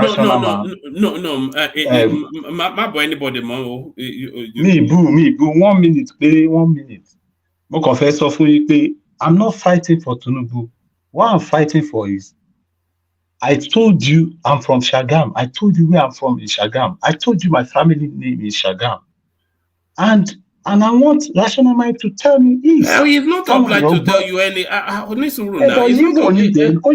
So if you stop pretending like a Yoruba, that's it. No. Okay, that would do. I'm so sorry, please. This is what we're saying. When I was saying here that there are some APC people, they've turned this whole thing to tribal.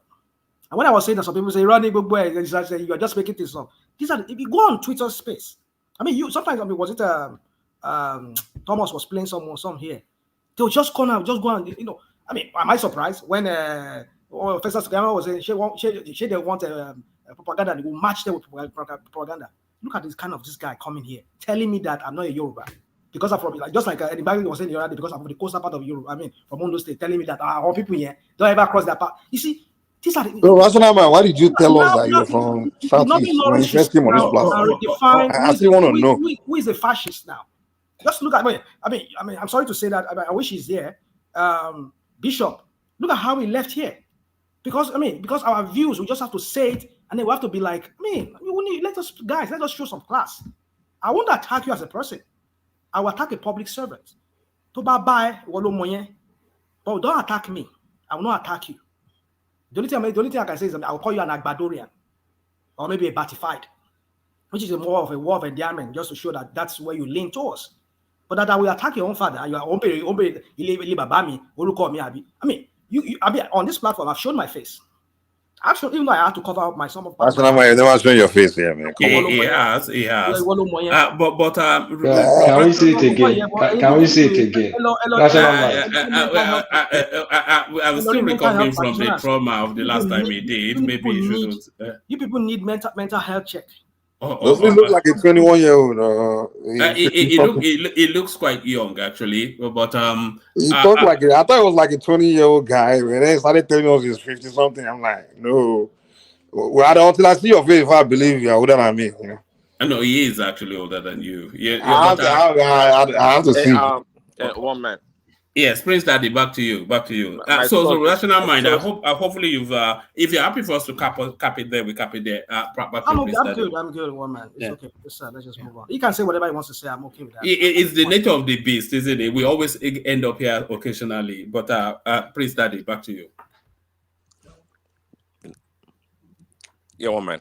Prince, yeah. Oh yeah. Yeah. Look at that. We've had two, whatever it is, two blue moon, full moon experiences in the course of this session. But Prince Daddy, take us back to sanity. Well, mine was unfortunate because I'm not as controversial as Russian Mind, so I don't know why I came on my session. Anyways, no big deal. It's all water under the bridge. No big deal. It's all good. What else? Couple more minutes, and our next person actually. So I can all right. Take us to this space then. Alake, Nigeria has 44 minerals demanded globally. There is no data about their quantity. So this is a real indictment on the Nigerian state from independence till date. So we discover one single piece of item. And we've been feeding off that. They don't even know the quantity of gold that we have. You saw Tinubu in, where was it, Saudi Arabia, telling them that we have lithium and gold. If they ask him, okay, in what quantity and how is it water? He can't say that. So no data on the minerals we have, according to the minister in charge. Well, it's quite clear and simple, right? The only reason why all this, the other minerals have not been exploited or explored is because the white man has not done it for us, or the Chinese. That's the reason why. Absolutely the only reason why. Because if you have them in charge, they would have explored those resources and made something out of them. Absolutely. It just shows the pathetic, nature of our leadership in that country. I mean, we so as a people, we're so greedy, and this is when you know there's wickedness in the land, or the people are wicked when they know that they have something, but they rather concentrate on just that single item, the oil, that even the white man made for them. But for them to actually build something we're not builders as a people anyways, to build something from scratch, because you know why? We're not builders because we are selfish. We're selfish as people because it requires us to sacrifice to do all these other things. But all these governors, and I think maybe Adewale or Bishop always talk about these governors. What are they doing for themselves? What are they doing? What have they done? Peter Obi left Anambra. I don't think, if it's true that every state has some kind of a natural resources, I don't think it exploit or did something for that state that is sustainable. And it never did. It ran the state as a non-profit state organization, borrow money from here and there, Millennium Gold and all this garbage. That's what he did.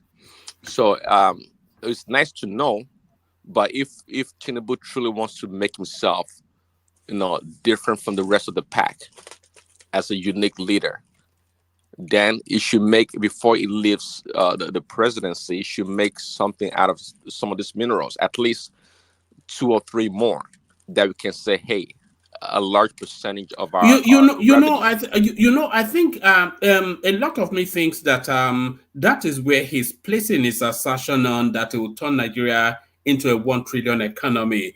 I think is looking to open up mineral spaces that we have real hard quantity in, and then that space then comes into the economy. Yeah, and I think I'm one of the persons on this show that say, yes, I believe that Nigeria can be a $1 trillion economy, right? Yeah, we can absolutely be one, because we have so much resources, and we have the manpower also. We do. We absolutely do. So we can definitely turn that country into $1 trillion country economy. It's not far-fetched. What manpower are you talking about? Skilled one or just laborers? Is that what you're saying? Oh boy, you're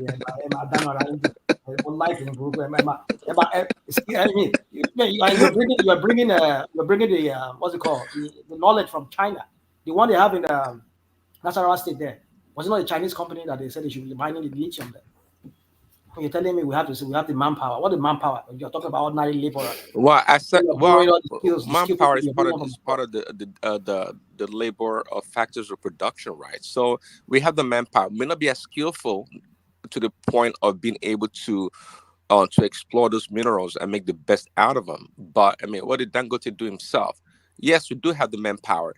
How long does it take to train the citizens in the next 4 or 5 years, even 10 years, to become expertise in these fields? It won't take that long.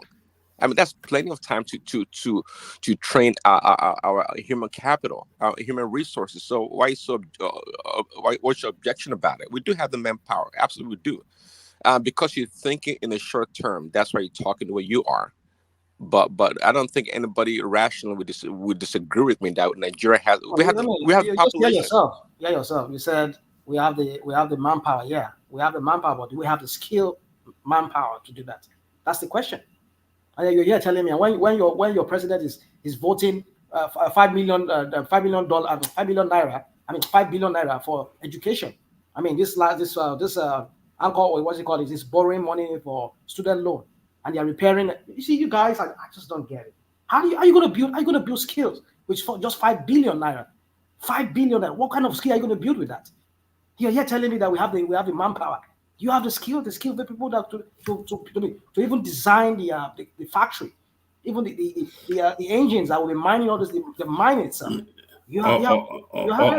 All right, rational mind. Ganu is still here, so you better be on best now. I'm only talking about the obvious. Ganu, do you want me to launch Ganu? we have found the kryptonite for sorry, we have to make light of it, but yeah, back to your place study. Okay, on this portion, I think we may be somewhat on the same wavelength, right? Because we've not really, even our human capital, we've not explored them to the fullest. Of course, nobody does, no country does. But the way I analyze or look at a situation is different from yours. You always come from a point of pessimism. Okay, I'm always optimistic. I know we don't have everything right now, but what I'm saying though is that we are capable of having what we need or developing what we need in that country. I mean, after all, we always talk about Nigerians overseas doing all these great things in these other countries. So, and they came from the same stock, they get skills or they get exposure, and that's why they became what they are today. So we can absolutely do it. We can do it too. So it's great to know we have plenty of minerals in that country. And again, Tinubu should pull up his pants and actually invest in what needs to be invested in, so we can actually, divert from this single source crude oil as a source of revenue for the country. Let's live like that, man. Thanks. All right, brilliant. Excellent. Wait, can I say something real quick? I wanted to go on to X0, but if it's real quick, then real quick. Yeah. About this topic, we talked about this, and I was telling you we don't know the amount of what we have, and then even there was a news on it, and you still disagree with me. Now it's coming to light what I said. All right, you can expand on it when I can get to you. X0, I suspect you've gone to sleep. X0, mighty maestro. X0, Baba. All right, so I think X0 was knocked out by that little. Let's go to BT, who I suspect has probably gone to sleep as well. BT. All right, then let's go. Let's come to you then, Oriola. You take the floor, Oriola. Oh, Oriola dropped off. Oh, okay, let's go on to Mike. Mike, you're up next.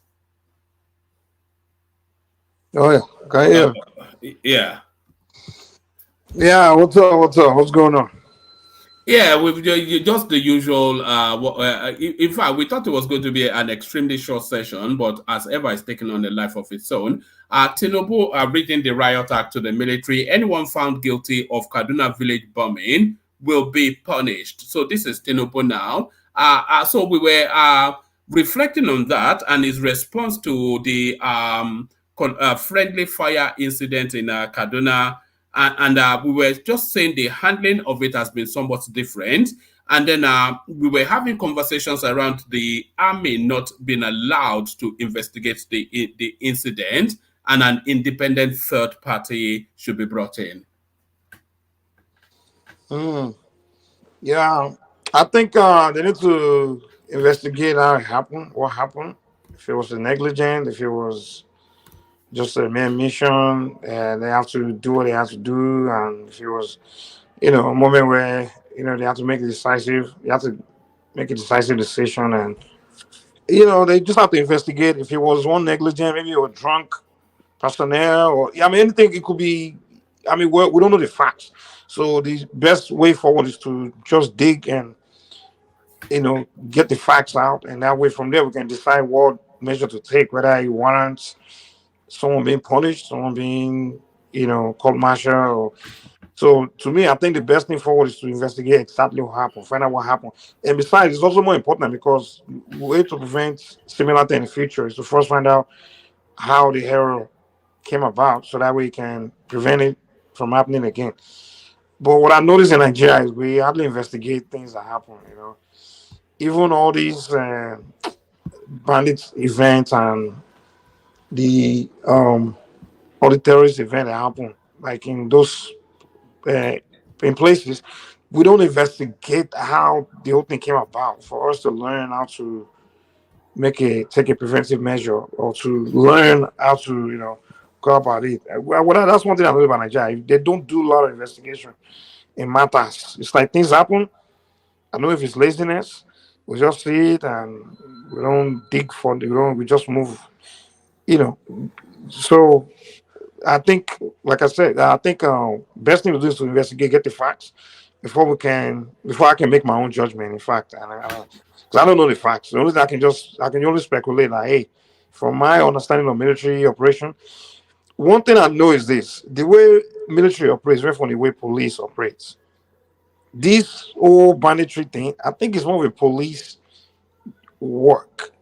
You understand? The way police operate, police when they go on mission, they are not going with a mind that it must be mission, must be it's not a command thing where I give you order.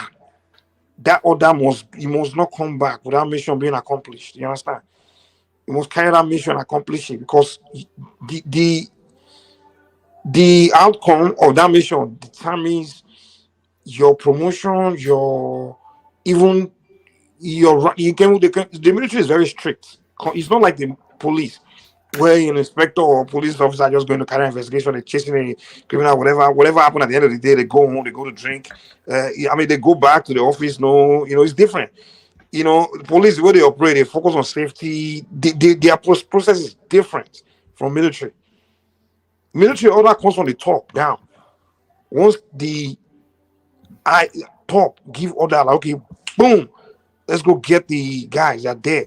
Once that order is, once it trickle down to the person that's going to put that trigger, that person going there, once it gets there, maybe begin to discover that, hold on, I'm not sure, it looks like what we got is wrong info, whatever. He's going to think about his mission. Like, I've been given the mission, I can't go back and go and explain that. I think it may not be those people. I think we got it wrong. You understand what I'm saying? And if he goes back and tell them that we think we got it wrong, and then they can't figure out whether it was true that they had it wrong or not, it can be in serious mess. Military don't joke. When they give you order, a mission to go and accomplish, you just go and accomplish. Squash. It's like the guy will not, so it's different. So this whole you're going to see a lot of this kind of situation, because the way the military work, like the person that has personal order, the order is going to go through about 6 different people before it gets to the person that's actually going to go out there and do it. So it's like the way military work is like a bunch of wheels spinning at the same time. If one wheel goes wrong, the entire structure will shake. And if you're responsible for that wheel going wrong, you can be in a serious mess. So this situation of bandit is really a police work. It's not a military work. If you have to put the military in charge of this kind of thing, there will be a lot of civilian casualties. It's like war. In any war zone, you understand military war zone. they approach every situation like a war situation. That's why we were talking about U.S. military in their own operation theaters. They kill a lot of civilians. If it was American police that's out there, they won't be killing civilians like that. The way military works is different, completely different from the police and every other, you know, the forces, you know. So, you know, to me, well, it's going to be difficult, man. It's going to be investigation, no investigation. It's going to come down to, hey, an order was given to me and I put down to him. Hey, I was just giving an order and following order. That's it. And by the time they go to the very top guy, they'll say, well, it's going to be hard to find who to hold accountable. So, yeah. So this matter, man, it's really, you know, it's tough. It's tough, to be honest. All right. Let me take you to another talking point, Mike. PDP, NMPP, SDP, 4 other political parties form coalition against APC. So they're trying desperately to find a way to unseat the sitting party and the government.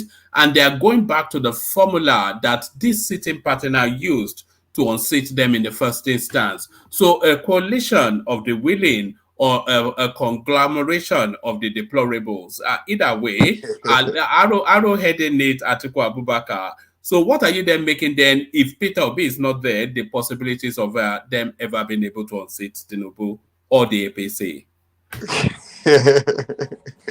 It's like you have a big trailer that's stuck, and you then go bring a bunch of ladies to come and push it. You know, it's not moving anywhere. The coalition is just it's just going to remain the same. It's just another PDP. It's just PDP.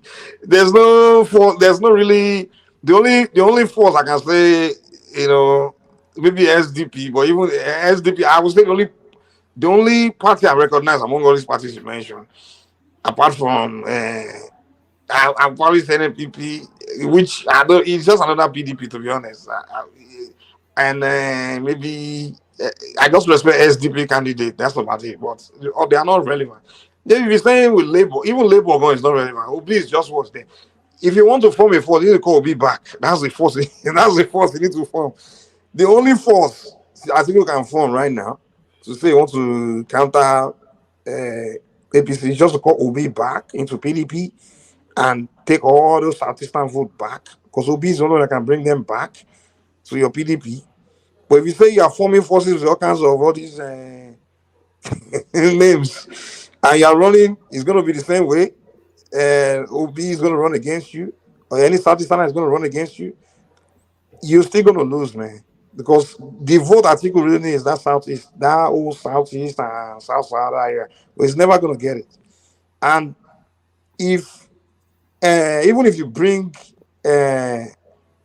Obi on board, or a Southeastern or whatever, to get that Southeastern votes, the only way you can get that Southeastern vote is if you make that Obi or whoever that Southeastern person is the front runner, like the president, the front runner.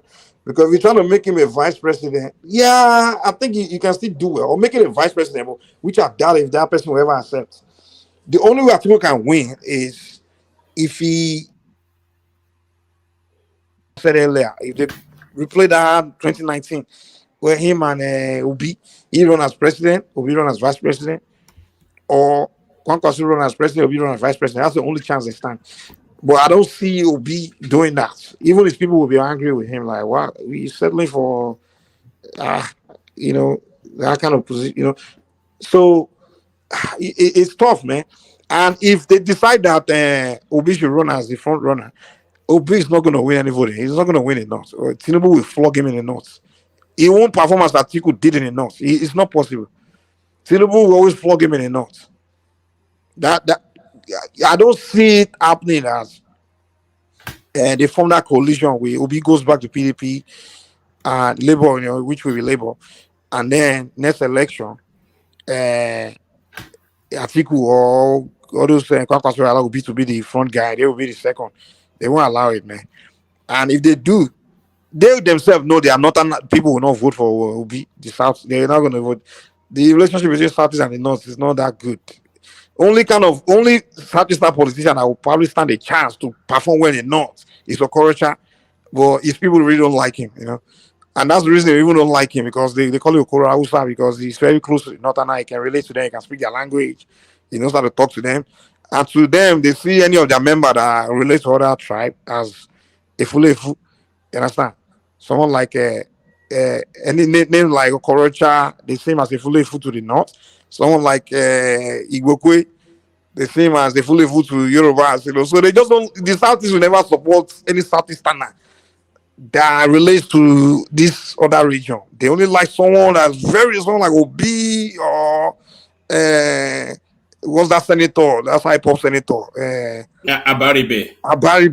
Those are the kind of people the Southeasterner will jump behind. And unfortunately, those kind of characters can never win vote outside of the South, like in the North or Southwest. Maybe Southwest, but not in the North. Someone like Abaribe Obi he can't do any well in the North. No way. You got to be able to relate to the Northerners where they can see you as you are really not the typical gothic person that you are so self-centered and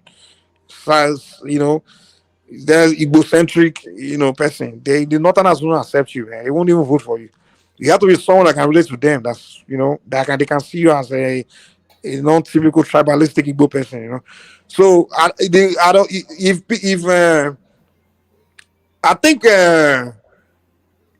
if the way I see it, the only way I can perform against APC in the next election is if they play that 2019, is it 2019? Yeah, 2019 Atiku versus Tinubu, where Obi was his vice president. That's the only way they can perform against Tinubu in the next one.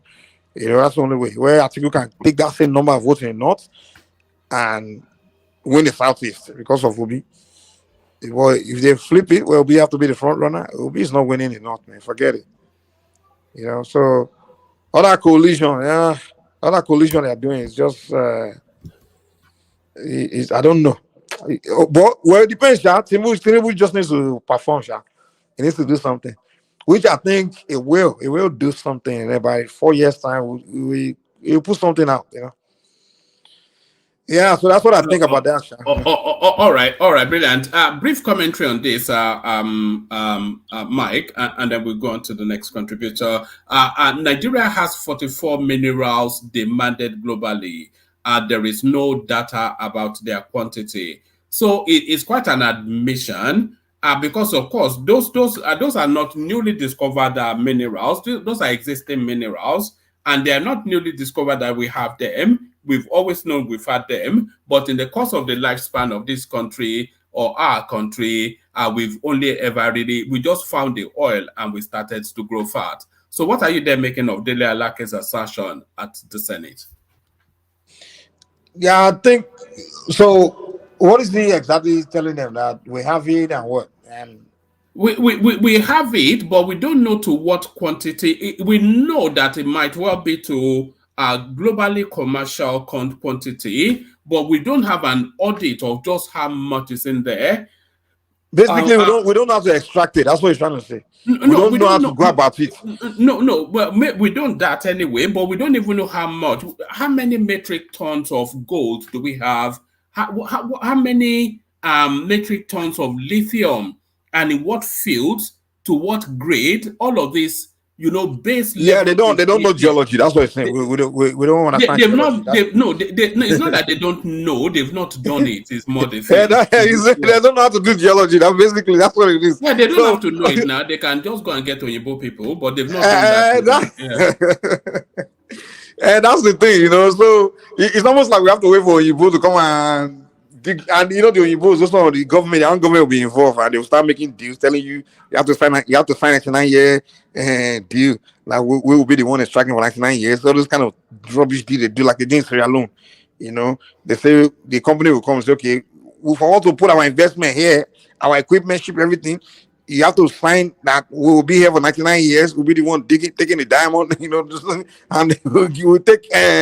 We just play, they will do shady deal, because those one will not come like that when they know that you can't do without them.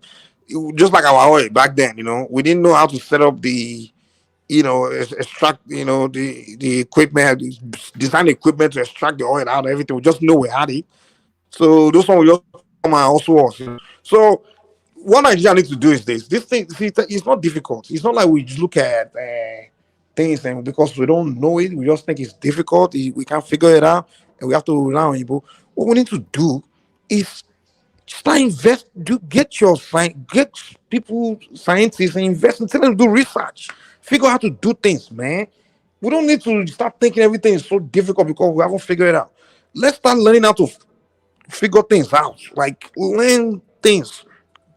We have universities, we have gifted people, gifted students, gifted human beings.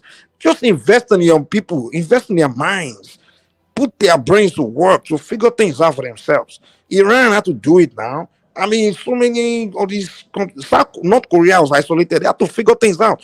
But this, I don't know, the way people that rule us think is that you just don't think your people can do anything. Okay, dude, I like you saying that now. How about you just go around, going to universities, find brilliant geology students, engineering students, whatever. Tell them, okay, guys, I want you guys, you guys are so smart. Get in there, okay, I have this money on the table.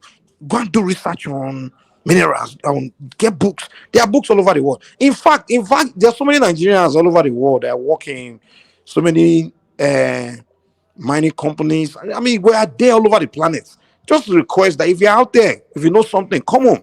Just bring your people together. Tell them to figure out how to do things, man. Put your money there. That's why we should be investing billions in research. To me, where most of our budget should be going is research. I'm telling you, research on everything, every problem we have. Let's just start doing research, and then we'll start finding solutions to our problems. We can't just be sitting around like one immediate solution and put money into this and invite Oyibo to come and solve this. Even weapons, military. When are we going to start building weapons? Let's put people into research, learn how to build things, do things. It's not difficult. If other civilization can do it, we can do it too. I don't know why in Africa nobody believes in themselves. I don't know what they've done to our brains, man. Maybe we need to change our orientation because it's like they brainwash us to believe we are dumb people or something, or we can't think. Even when we see ourselves, we don't say anything good about ourselves. Everything about ourselves, we speak negative of it. Your tradition, you speak negative of it. Your gods, you speak negative of it. Yourselves, it's like you've been conditioned to see yourself as a useless human being. I'm sorry to say this. That's where it's typical. Even the more educated they are, the more they even think like that. That's the saddest thing. The more Western educated they receive, the more they think like that, and they say they are so smart. Come on. So I don't know. We need to. I mean, it's been how long that we've known that we're a rich continent, and we can't figure a way to get our people to think how to utilize this wealth, how to extract and do something with it. We don't even have to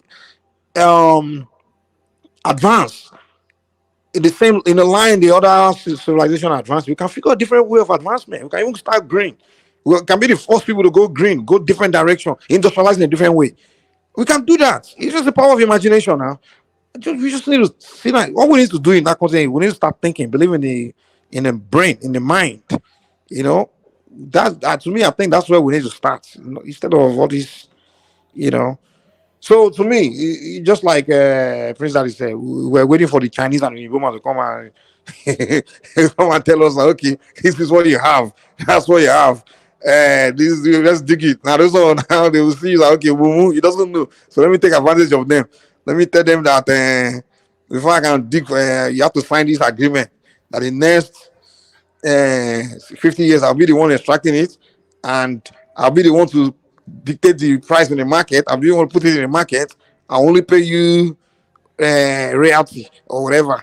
So, but luckily, Nigeria, I think our people are some of our leaders we have a lot of educated people, so they are not as foolish as back in the days, or like so many of these African countries, or like they did us in the 60s where they realized we had a oil. They just set us up to fight civil war, and in the middle of the war, they made them sign the agreements on how they will control our oil and things like that.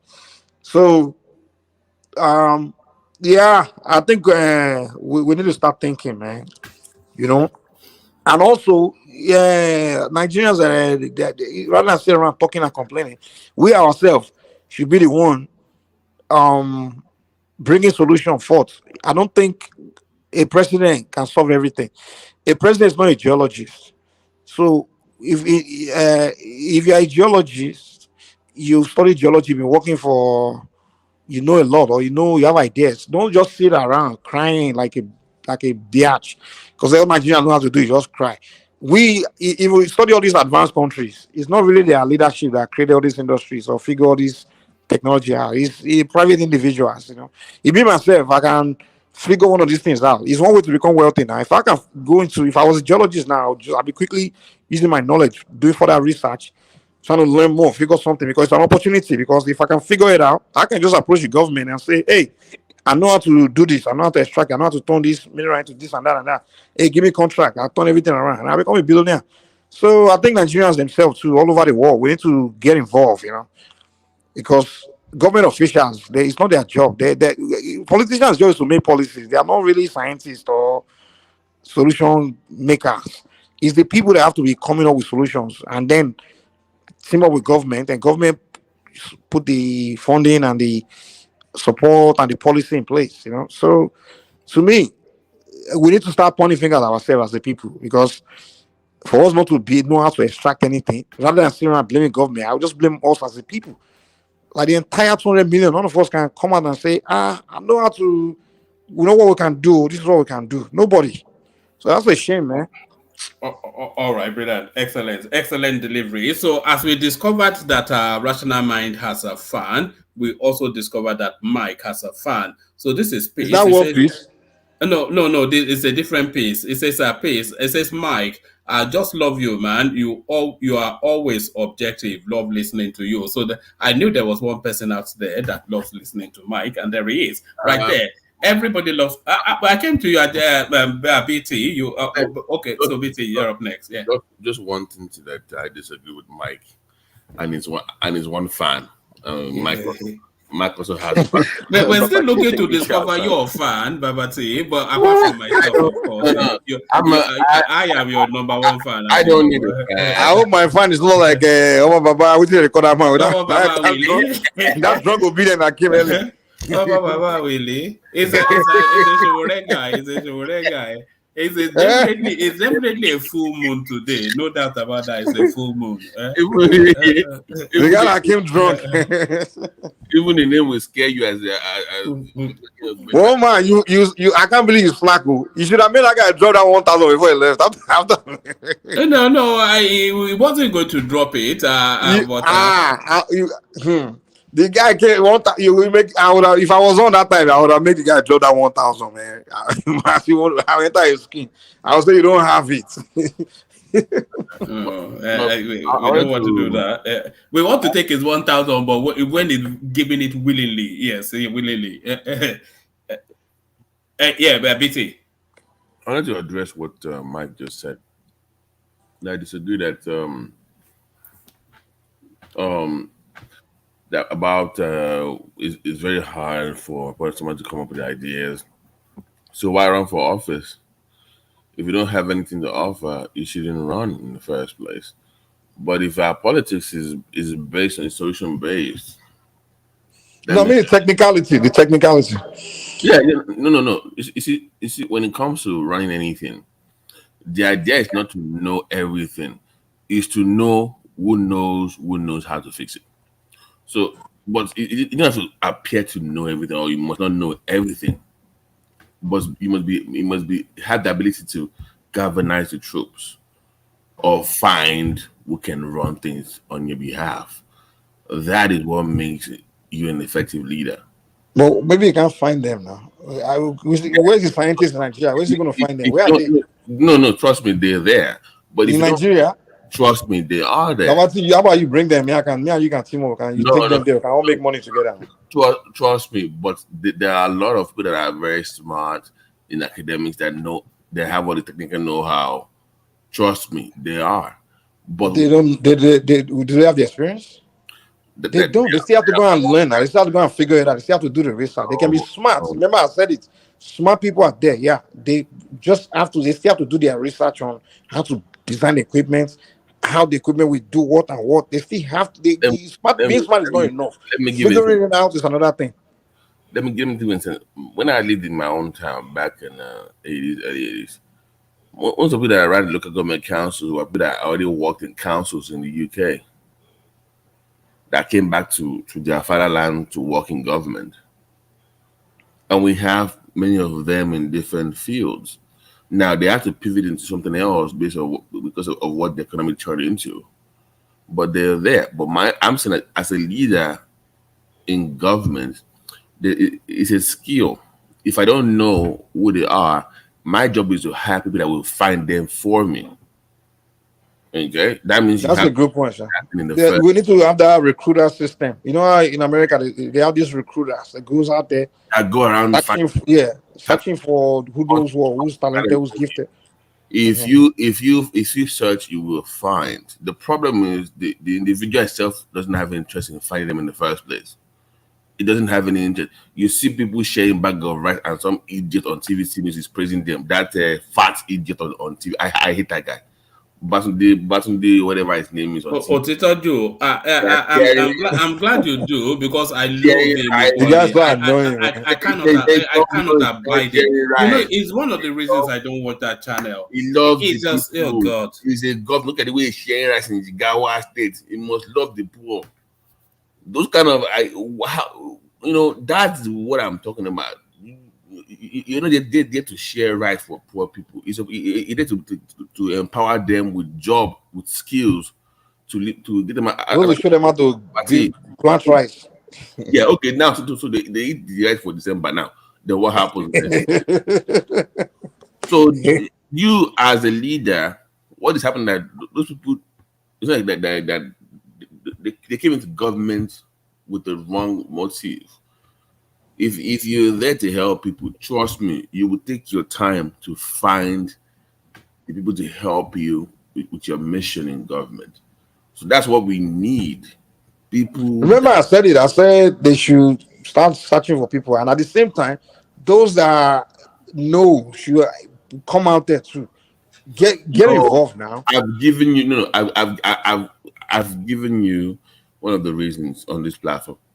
I said for them to come out, that means first of all they join a formidable party system.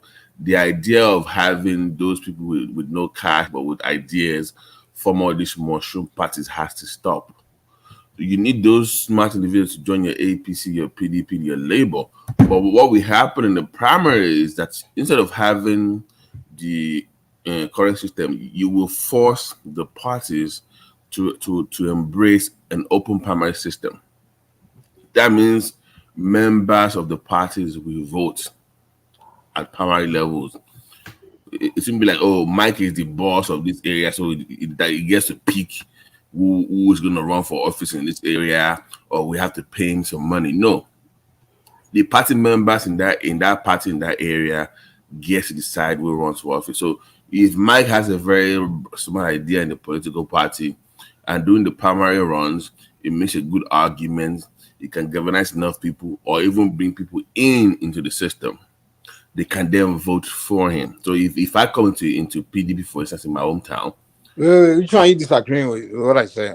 No, I'm saying that an open primary system will bring in those smart people. It makes it it makes it easier for them to come into political space. No. I don't think gifted people go into politics. Trust me. These people that I'm telling you, they are not. No. It's not. Listen, what I'm saying is the people that can turn society around, like geniuses, brilliant people. I don't think you'll find them in politics or in political spaces. No. The solution, listen, in society. Mike, listen to what I'm saying. I said your job is not to know everything, but to know who knows. So I'm discussing those that have the skills to find those people. Those ones don't even come into politics. The people that have those skills don't come in. So I'm saying that if you have an open primary system, when that person comes in and guys, listen, anyway, they do, and he's a people person, but doesn't have the funds, but he has the skill. He can say, I didn't go to school. Let me give an example of what I'm talking about. This guy in my town, that I think I've mentioned his name before, was a barber in my hometown. No, he didn't go, he barely finished primary school.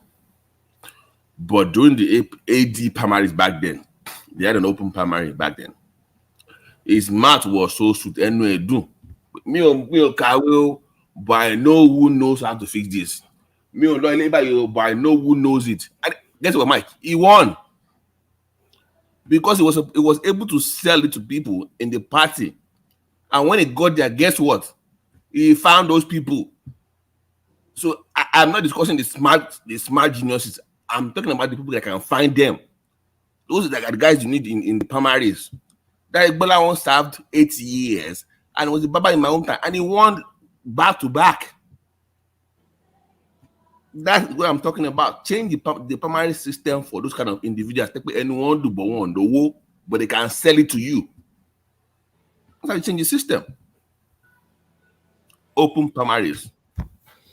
Well, with the minerals that we are talking about, I mean, we can figure out to extract it and do something with it. I mean, we're saying the solution to that. What's the solution to that? Is it to keep on going out there, calling the Germans and the Chinese to come and help us find out how to do something with it? Let me tell you, Mike. Growing up, because I lead around the academic, those professors in Nigeria, like all those UK returnees, all those stuff back in the days. People in Nigeria have the technical know-how, the skills. Maybe they were. Who? Give me name. Nigerians always say this to me all the time. People in Nigeria know this, they know that. Give me who? They back in the days, but there was a Professor Adewoye who was the leading one of metallurgy engineer Oni. They are dead. These are people. No, don't tell me they just talk. Did they do anything? What did they do? Mike, now you asked me a question. Mining, that's one of our things we do in Egba.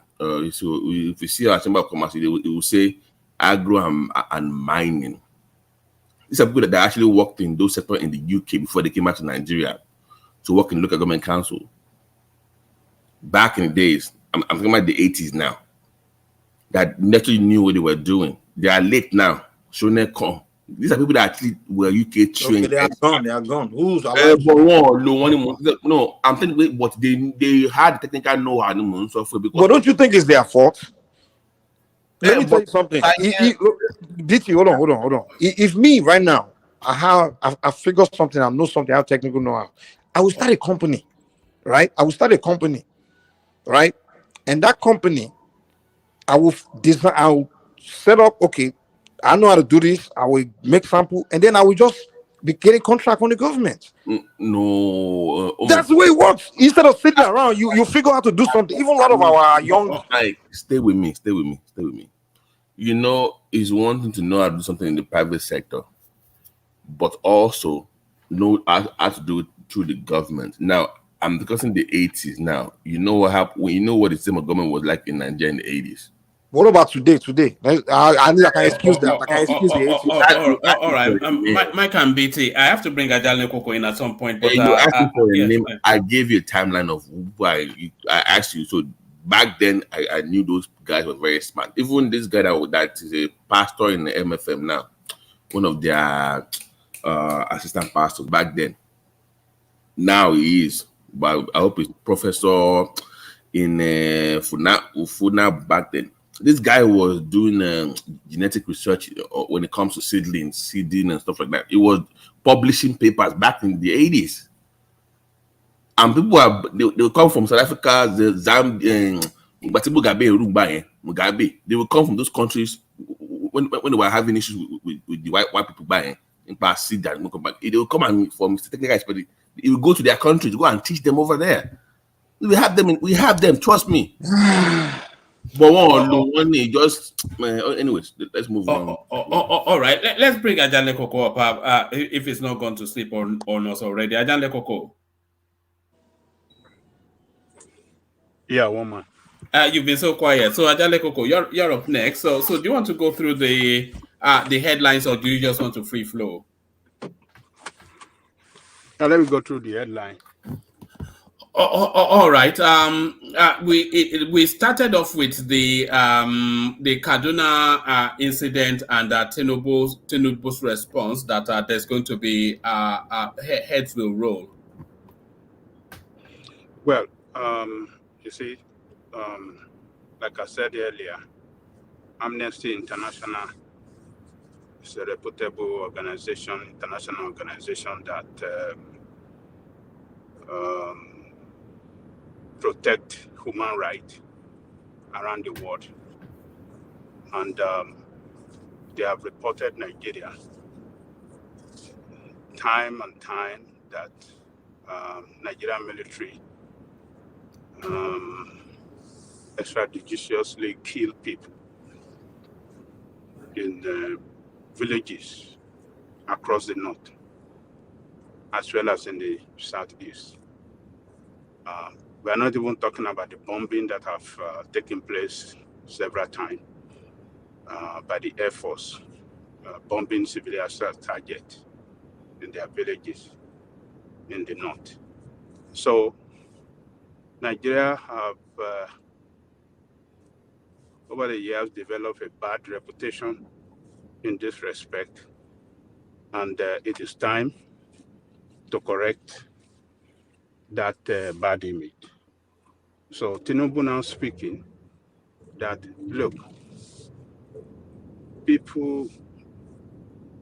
somebody that carried out this misconduct will be punished. I think it's on point. It's sending a signal to international community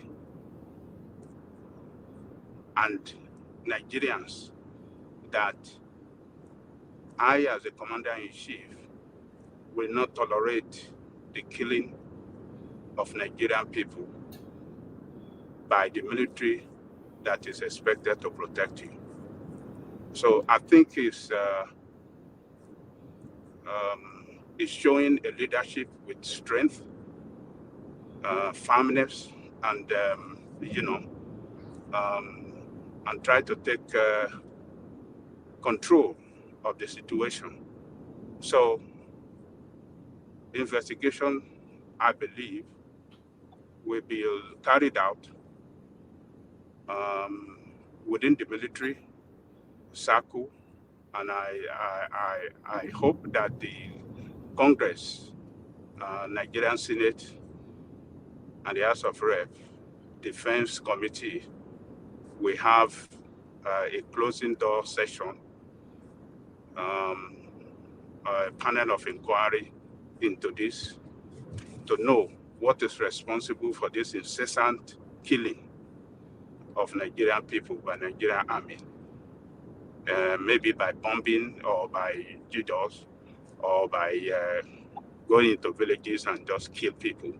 So I hope they will unravel what is responsible for this, and so that's to forestall to prevent future occurrence of this. So Tinubu has shown leadership with strength, and it showed that it's very sensitive to this misconduct by the military, and we really want to correct it. So it's a right step in the right direction, and I commend him for that strong statement.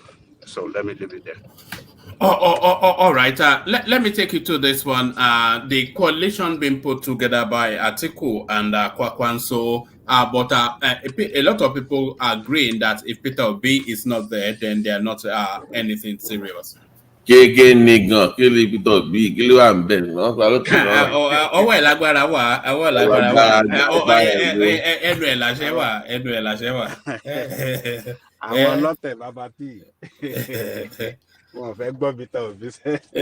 that. Organic Peter Obi, what are you talking about, Babati? third position. It's the second most powerful politician in Nigeria. You know why? Any coalition is going to be means that he has to be the head of the coalition or be the head of the ticket. That is the only way he can join. Yeah, that's the one thing that stymies it, isn't it? Yeah. So how can I hide you into a group when I know that the end game that you want is not like, okay. But him not being in the group makes the group meaningless. But him joining means he's going to be in charge. So how is that even? So what's the point? That's the conundrum. That's what they have to slow. That's the mystery. So it's like teaching the test before you even wrote the exam. You already know the result of the exam. So why even bother writing the test then? But I think it's just the opposition desperate for a way to at least to have some potency, to at least to threaten. They are not even threatening Sorry, one man. But in defense of Peter Obi, anybody that will challenge Tinubu has to be from the south. If you mean in 2027, that person has to be from the south. In 2027, yes. No. How is that person going to win it? No. Let me tell you why. Hold on. Let me see why. Because the Northerners, they're very smart with their politics. So if you as somebody as another, like if you put out an article, for instance, automatically you're gonna maybe not if the Southeast does not play ball, but ideally you want them to finish up their 8-year run.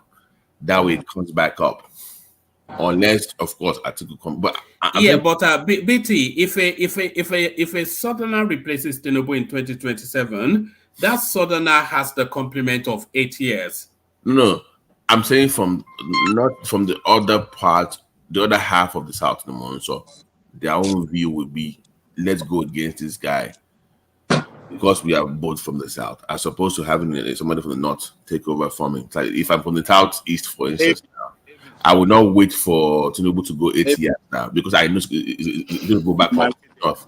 So it's for when discuss the fellow. But the North and the Southwest, they will want Tinubu to carry on. The North will want Tinubu replaced by a Northerner in 2027. I'm saying from the Southeast perspective. Yeah, but that doesn't matter now. But their principle is that's my point now. Go back to be again. So say Obi is still their leader over there. So if he joins that movement, what do you think they want? He won't say, okay, I'm Peter Obi, I'm going to join your coalition, and I'm going to step back for somebody from the North to run for office. Come on now, that's not going to happen.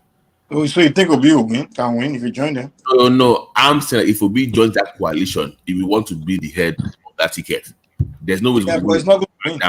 It's not going to get it, Babati.